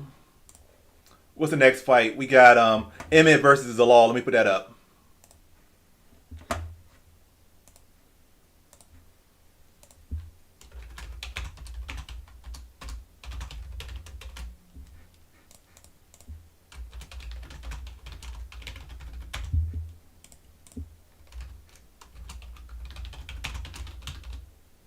Yeah, it was a sub. All right, next prediction is up. Who y'all got, Emmett or Zalal? Now let me put it on Twitch as well.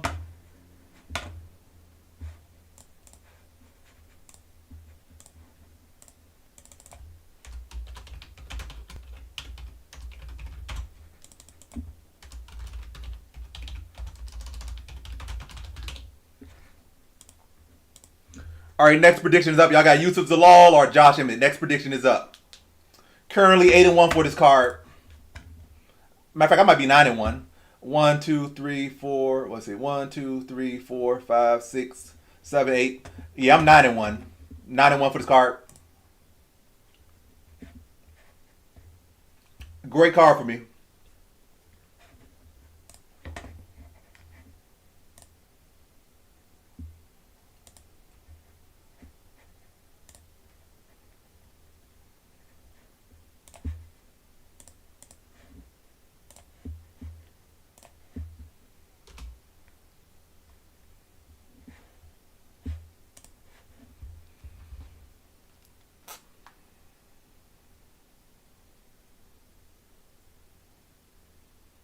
Man, I got too excited. He coming to the fight with a brand new baby. That's crazy. A newborn.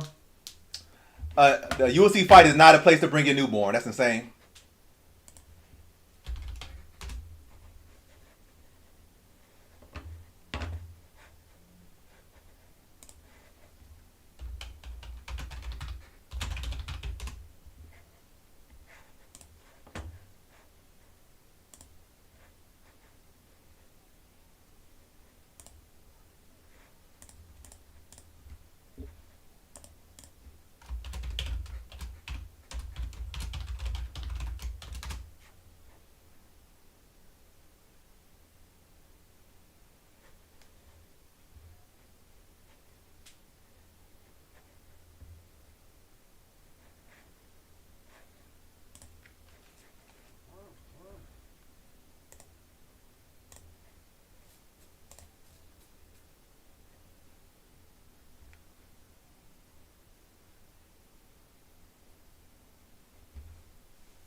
But yeah, tonight's great already. It's already a great night.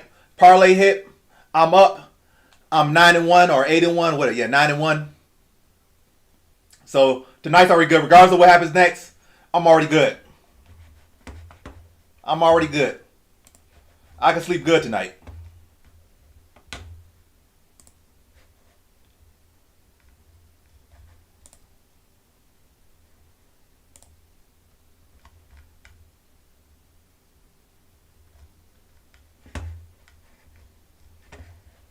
I really should be perfect right now, but it is what it is. I take profit over a perfect night any day. Perfect predictions, they cool and all, but profiting, way better. Making money, way better.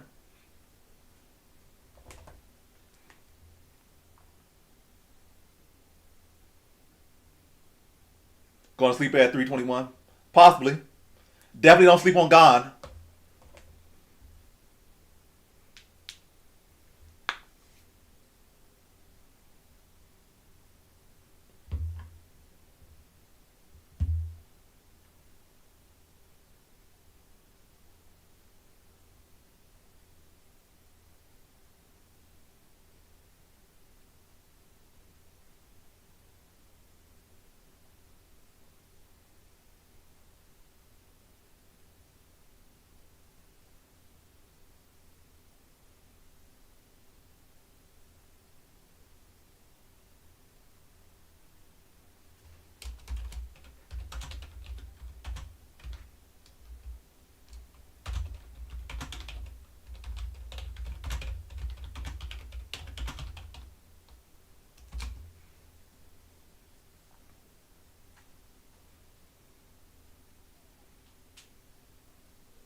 Wonderful. I don't have a favorite fighter right now. In the past, it was like Rampage, John Jones. But right now, I don't have. I like a lot of fighters, but I don't have a favorite. I like them, but I don't really care for none of them like that. I'm invested in the John Jones. I was invested in Rampage, but these other guys or Anderson Silva and stuff like that, or Mighty Mouse. But I like these current fighters, but I'm not invested in none of them.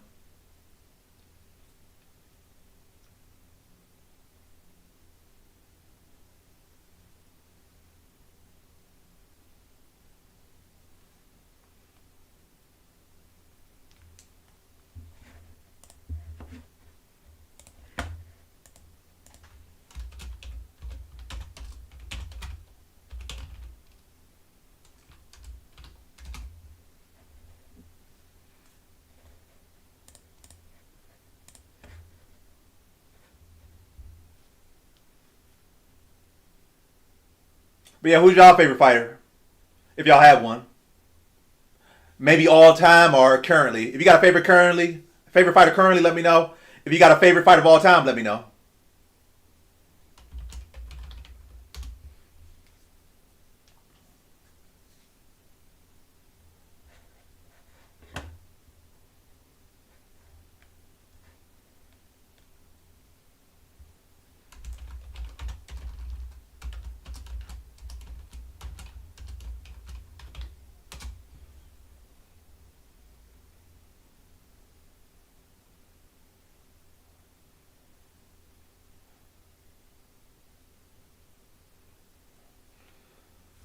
He's on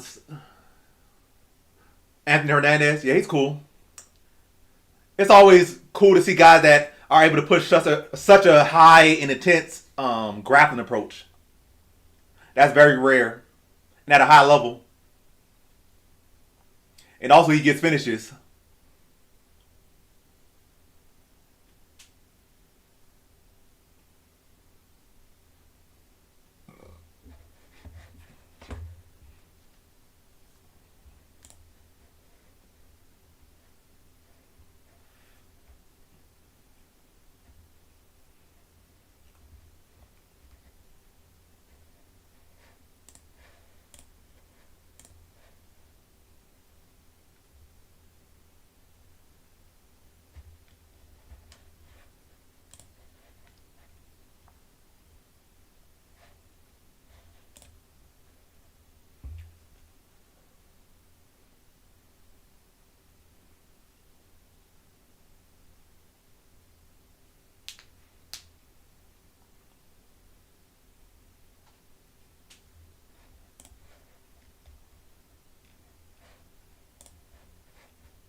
That pace was good. I wonder how long he will be able to push that like that.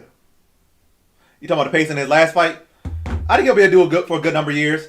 I think he's still in his early 30s, so he might be able to do that for like another 3 years, probably, until somebody beats him.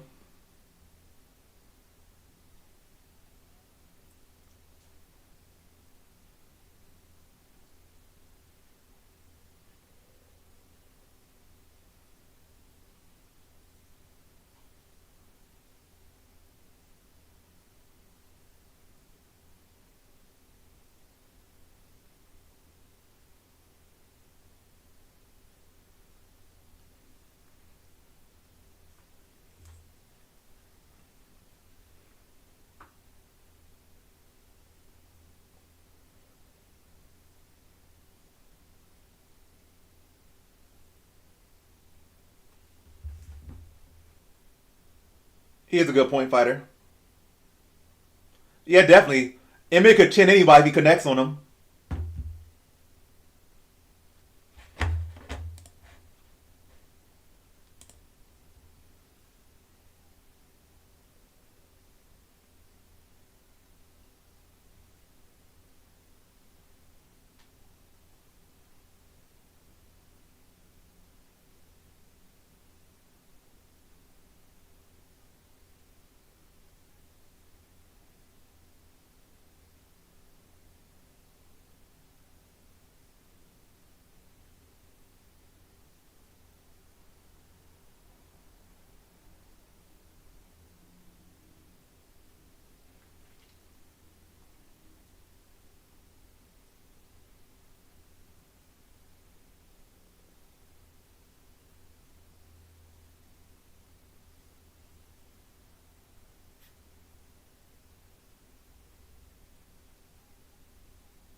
Yeah, Zalal should win this one. Should I could even see Zalal knocking him out because Emmett is predictable. He does dip his.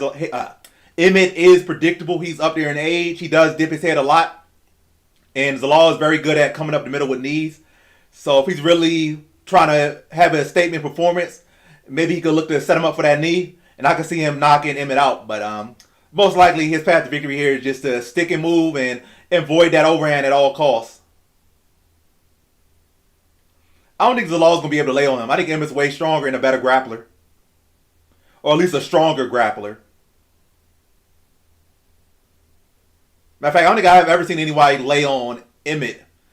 Emmett's a very strong guy. I think at lightweight some people laid on him, but at featherweight I have never seen nobody lay on Emmett. Most ways they beat Emmett at featherweight is just sticking and moving.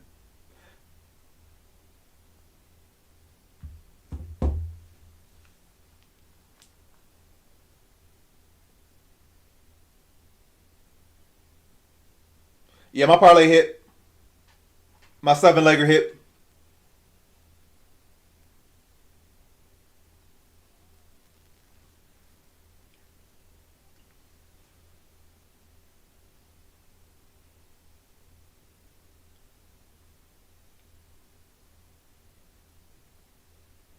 Wellmaker and Murphy. What about them?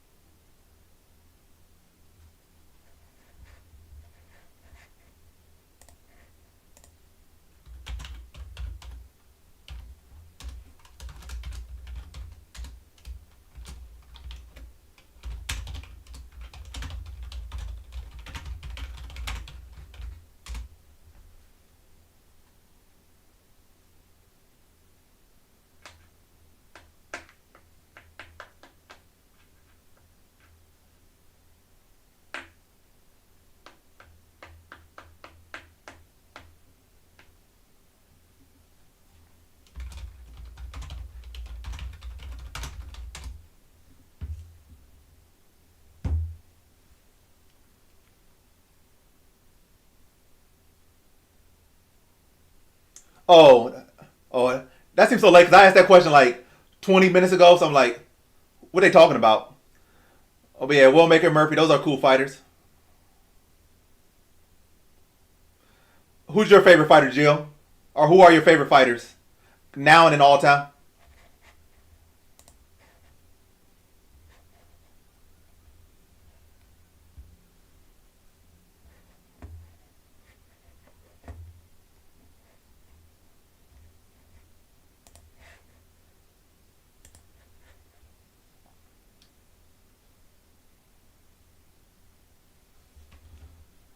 7 late party.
Let's see. I don't have a favorite fighter to be honest. Oh, you said I love to watch Joanna. Yeah, Joanna was a fun fighter to watch.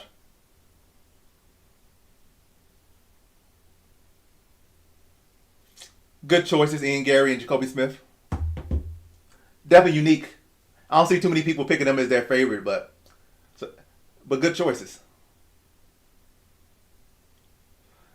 Look at him trying to rush forward and Dole ran.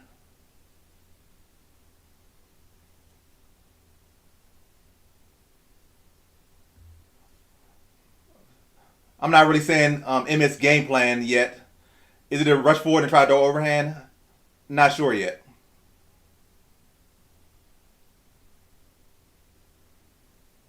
Law with a takedown and Ari on the back. Well, semi on the back.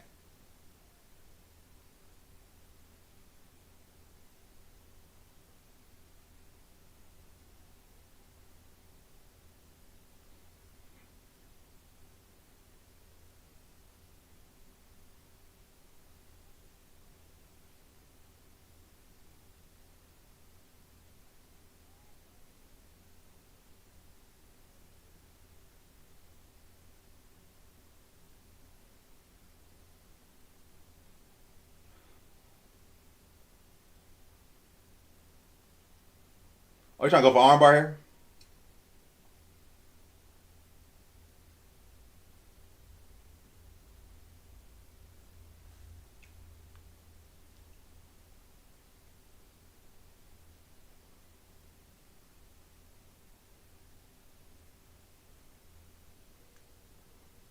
Oh, what his arm broke? Oh, he tapped.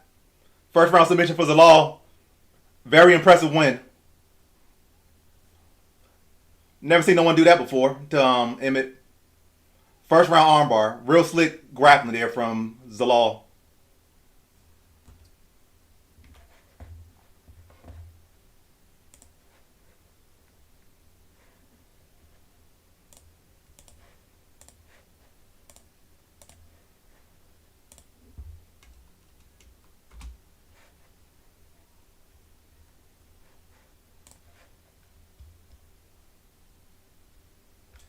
I actually picked Zalal by submission round one.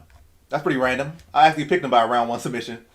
I guess it would be like I know he would rock him and submit him, but I forgot that I picked him by first round submission. I didn't bet him by submission. I bet him money line, but I didn't bet him by submission. But I predicted him submission round one.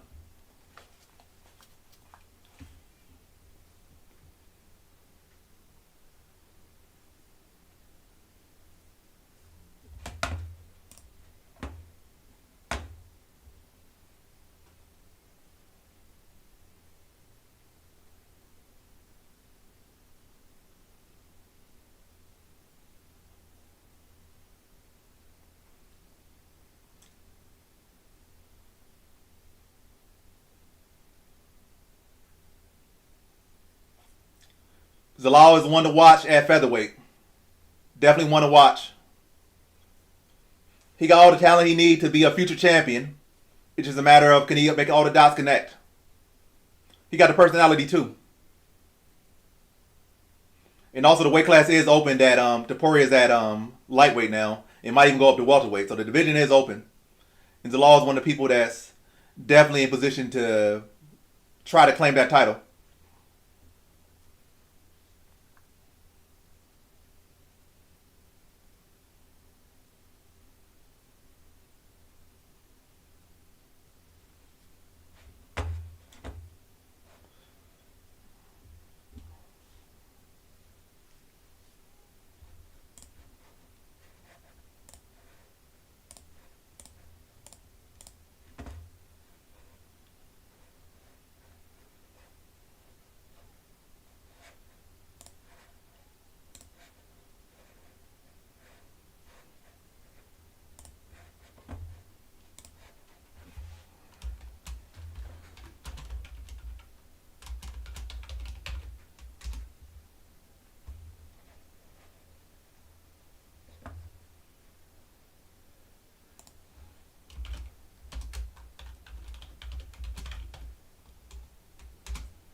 Let me put these joints up.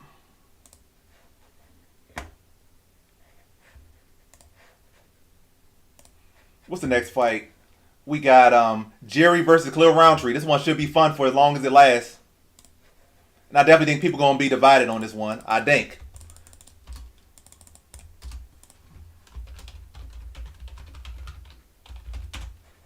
Jerry Prochaska versus who he fight in? Who Jerry fight in? Yeah, Khalil Roundtree.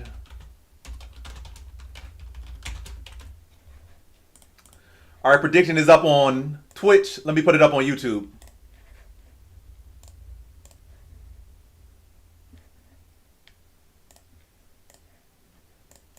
I'm not too sure about any of these fighters' dating history. I don't know who's dating who. I have no clue who's dating who.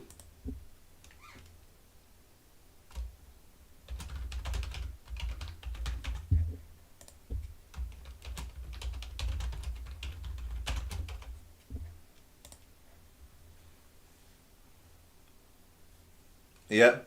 Definitely a big bounce back week. Big bounce back week.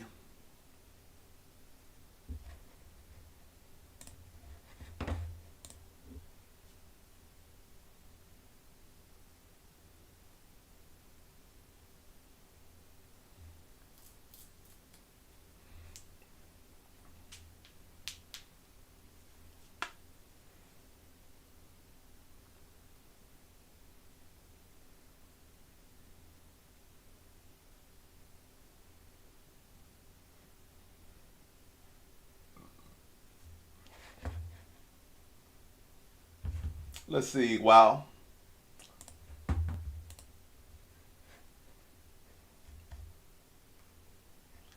I'm number 10 on Tapology for this week. Or is that 18? 10 or 18?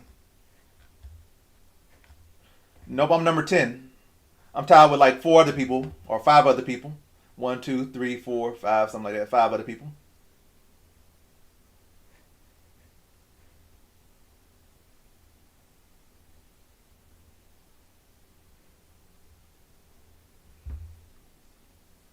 Let's see who we got. So the guy that's currently number one guy, Pereira, is a fourth round knockout. Devolves really by submission. Pereira.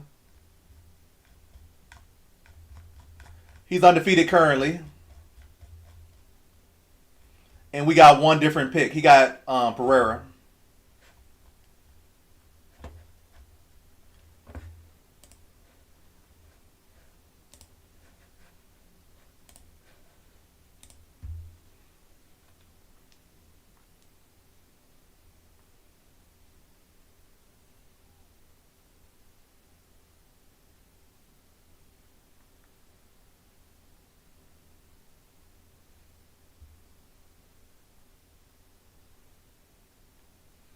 Let's see what y'all saying on YouTube.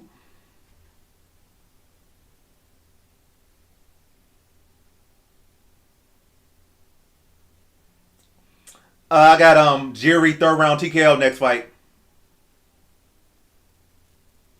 But yeah, Jiri next fight round 3. No bets on that. All my bets are done.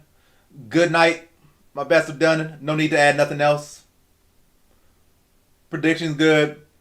Bets good. Great night already. Pay-per-view paid for. And then some.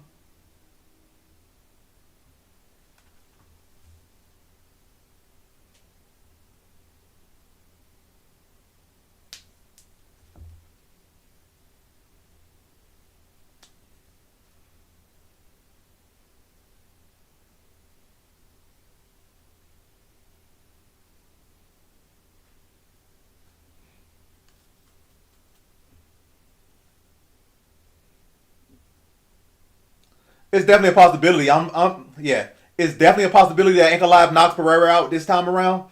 But I'm still more so leaning into a decision victory for Ankalaev.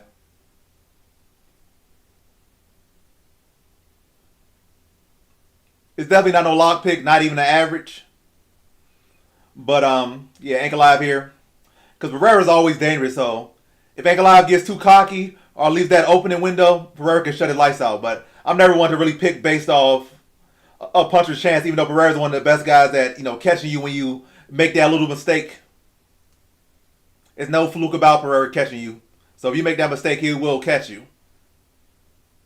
But yeah, I gotta go Ankalaev. Ankalaev's the more well-rounded fighter. He got a win already over Pereira. Ain't been much time in between the fight. And he's younger, more well-rounded, and he got a win over him. And that was their last fights. Yeah, I gotta go Ankalaev here, though. That'd be cool. I like Ankalaev. I like Pereira more than I like Ankalaev. I'm not really a big Ankalaev fan. I think he's a cool fighter, and he's a great fighter. But I'm not a fan of him in any way, so I definitely like Pereira. And I'm not gonna say I'm like a Pereira stan or nothing, or he's one of my favorite fighters in particular. But I guess you could say, as far as who's fighting right now, he's one of the fighters I like more. But I'm not invested in none of these fighters currently. I have no fighters that I'm invested in. Like, I feel any type of way if they win or lose, unless I'm betting on them. Then I feel some type of way. But I had fighters in the past that were fighting like I would feel invested if they win or lose. And as of currently, I have no fighter that's active that I feel any investment into, outside of me betting on them.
I think 11 people in here, they ain't saying nothing. Let's see if the 11 people in here are voting. Are you guys using your constitutional right to vote? So right now, 3 votes And it's 2 votes to 1 for Roundtree. So 2 people have Roundtree winning, 1 person has Prohaska winning. But yeah, use your votes. Be active, be involved, use your votes. It's free to vote. And it's something to do. You lose no money by doing it. You gain no money by doing it, but it's fun to do. Make your vote count. And let's see what Twitch is saying. So we got 1 vote, and it's for Jerry. We got Jill over here going for Jerry. She putting up 100 points.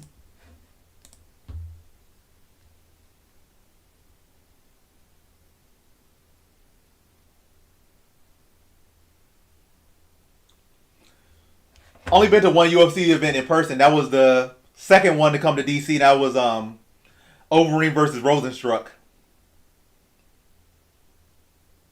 So yeah, I only been to one UFC event. I'm definitely gonna look to go to some more. I ain't gonna say I'm gonna go to 1,000 of them, but I feel like I'm gonna at least go to at least 2 more in my lifetime. At the very least 2 more, and then maybe at maximum maybe like 30 events. I don't feel like I'm gonna be trying to go to so many UFC events. I think I enjoy being at home watching fights, but definitely going in person is a whole experience in itself. So probably like 30 maximum. Probably like some big fights, or if any of my friends make it to the UFC, my kids or something make it to the UFC, I make it to the UFC, something like that. I'll probably go to more. But as far as like nobody I really know is in the UFC and it's not no real big fights that move me or not too many, I feel like the cap probably gonna be about 30 UFC fights in my lifetime that I'll go to in person. I'm currently at 129 more to go. But at the very least 3, so 2 more to go.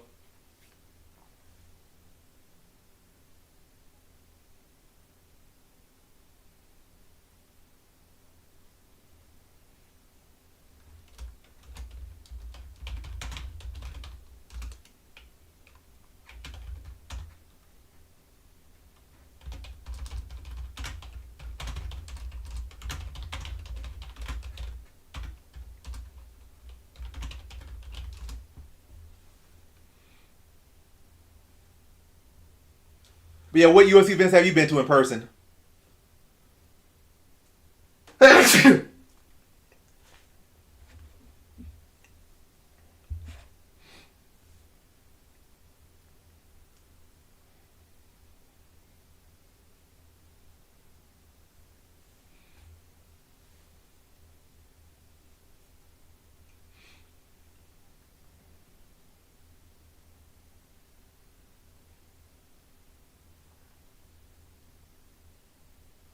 They've been spoiling you. All those events in Texas, and we only got probably 2 as far as I know in DC.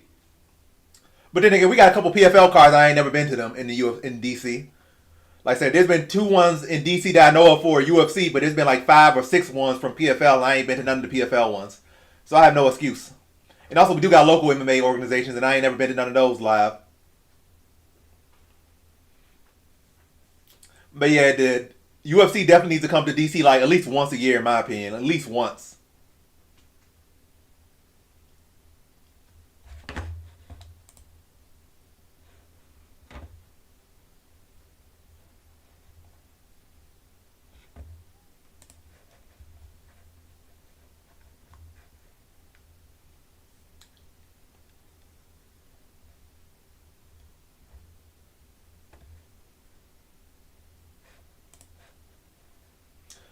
Khalil making his. Why am I stuttering? Yeah, you're always stuttering. That's nothing new. But yeah, Khalil making his way to the octagon right now. Khalil, blue corner, Khalil Roundtree Jr. Khalil Roundtree is making his way to the octagon right now. We're probably about 5 more minutes till the next fight starts. So Khalil Roundtree got to make his way out, and he's not running. He's walking slowly to the cage. He's taking it all in. Big moment for him if he can get it done, and he can see himself back there for a title shot if he gets past Jerry here, especially in an impressive way. He might leapfrog Uberg if he can get through Jerry in an impressive fashion. I ain't going to no White House card. That fight card probably gonna cost like $50 to watch. I might try to stay outside and sneak a peek, but getting in there probably gonna cost like $10 at least to get a ticket. The cheapest ticket to get in the White House probably like $10, and I ain't got that kind of funds unless I'm rich by that time. Then maybe, or somebody invite me who's rich and got connections. But that would definitely be an experience.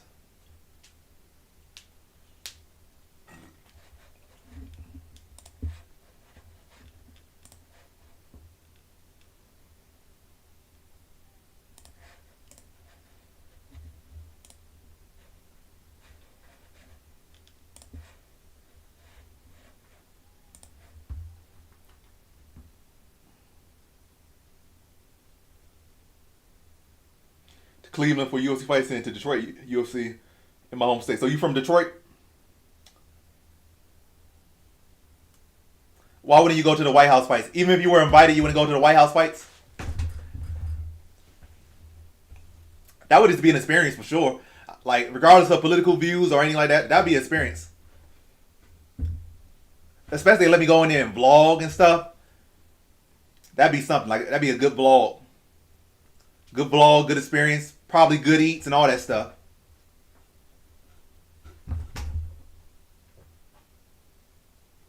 But yeah, what's your reasoning for not going? Matter of fact, I probably know your reasoning.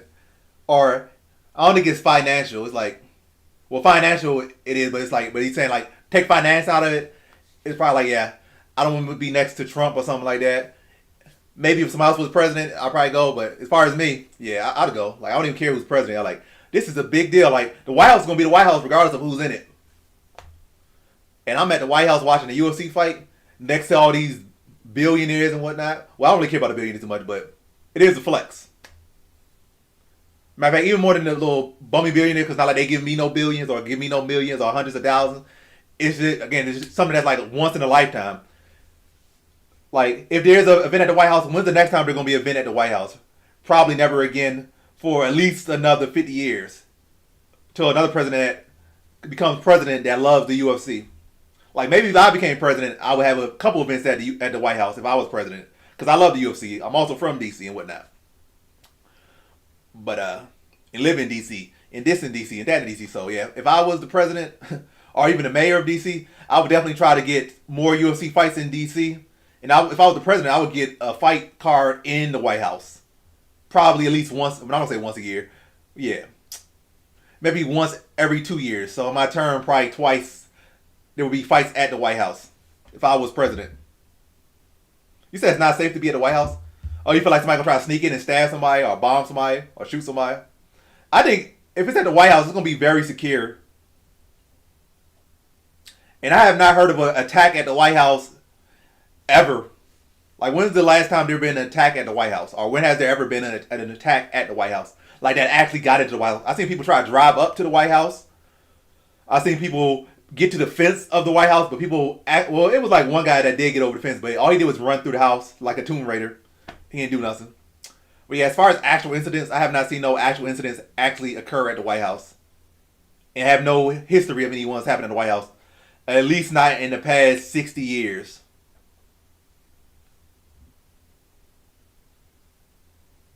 Oh, that's dope. I live in DC, but I have never been in the White House. Never been in the Capitol building. I missed those tours as a kid. Or maybe my school just didn't do them. Like, we definitely went to other museums a lot in when I was a kid, but we never did tour the White House. We never toured the Capitol building. So I've lived here my whole life and I never seen those things, the inside of them.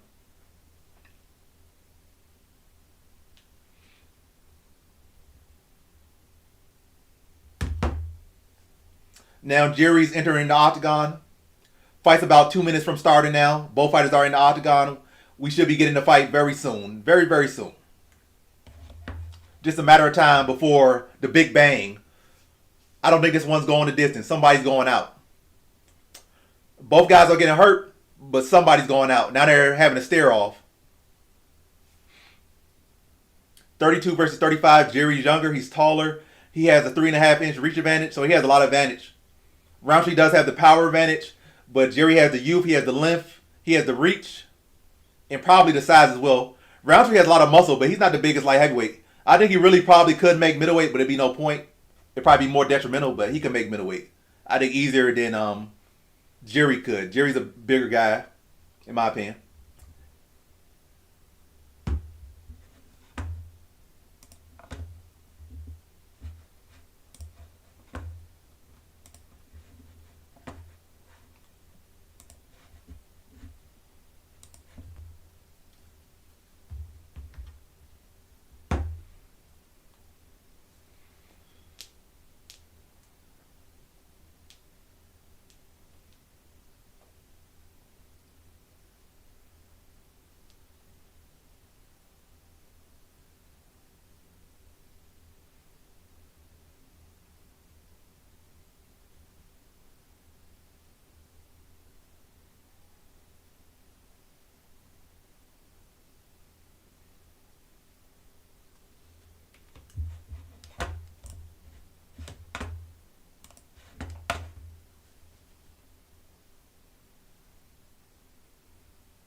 So let me see what the poll said on Twitch. So Jill put her points to Jerry. Yeah, I already saw that.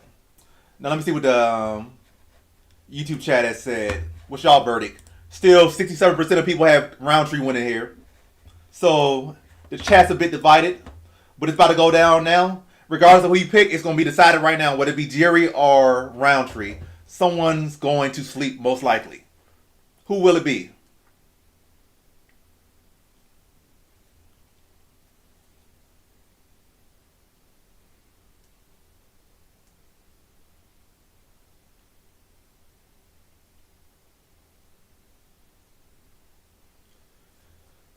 They touch gloves, fights on the way. Clue always don't wear stuff. Why he marching like that?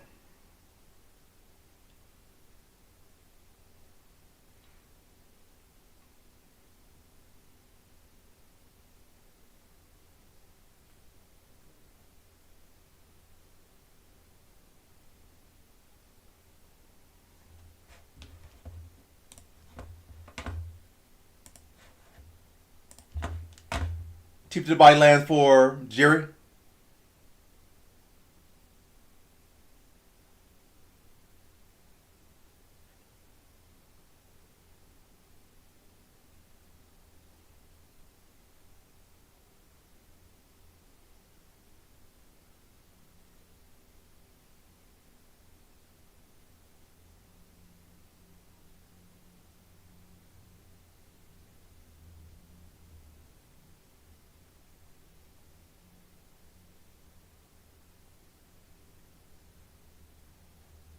Oh, Roundtree trying to knock his head off. He missed both shots though.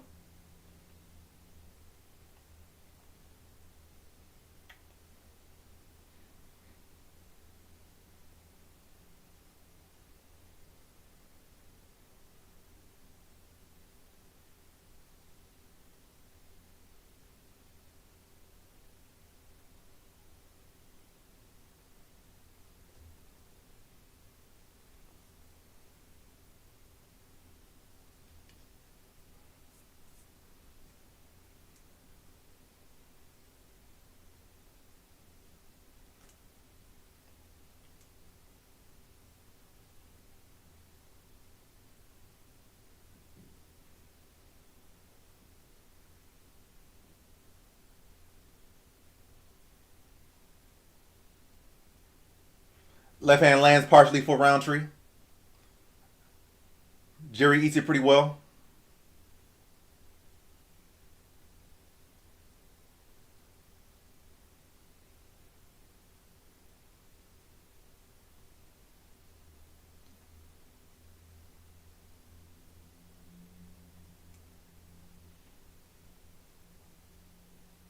Oh, nice body kick for Roundtree.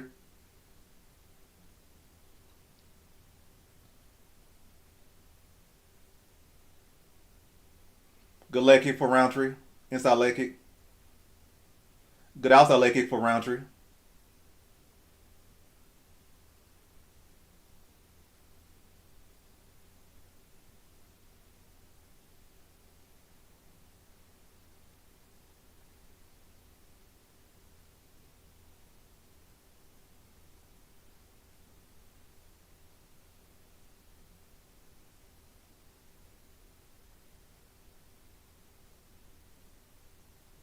Another good hook to the body from Roundtree. That body is red on that side. Oh, big hook lands for Roundtree. Spins Jerry around. Oh, good combination from Roundtree. Jerry's chin is holding up well though. Inside leg kick for Jerry lands. Head kick partially lands up top for Jerry. Oh, good 1-2. The two kind of falls short. The jab lands for Jerry.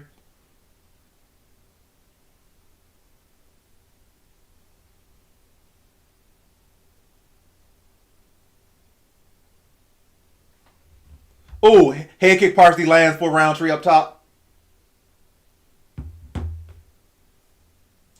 Jab partial land for Jerry. Let me get up for this fight.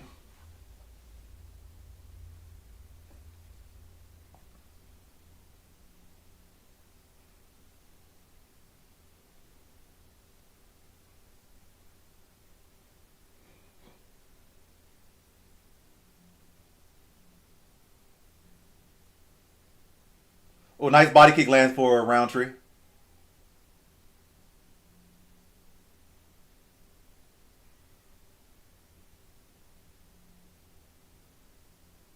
Oh, good combination lands for Roundtree.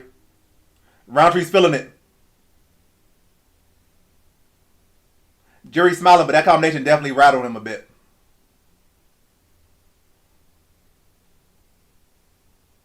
Round one ends. Round one goes to Roundtree. But Jerry is definitely not out of this fight. You got to keep doing that to him for the next 10 minutes or put him out because Jerry does not believe in backing down. He only gets hungrier. But first round goes to Roundtree.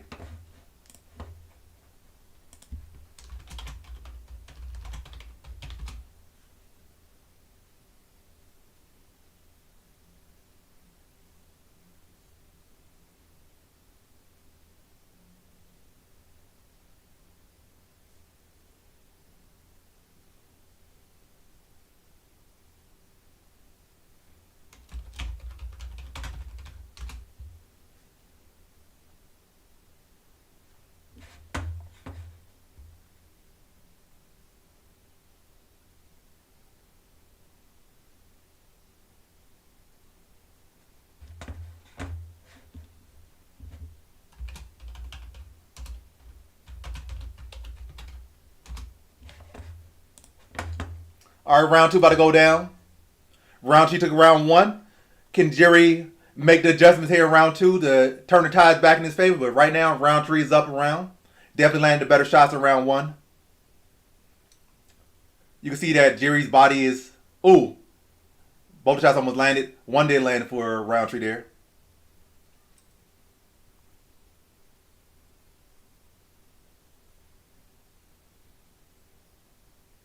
Ooh, spinning back elbow partially lands for Jerry. Roundtree ate that one pretty good. Roundtree lands it straight to the body. That pushes Jerry back a little bit.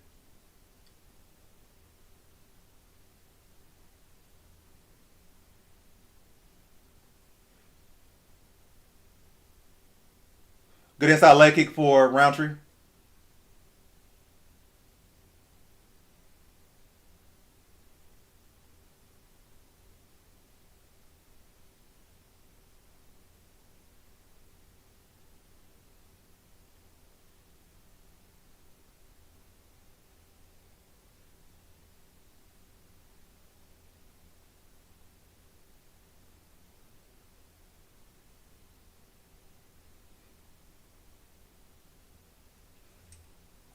Another straight to the body lands for Roundtree. A bleak kick lands for Roundtree. Ooh, big hook lands for Roundtree. More slappy, but definitely significant. Another straight to the body and uppercut lands for Roundtree.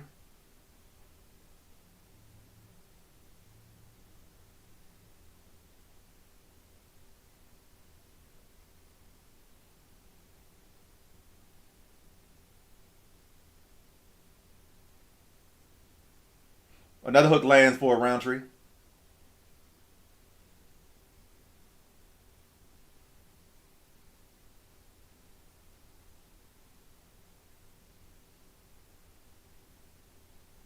No, it's not. Both of these guys definitely have some flaws in their technique. It works for both of them, their flaws, but they definitely got flaws in their technique. There's nothing about either guy's perfect technique.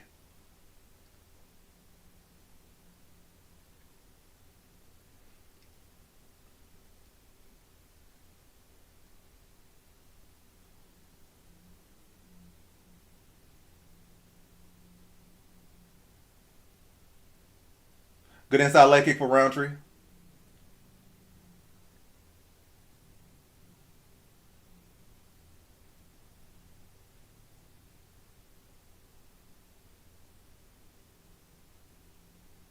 Another good inside leg kick for Roundtree.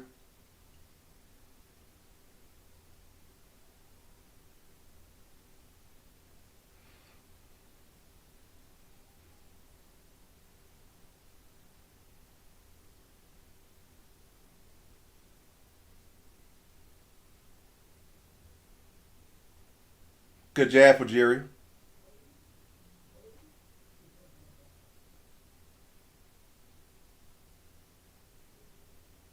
Ooh, good little question mark kick partially lands for Jerry.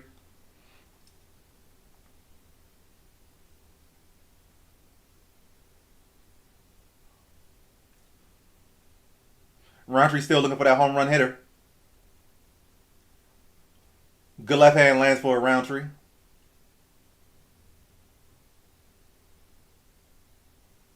Good teep to the body lands for Jerry. Some good jabs landing for Roundtree here.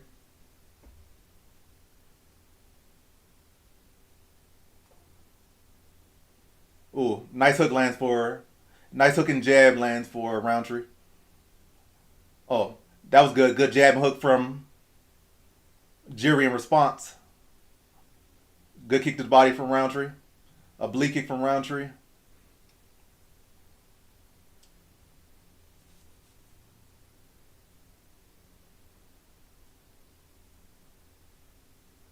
That question mark kick again, but doesn't land this time from Jerry.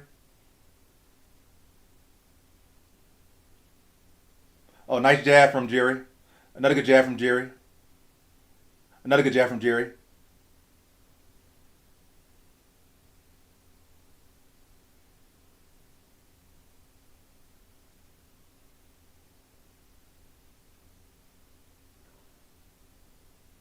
Oh, nice hook lands up top from Roundtree.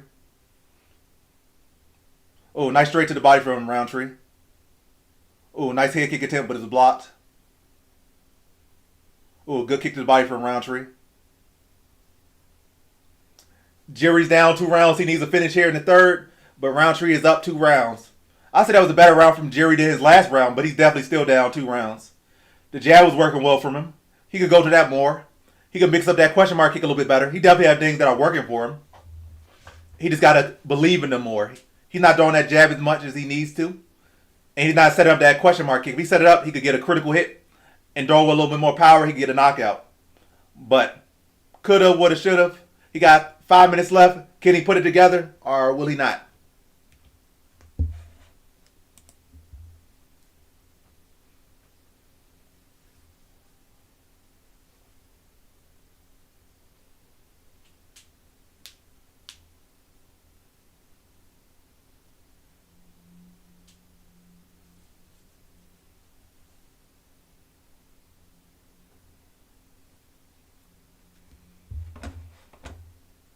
All right, third and final round.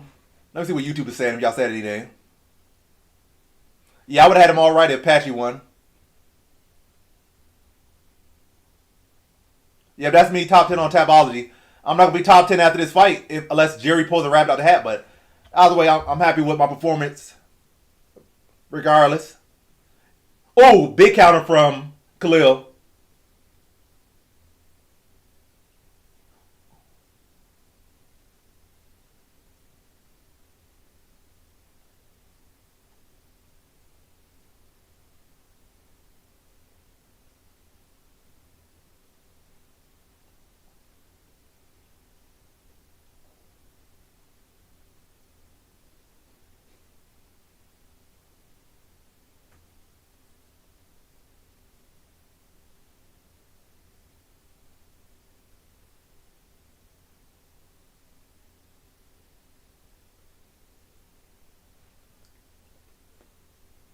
Oh, good pressure from Jerry.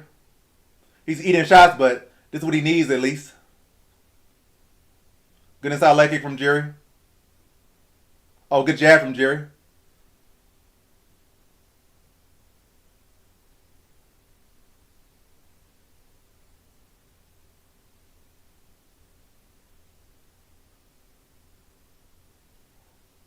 Oh, oh,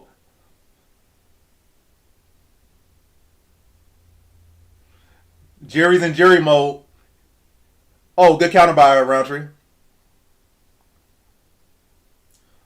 Ooh,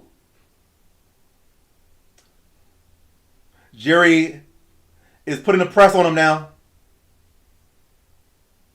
Oh, Roundtree's hurt. Jerry's pursuing him.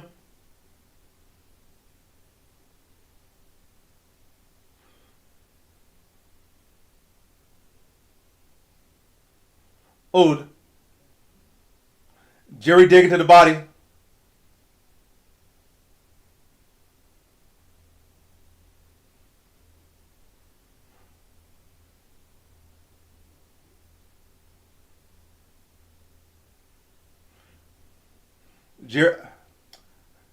Jerry's pouring it on him. Roundtree needs to survive to win. He's up 2 rounds. Oh, some knees in the clinch from Jerry.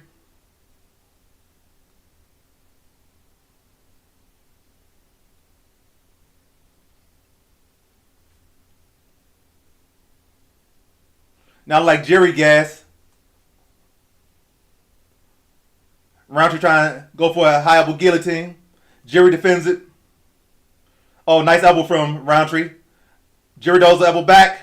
Ooh, elbow from Jerry. Sock and bonkers here. 2 minutes left in round 3. Jerry needs a finish. Oh, spinning back elbow from Jerry. Roundtree's cut open. 2 minutes left. Roundtree's battling against the clock. Good jab. Oh! Face plant KO. Jerry comes back once again. Down 2 rounds. Face plants KOs Khalil Roundtree Jr. Jerry does it again. Who is that crazy man? You got to beat Jerry for all rounds. If not, he comes back. And he does again. Perfect prediction. I had no bets on that, but perfect prediction. Sort of. 3rd round TKO. I might be number 1 right now on Tapology.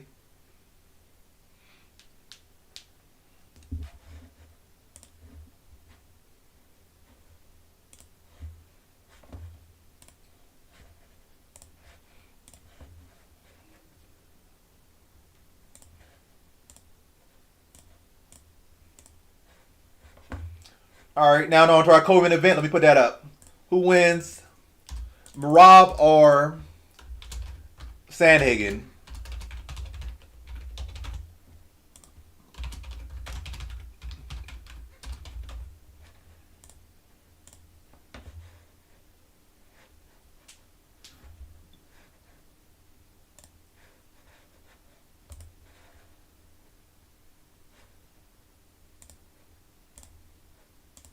Imagine somebody saw that fight live and tried to bet a lot of money on Roundtree. They'd be so mad.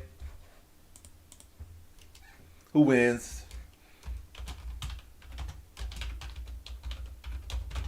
Rob Dvalishvili or Corey Sandhagen? All right, poll is up on YouTube and Twitch. Who do y'all think wins? Marab or Sandhagen? Does Marab keep his belt and extend his greatness, or does Sandhagen finally taste gold? Does he finally overcome his hurdles? He always chokes in the big one, but does he rise to the occasion now? So who y'all got, Marab or Corey Sandhagen? But yeah, that has to be fight of the year. I mean, not fight of the year. It could be fight of the year, but it definitely should be fight of the night. Jerry versus Roundtree had to be fight of the night. I should have, but I ain't mad at it. I already came up tonight. I could have won more money. I definitely could have won a lot more money, but I won a good amount of money for me, in my opinion, tonight. So I ain't mad at it at all.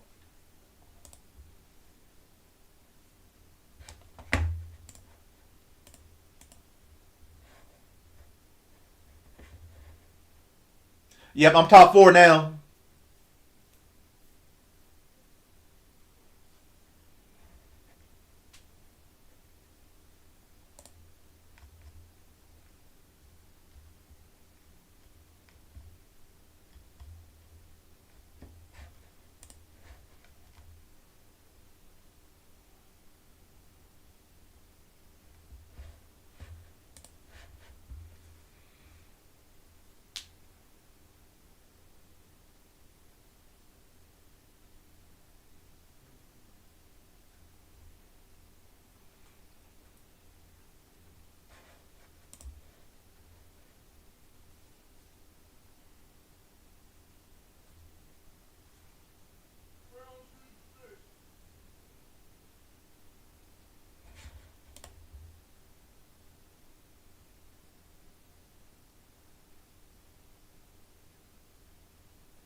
Oh, he said that.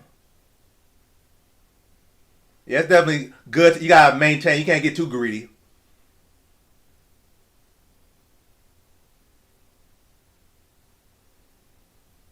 Yeah, Jerry and Roundtree will still lose to Pereira.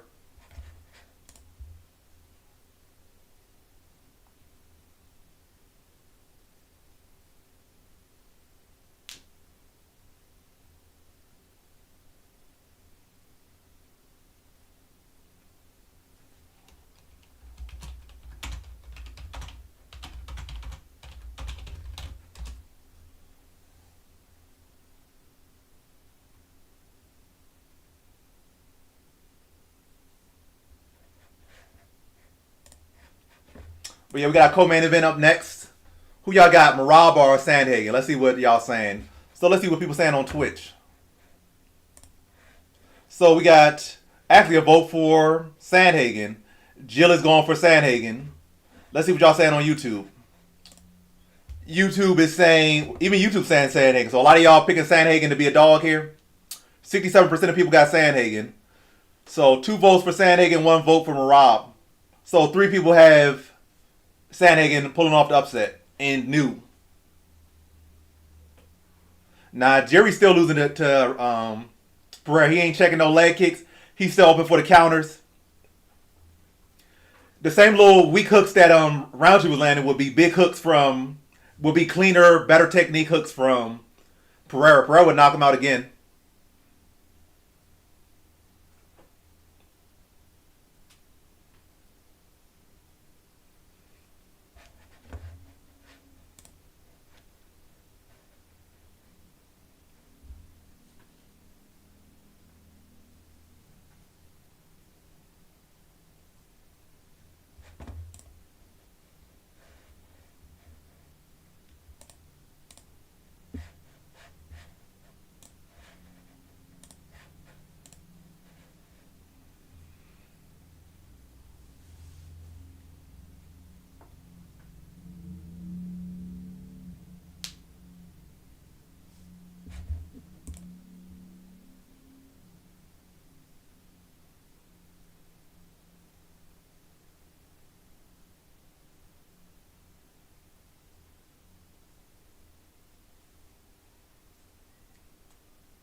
Look at you using those bits. W bits in the chat. W bitties.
Do, do, do, do. Yeah, I'm having a great night. I cannot complain.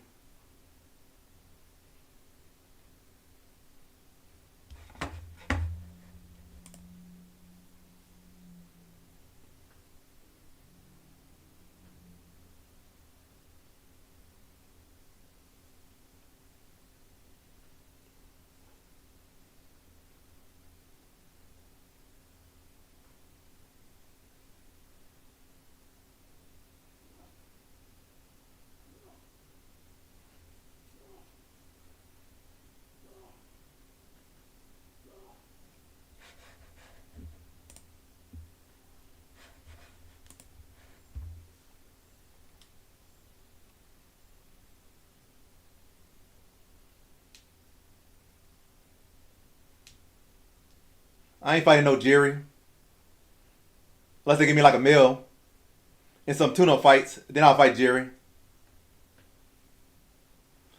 Saying get the belt tonight. That'd be cool for Sandhagen. That'd be good for America too. I don't think America got any current UFC champions, so that'd be dope for America.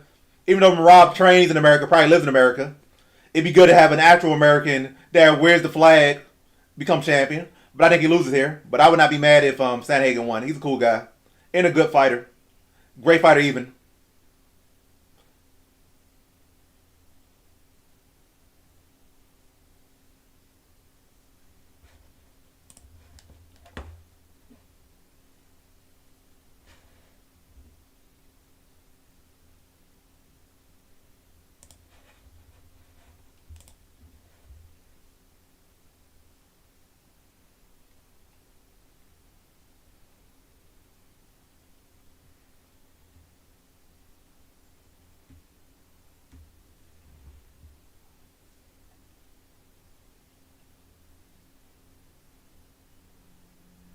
Yeah, that'd be dope if they did. They also might come over and see my how I did the last 2 weeks. I did terrible the last 2 weeks. I definitely had some down weeks, but I'm back up though.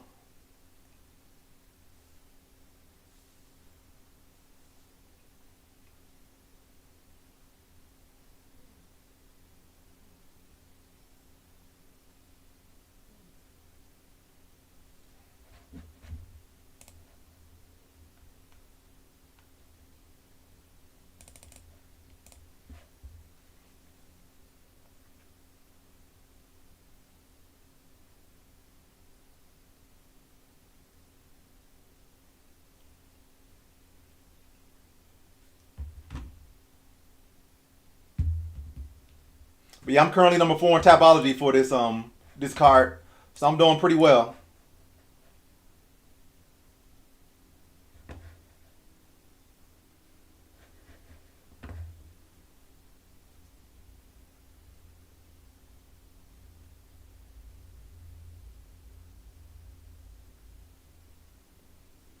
I forgot I picked Ankalaev by second round TKO, but we'll see. We'll see. I'll be forgetting who I pick sometimes. I know who I picked, but I be forgetting how I picked them to win. I just want to pick Ankalaev by decision. I could have sworn, and I could have sworn this and that, but yeah, I'll stick with it. The prediction's been hitting real well, so maybe round 2 will be what it is. Like I forgot I picked Zalal by first round submission too. Until I looked at my Tapology, like I picked him by first round sub.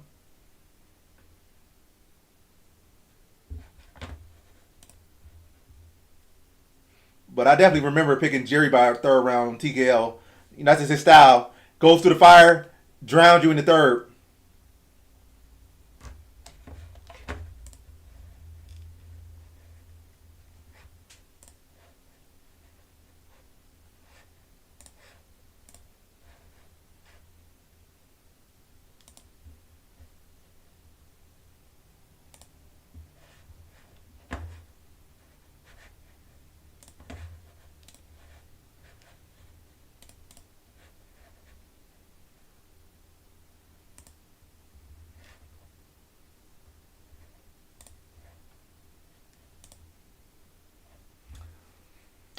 Oh, let's see.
Oh yeah, he definitely can. It's definitely a possibility.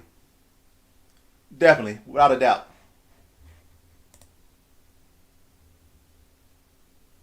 Oh, you picking him just because you're not a fan of Marab? That's crazy. Let me see. How do you do that? Let me see. How am I in there?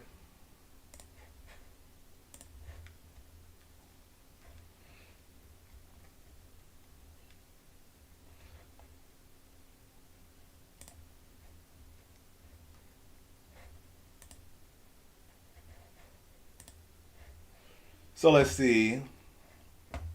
I think you first got to be logged in, I believe. Maybe his rankings. No, no. Fight Center.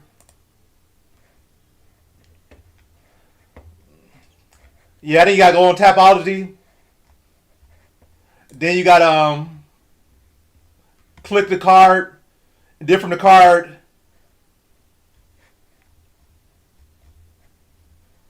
where's leaderboard at? You gotta do leaderboard. So you click the card, and then from there you look up to the right of your screen and click leaderboard, and then that'll take you to the leaderboard.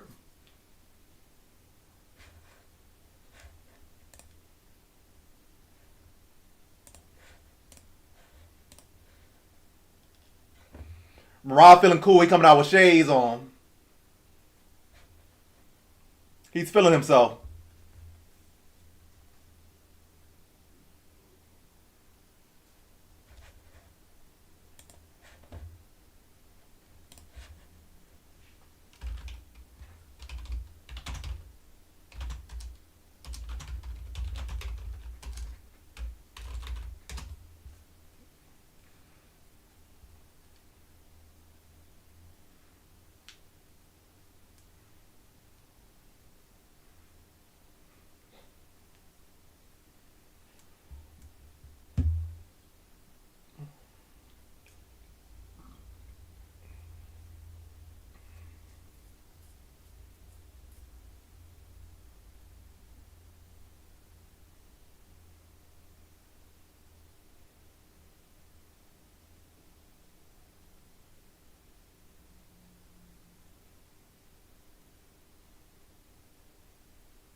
All right, what is Twitch saying?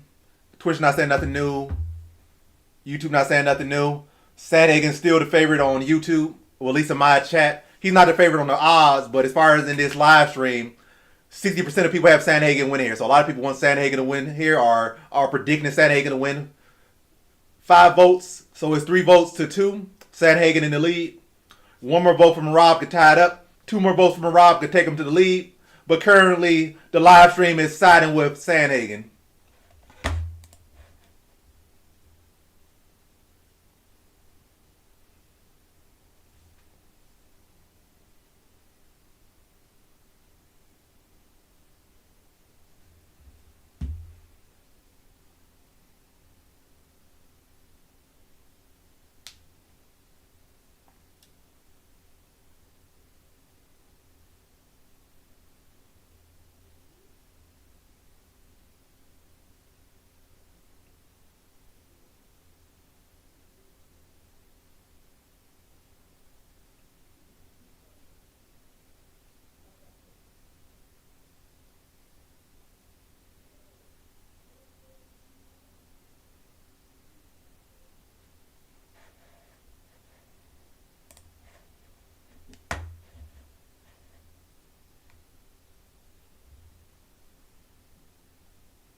Five six versus 5'11". That is a big height advantage.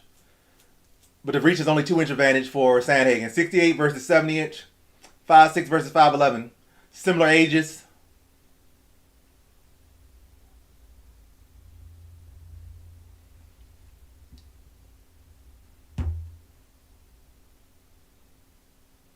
But yeah, let me end the poll on YouTube before people start trying to switch their thing if things start to change. Some don't give you the opportunity to try to switch up. I'm gonna leave it at 50-50. So one more person came in on on Marab. So the end results of the poll on YouTube is 50-50.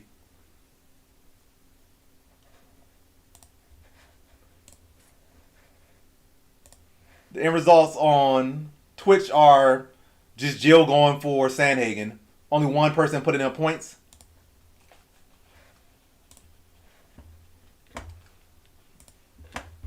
What time is it? 11:49. Almost midnight.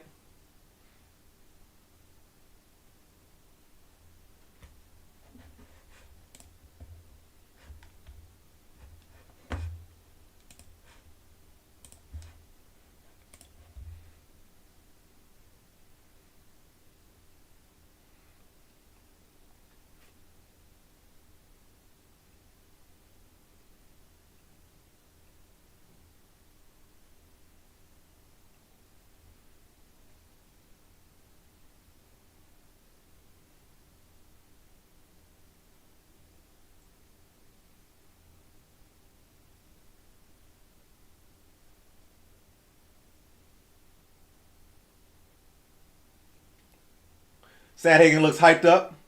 Both men look locked in and ready for a good fight. Who will prevail?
All right, Marab versus Sandhagen about to go down right now.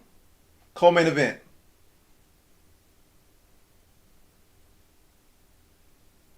All right, fights on the way. Sandhagen does not touch gloves.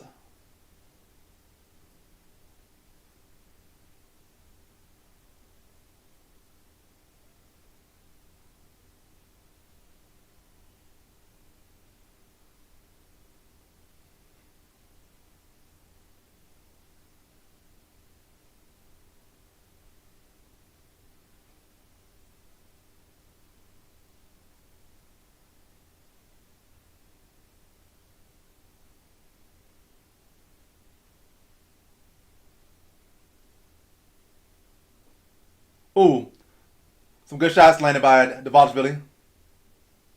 Oh, good combination there from Sandhagen.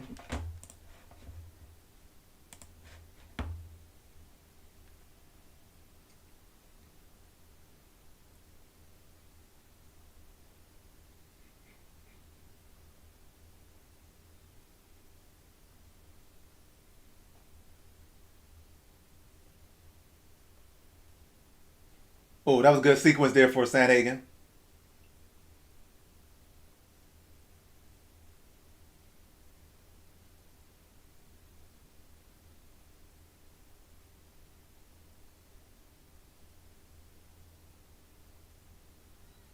Good jab from Sandhagen. Good wrestling defense from Sandhagen there.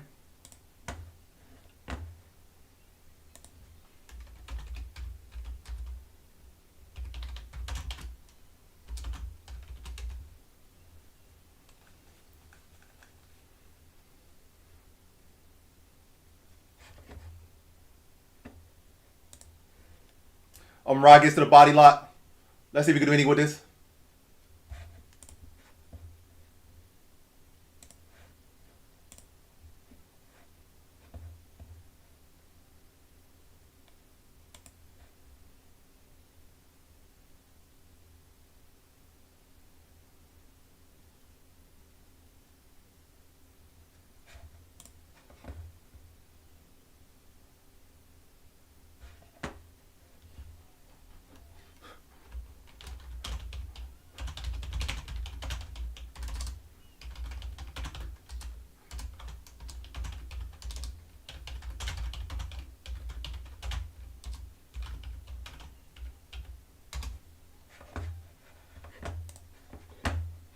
Nice takedown from Rob. But Sandhagen still holding up well defensively.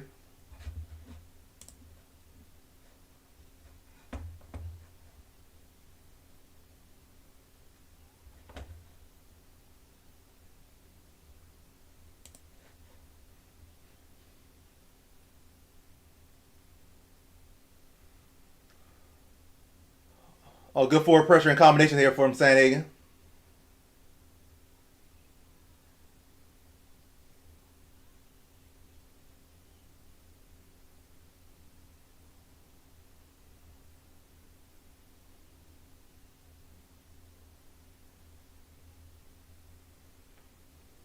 So as far as Sandhagen's definitely doing better than O'Malley. I'll say that much.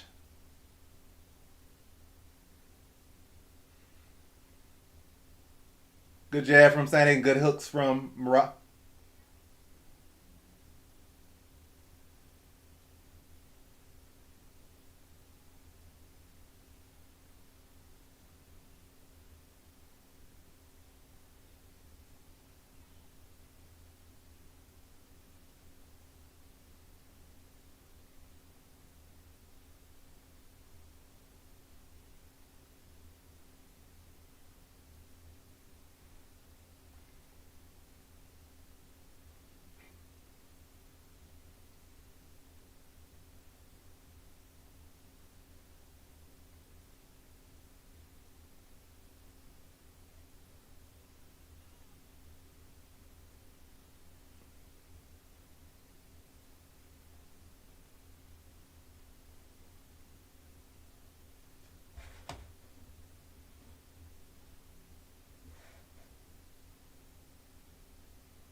Good footwork there from Sandhagen.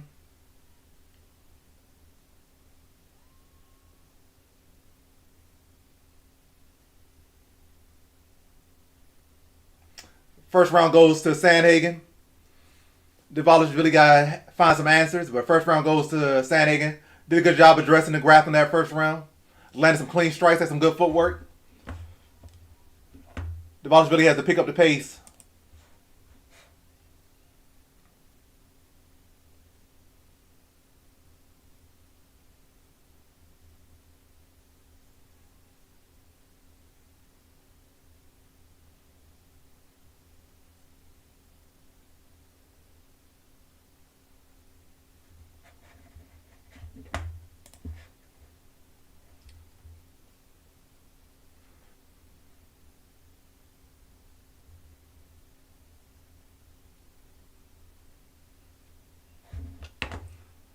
Rob definitely did not win round one. He wasn't able to get no real clean takedowns or no control. He got outstruck by like, what, 12 strikes in that round. First round definitely goes to Marab. Not Marab. First round definitely goes to Sandhagen unless they got some biased judges for Marab. But yeah, first round definitely goes to Sandhagen.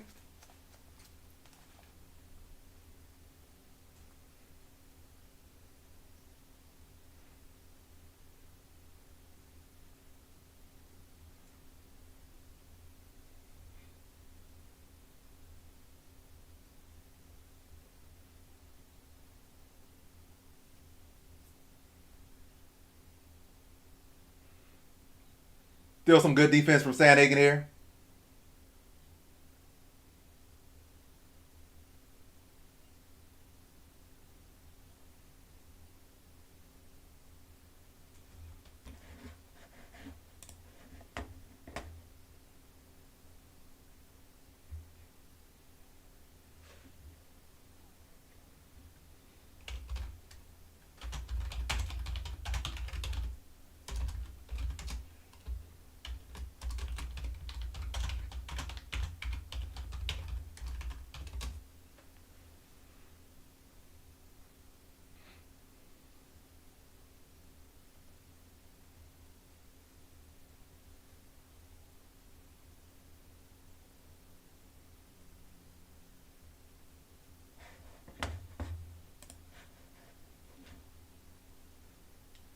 Good check hook from Sandhagen.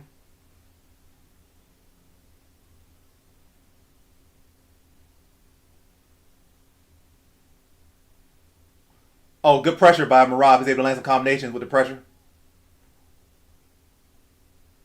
Oh, oh, Sandhagen's hurt. He might get TKO by Marab. Oh, oh, oh my God! Sandhagen get a whoop.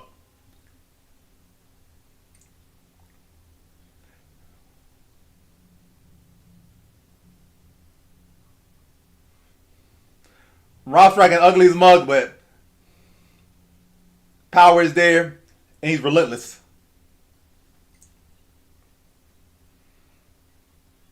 Rob just pouring on him, and you know he could go all day. And it's a lot of time left in this round. Rob got infinite cardio, you hurt, and you still got half the round left. I don't know if Sandhagen's gonna be able to survive. Like he's recovering some, but who knows?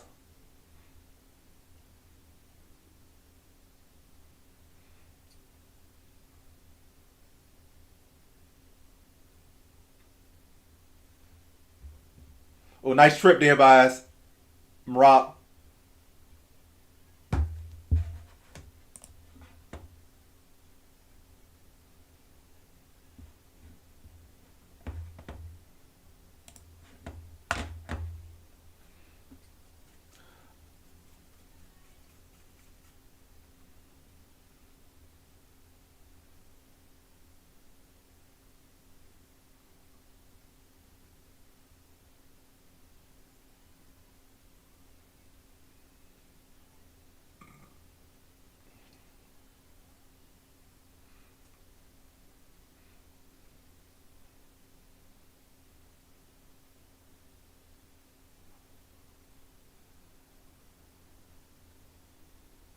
Another takedown from Rob. He's running away with the second round. Second round definitely a 10-8 if it continues like this. Or it ends like this.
Thing. Rob already got 10 takedowns in this fight.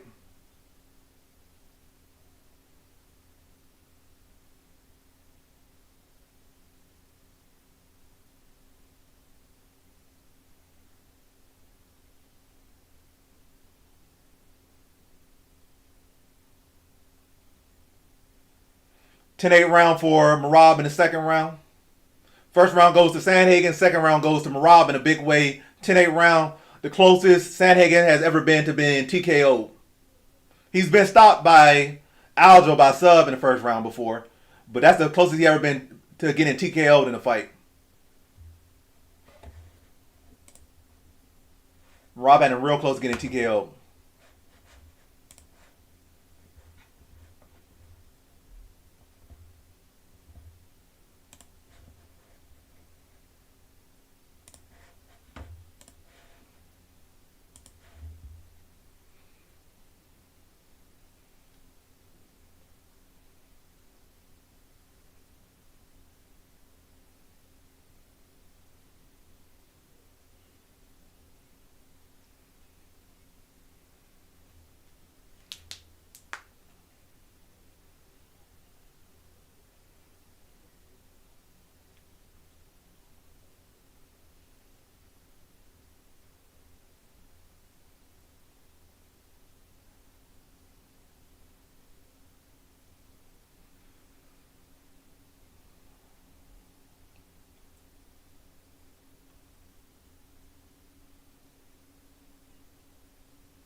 All right, round three. Inside leg kick for Sandhagen. Rob feeling himself now.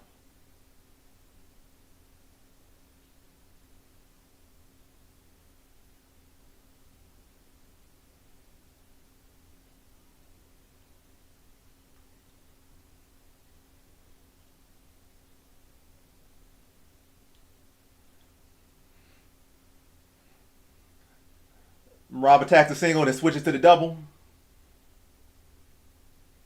Good defense by Sandhagen. He gives him the takedown, but gets to the cage and able to stand up. But Rob still has his back here.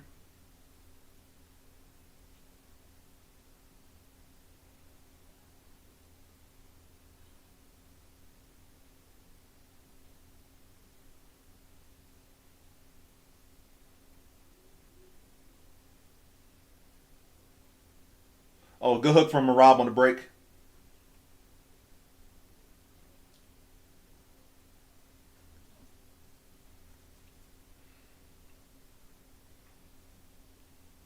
Good straight to the body from Sandhagen there.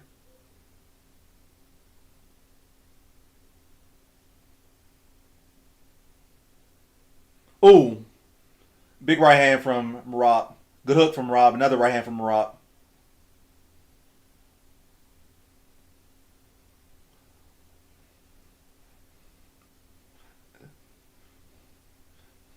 Sandhagen don't got the same bounce he had in round one.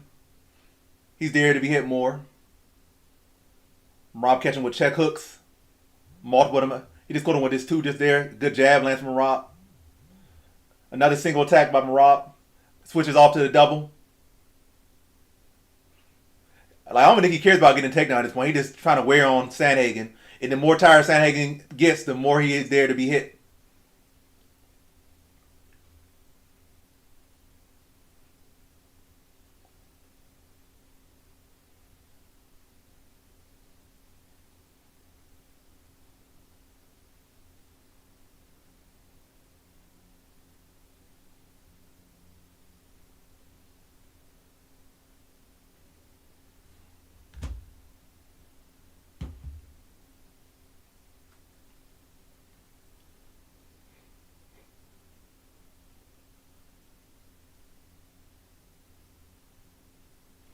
Good head kick attempt there by Sandhagen, but it's blocked.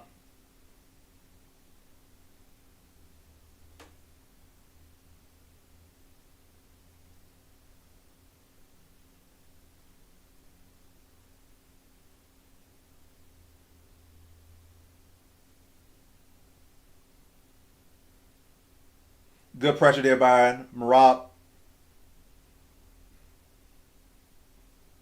Doesn't get no strikes off, but he's able to get in on inside and get Sandhagen's back against the cage once again to set up another takedown attempt. Gets a single. But Sandhagen builds his way back up again. Rob fully in control. Sandhagen showing good defense, but Rob is neutralizing his offense.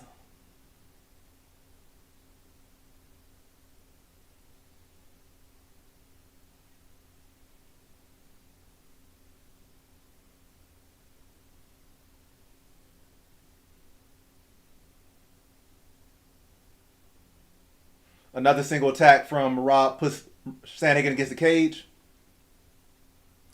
Trips him to the ground. Sandhagen builds his way back up once again.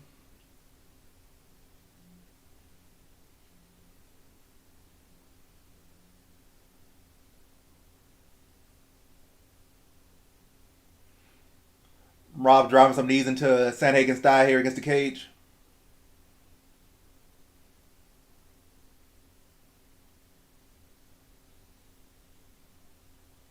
Another trip takedown for Marab. And once again, Sandhagen builds his way back up. Marab could do this all day. If this was any other wrestler, this probably be fatiguing them. But when you're in the Marab, the stuff that usually fatigues wrestler fatigues you. Like, you keep getting back up. Marab could take you down a million times, so it's just going to wear on him. Sandhagen's doing exactly what he needs to do on the ground, but Rob doesn't slow down. So, like, how do you beat that? You got to hurt him. Got to push him back or something. But Rob is already breaking him down. Sandhagen's much more flat-footed now after dealing with all this wrestling and getting rocked in the second round and having Marab on him for these past 2 rounds the whole time in his face.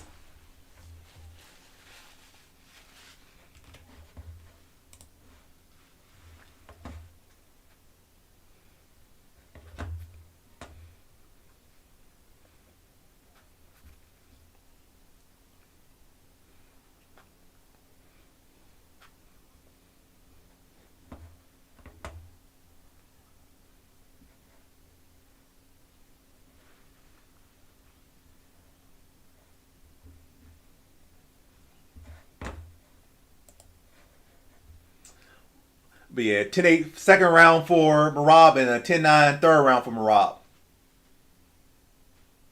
We go into the fourth with Marab fully in the driver's seat here.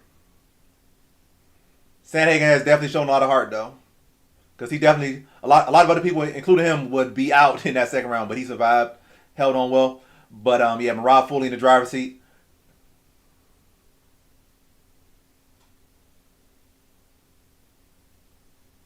Good jab from Marab. Good leg kick from Sandhagen.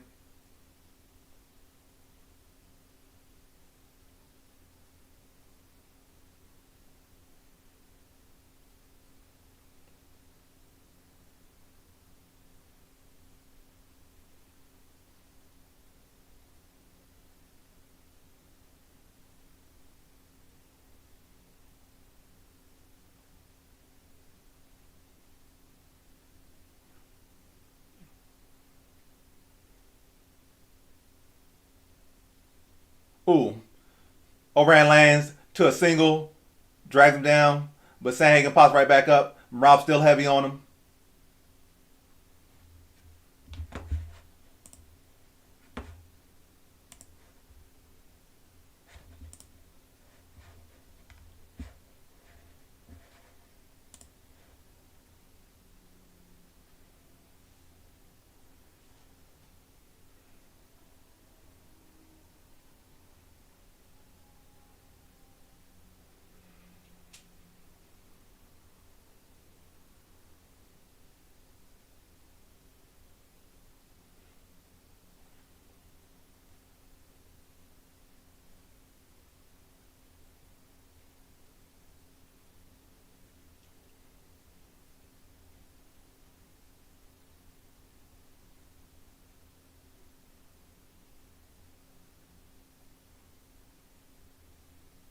Good body shot there by Sandhagen.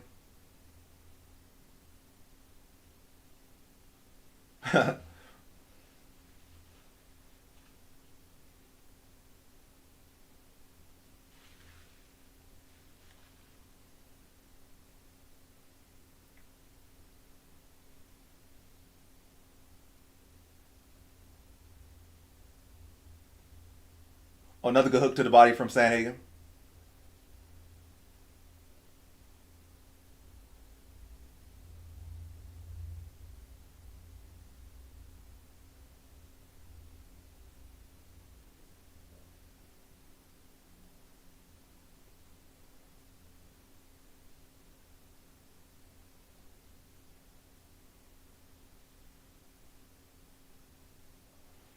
Another good entry by Marab in on the single again. Switches to the double once again.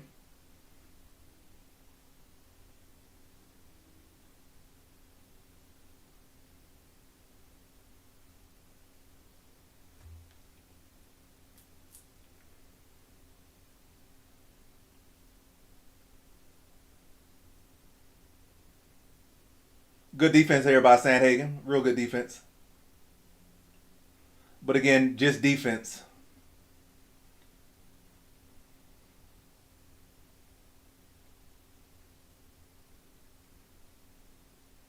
One minute and 30 seconds left in round number 4. Marab still fully in the driver's seat. That was a good counter by Sandhagen. Didn't really land fully. Kind of landed on the knuckle. I mean, like on the thumb.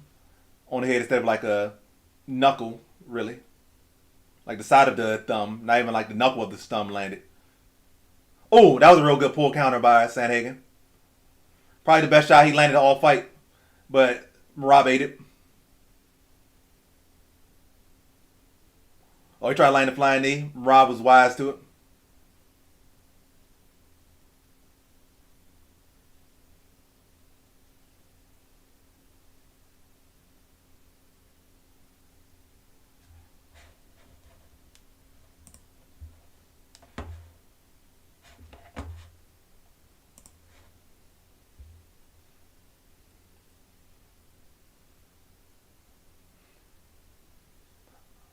Good takedown by Marab.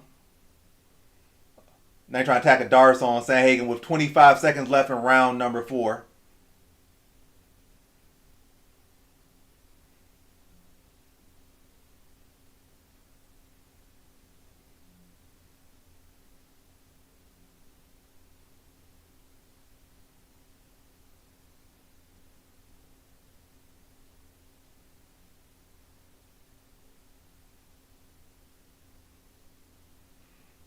Round 4 goes to Marab.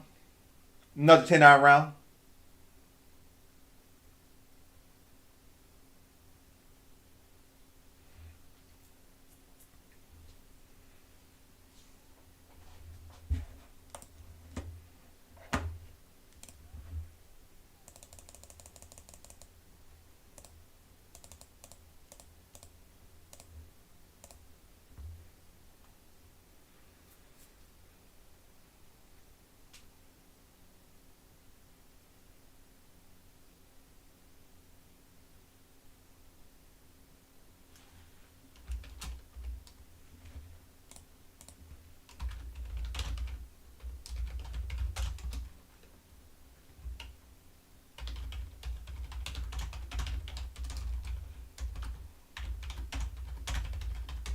One round left to go. Sandhagen needs to pull a rabbit out the hat to win.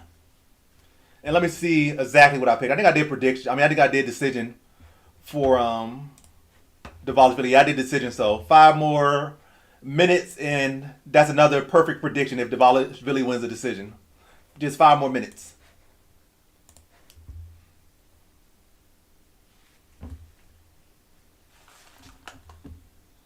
Well, I feel like I'm hearing something from somewhere else.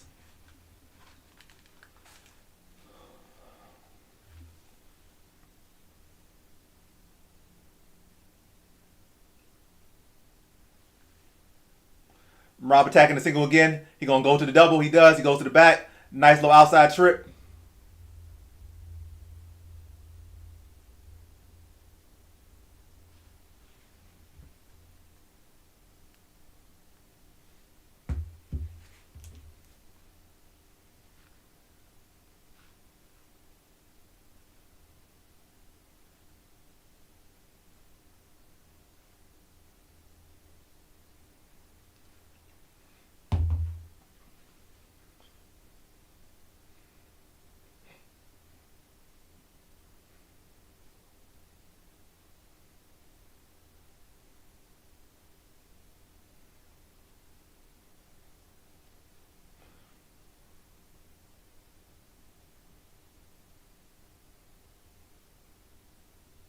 Ooh, big right hand from Rob.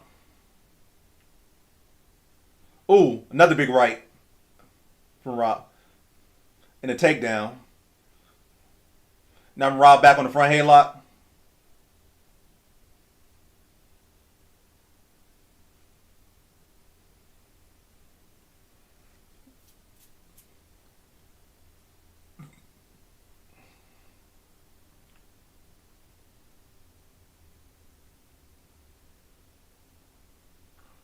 Oh, nice spinning back kick by Sandhagen.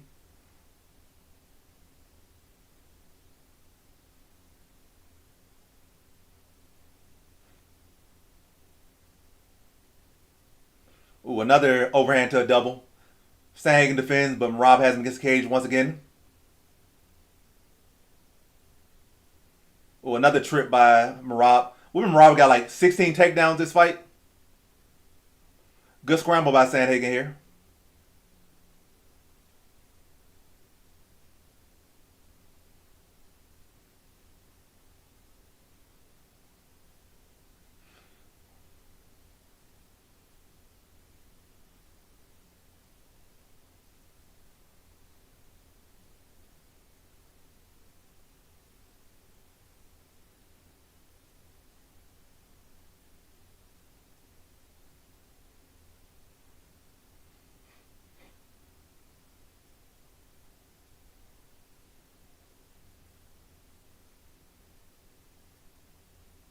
Oh, nice knee to the body from. Oh, nice combination there from Sanhagen.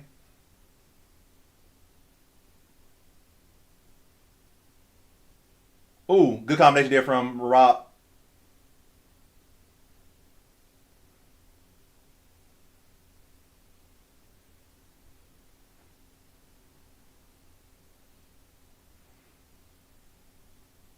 Well, another good takedown by Marab. He got to be on like takedown number 18 here.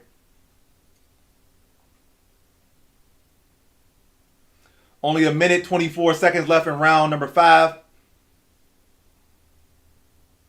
Marab already has the fight in the bag, but he's still looking to hurt, still looking to go for the finish. He can easily just accept this top position right here in the guard of Sandhagen and just coast the round out. But you know, Marab, he never stops. It's always working.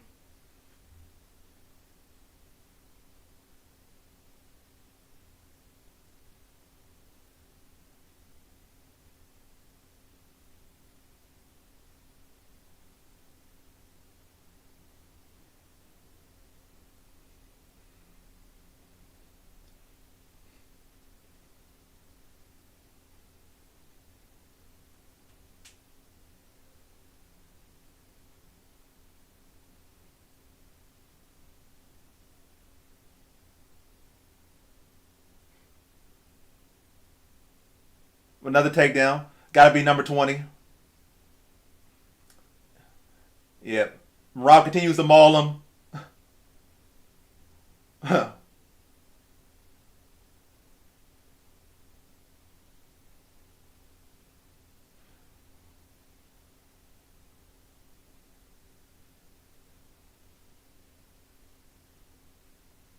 Fight's over. Sandhagen probably caught him on something a little good at the end. I don't know if Rob was all that hurt or he was just respecting it. It definitely had to hurt a little bit, but I doubt he was like really super rocked at the end there. Probably just something that caught his attention at the end. Rob smartly just backed off for like the final 20 seconds. And or 20, 10 seconds. Rob walks away the champion. Another dominant decision. Only gave up a round, probably on like maybe one or two scorecards, but yet another dominant performance by the champion, Merab Dvalishvili.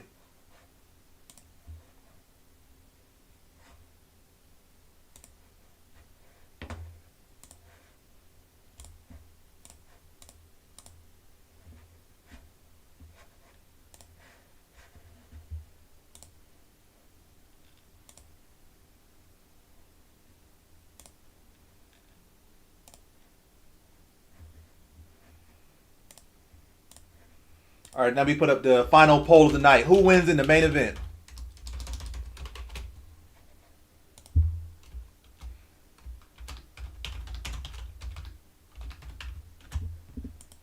Ankalaev.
Another perfect prediction. Marab by decision. So 100% of the vote is going for Ankalaev right now. 2 votes, both for Ankalaev on YouTube. And it's only going to be 100% of the vote on Twitch for Ankalaev.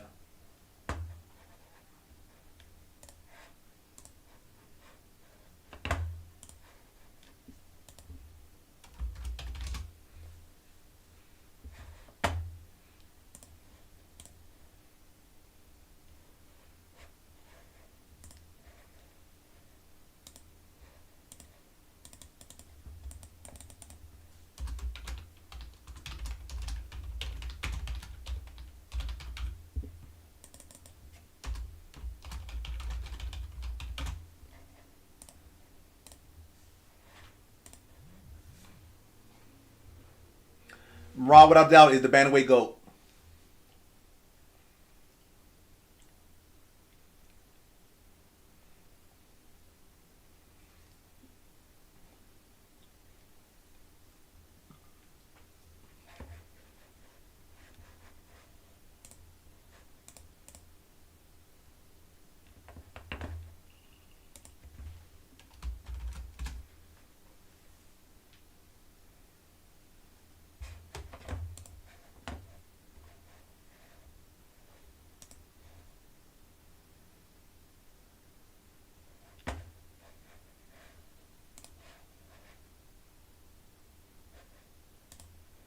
I don't know why people unfollow. I'm losing people on YouTube. I was at like, I think I gained some people, but since this card started, I'm like, I lost two people. I don't know how I'm losing people when I'm going so well on this card. But it is what it is. Some other people will come in and appreciate it. There are probably some people that were hate following me, like, he's gonna lose this, he's gonna lose that. I'm betting against him. And they tried to bet against me this card and they got crushed. That's probably who it was that unfollowed. They were mad. He gonna do bad this card. I'm gonna fade him. I'm gonna make so much money fading this guy. And now they losing all their bets and they heated.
I'm still number four, but I am now number four alone. Let's see what the top guy has. Initial picks.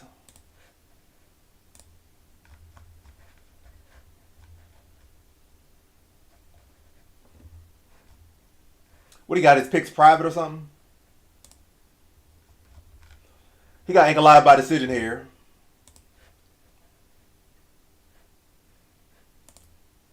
Socrates got Ankalaev by fourth round KO. This Ring person has Pereira by second round KO. So I could jump over Ring and finish this off number three. Let's see what the guy behind me has. He has Ankalaev by round three.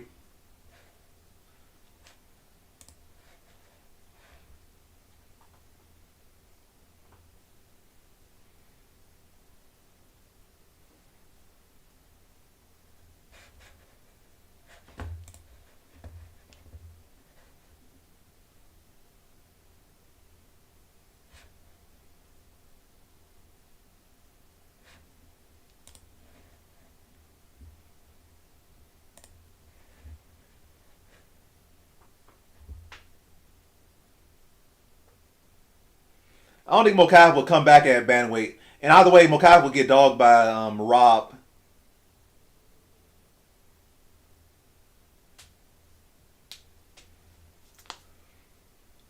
And Pantoja got nothing for Rob.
At this point, I think Merab will beat Volk.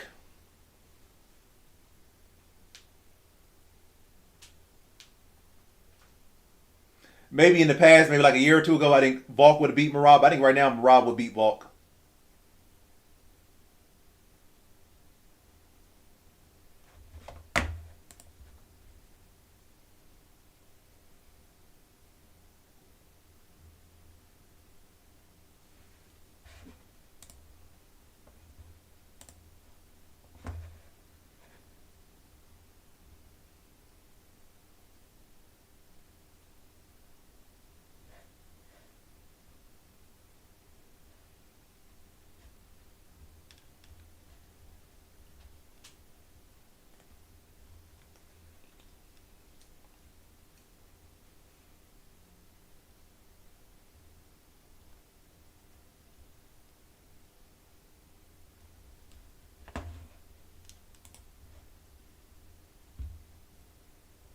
Yeah, we definitely not seeing prime Volk right now. And I feel like Merab still hasn't even reached his peak. Like he keeps getting better every single fight. So we got a declined Volk versus a Merab that's still getting better. And Merab's only going to get stronger. If he goes up to 145, he's going to be bigger and stronger than he is at 135. Pace probably going to be even crazier. He'll have a speed advantage and whatnot. I think if he goes up, his striking is going to improve at 145. And his power is going to be even more at 145.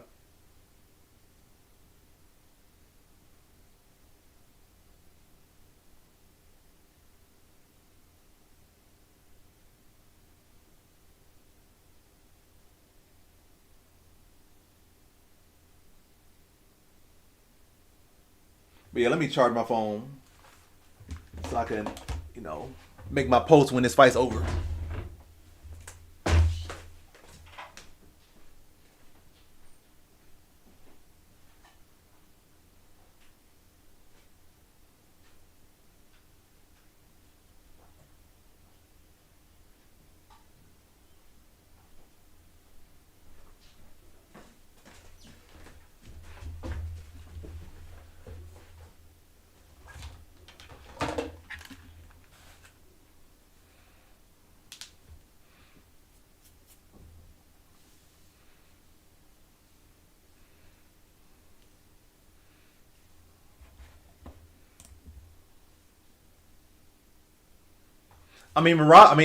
Aljo's not even in the way right now. You got people that's actually, you know, different title. Like Murphy's in the way. Diego Lopes in the way. If anything, if Aljo really wants a shot, he should fight Diego Lopes, and they should get the next. The winner of that fight should get the next title shot. So Aljo should fight Diego Lopez, and Lamar Murphy's getting the next shot. And then maybe what's his name? Yusuf Zalal fights the loser of Aljo and Lopez. Also, Mavzar Evloev is there as well, but he's not active. But yeah, Lopez could either fight Mavzar Evloev and try to avenge that loss, or maybe fight Sterling. If he wins either of those fights, he gets the next title shot.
Yep, he's been a machine. That's nothing new. Rob has always been a machine.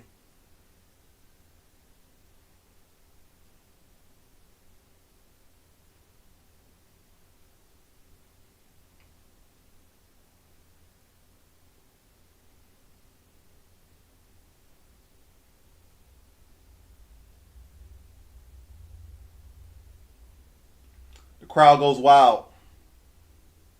Will Pereira pull it out for them?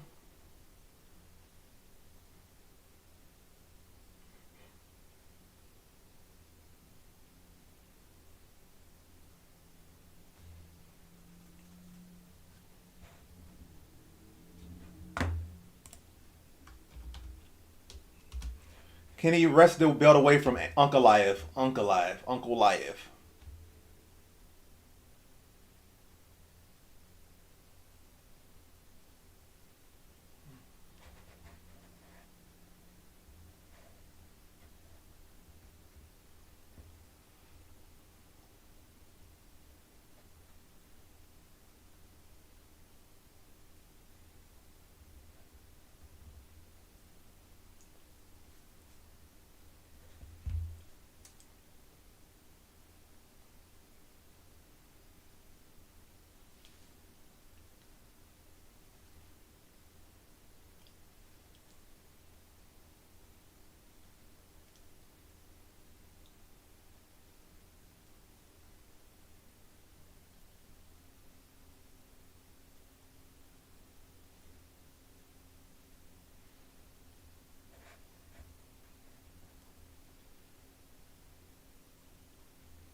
That'd be dumb. Why would he drop down and wait? Especially when he's higher on the pound for pound list. Why would you drop down and fight Pantoja? That'd be dumb. He could be belt hungry, but I doubt Rob would ever drop down to 125. He might go up to 145, but he's not dropping down to 125 and should not drop down to 125. But yeah. But I feel like Marab not going to try to go for the belt until maybe Aljo retires. Or he just flat out clears out his division completely. So he'll probably want to beat Piotr Yan one more time. Probably want to beat... and also, there's no real super fight at 145 either. So he's perfectly comfortable staying in his weight class. Because I can see if there was like some big time champion at 145, like that was a ticket seller, pay-per-view seller. I can see him going up there, but it's like really nothing, no point. It's another belt. But it's not all that lucrative to go up to featherweight to get another belt. It's good for his legacy, great for his legacy. And he definitely could do it, I think. But I feel like he's going to beat Piotr Yan one more time, and he's going to look to beat Umar Nurmagomedov one more time. And then if no new challengers come up, he probably gonna try to challenge for another belt. And how many defenses does Merab currently have at bantamweight? How many defenses does he have? So he won the belt from O'Malley. So his defenses start. He beat O'Malley again. He beat O'Malley again. He beat Umar. He beat Sandhagen.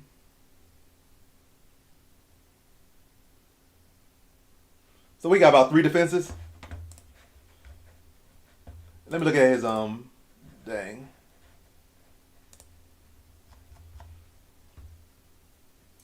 So yeah, he beat O'Malley for the belt. He has 3 defenses.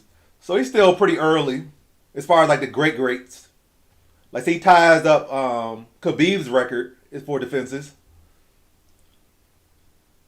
And I think he breaks the UFC bantamweight defense record, I think, or ties Sterling up there. So he still got some records to break at bantamweight. So 2 more defenses, I think he'll have pretty much every record at bantamweight. And then he could probably look to go up. And he's definitely the greatest bantamweight of all time.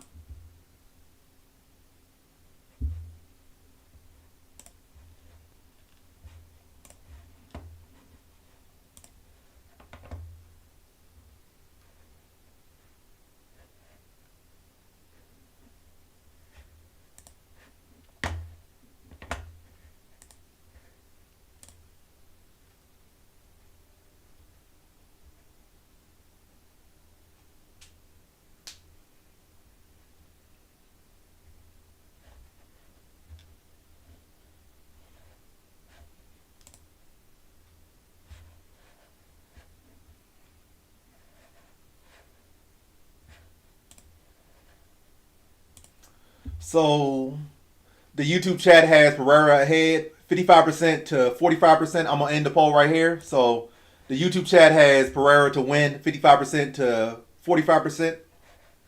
What is Jill saying on Twitch? Jill put her points on Ankalaev. Last fight of the night.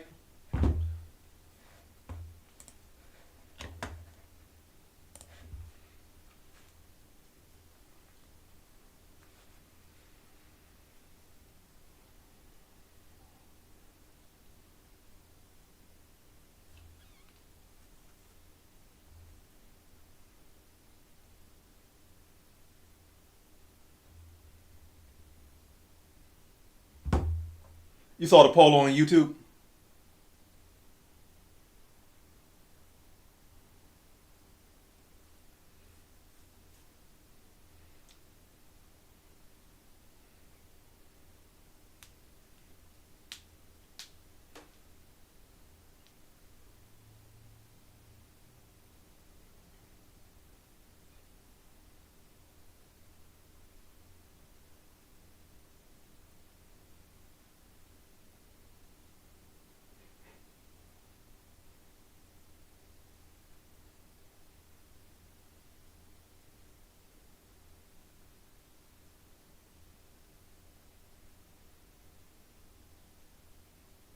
.33 versus 38.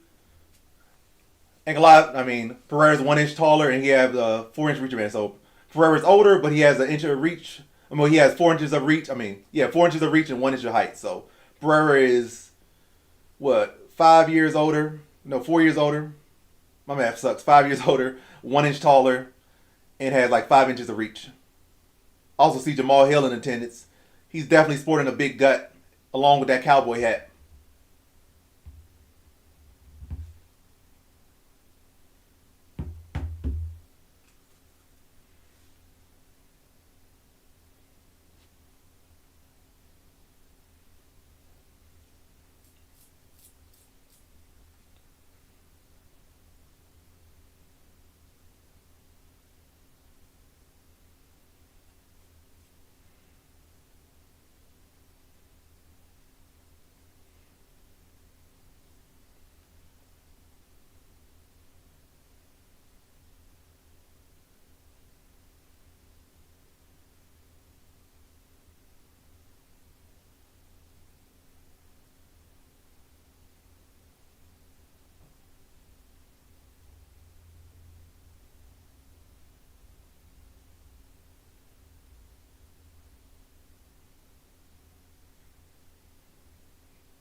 Great stare down.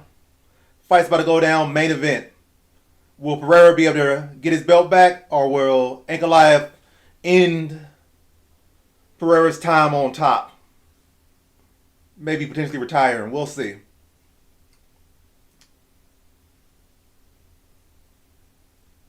All right, fight's underway. Pereira's coming out aggressive to start.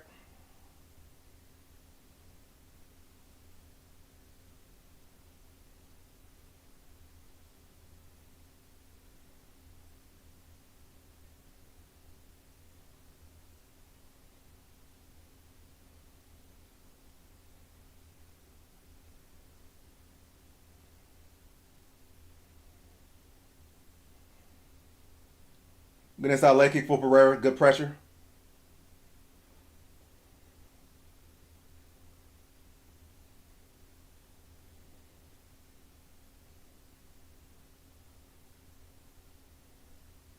Good inside leg kick for Pereira.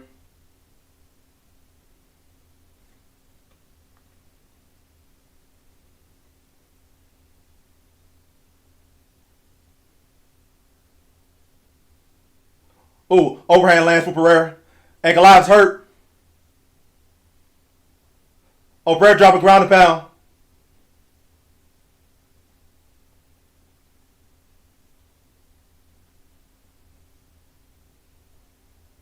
Oh, fight's over. Fight's over. Fight's over. Over. Ankalaev got ran through. He's throwing the Cobby lame on him. Dominated him. Pereira did it for Brazil. Dagestan been talking a lot of trash. Pereira had to show Dagestan up.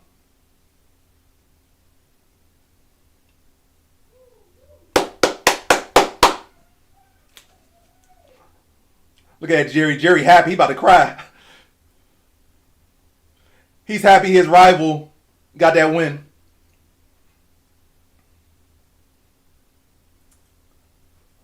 Well, not the best end prediction-wise for me to go off on a loss, but what I'll go 12-2. Still a great card. Still a great card.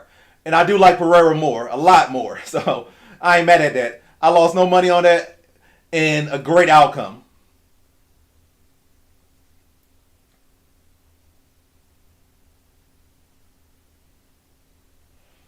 And that's what happened when you have Twitter fingers. Even though you're not the one talking trash, somebody got paid for all that trash talk. And he had to pay for it.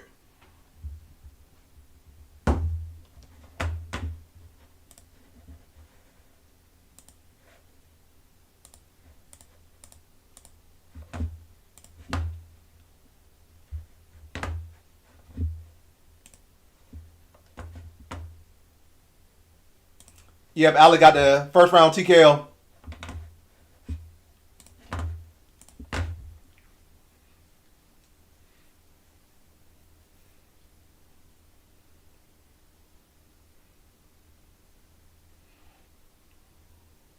I think he popped that toe out again, but regular stuff for him.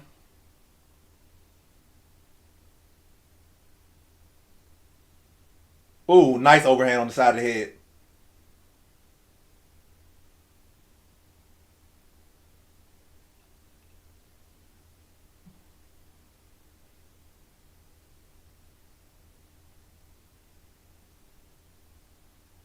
Nice 12-6 elbow.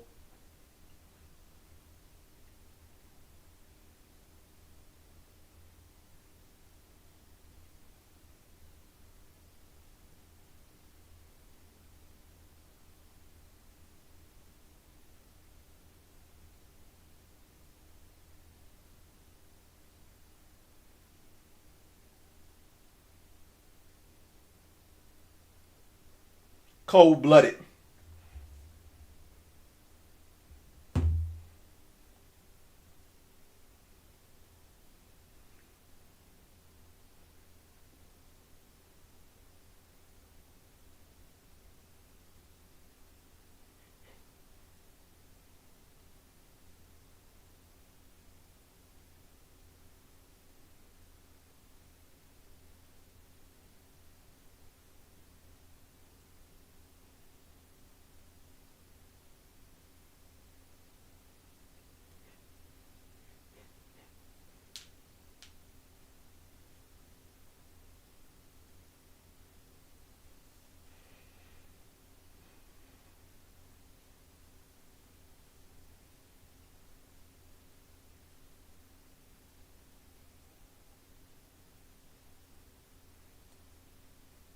But yeah, that's been the stream. A great card. My final prediction wasn't right, but I'm definitely even more happy with the outcome. I won money, went 12-2, 12-14, phenomenal card.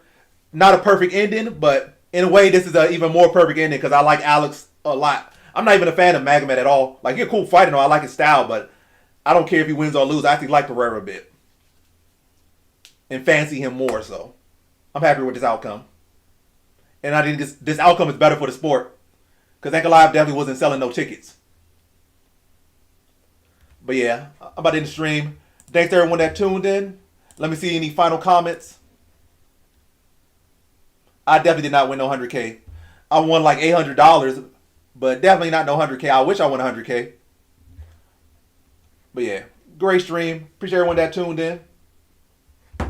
But that's the stream. Catch y'all next time. And I'll be live. I don't only do UFC stuff. So if y'all want to see me just in general, I'll be on Twitch like multiple times a week playing games and doing stuff and expanding on that. And I'll be on stream, Saturdays for the fights and stuff. So I'm streaming multiple times a week. So tune in, check out, support. I appreciate all the support. Good stream, good bets.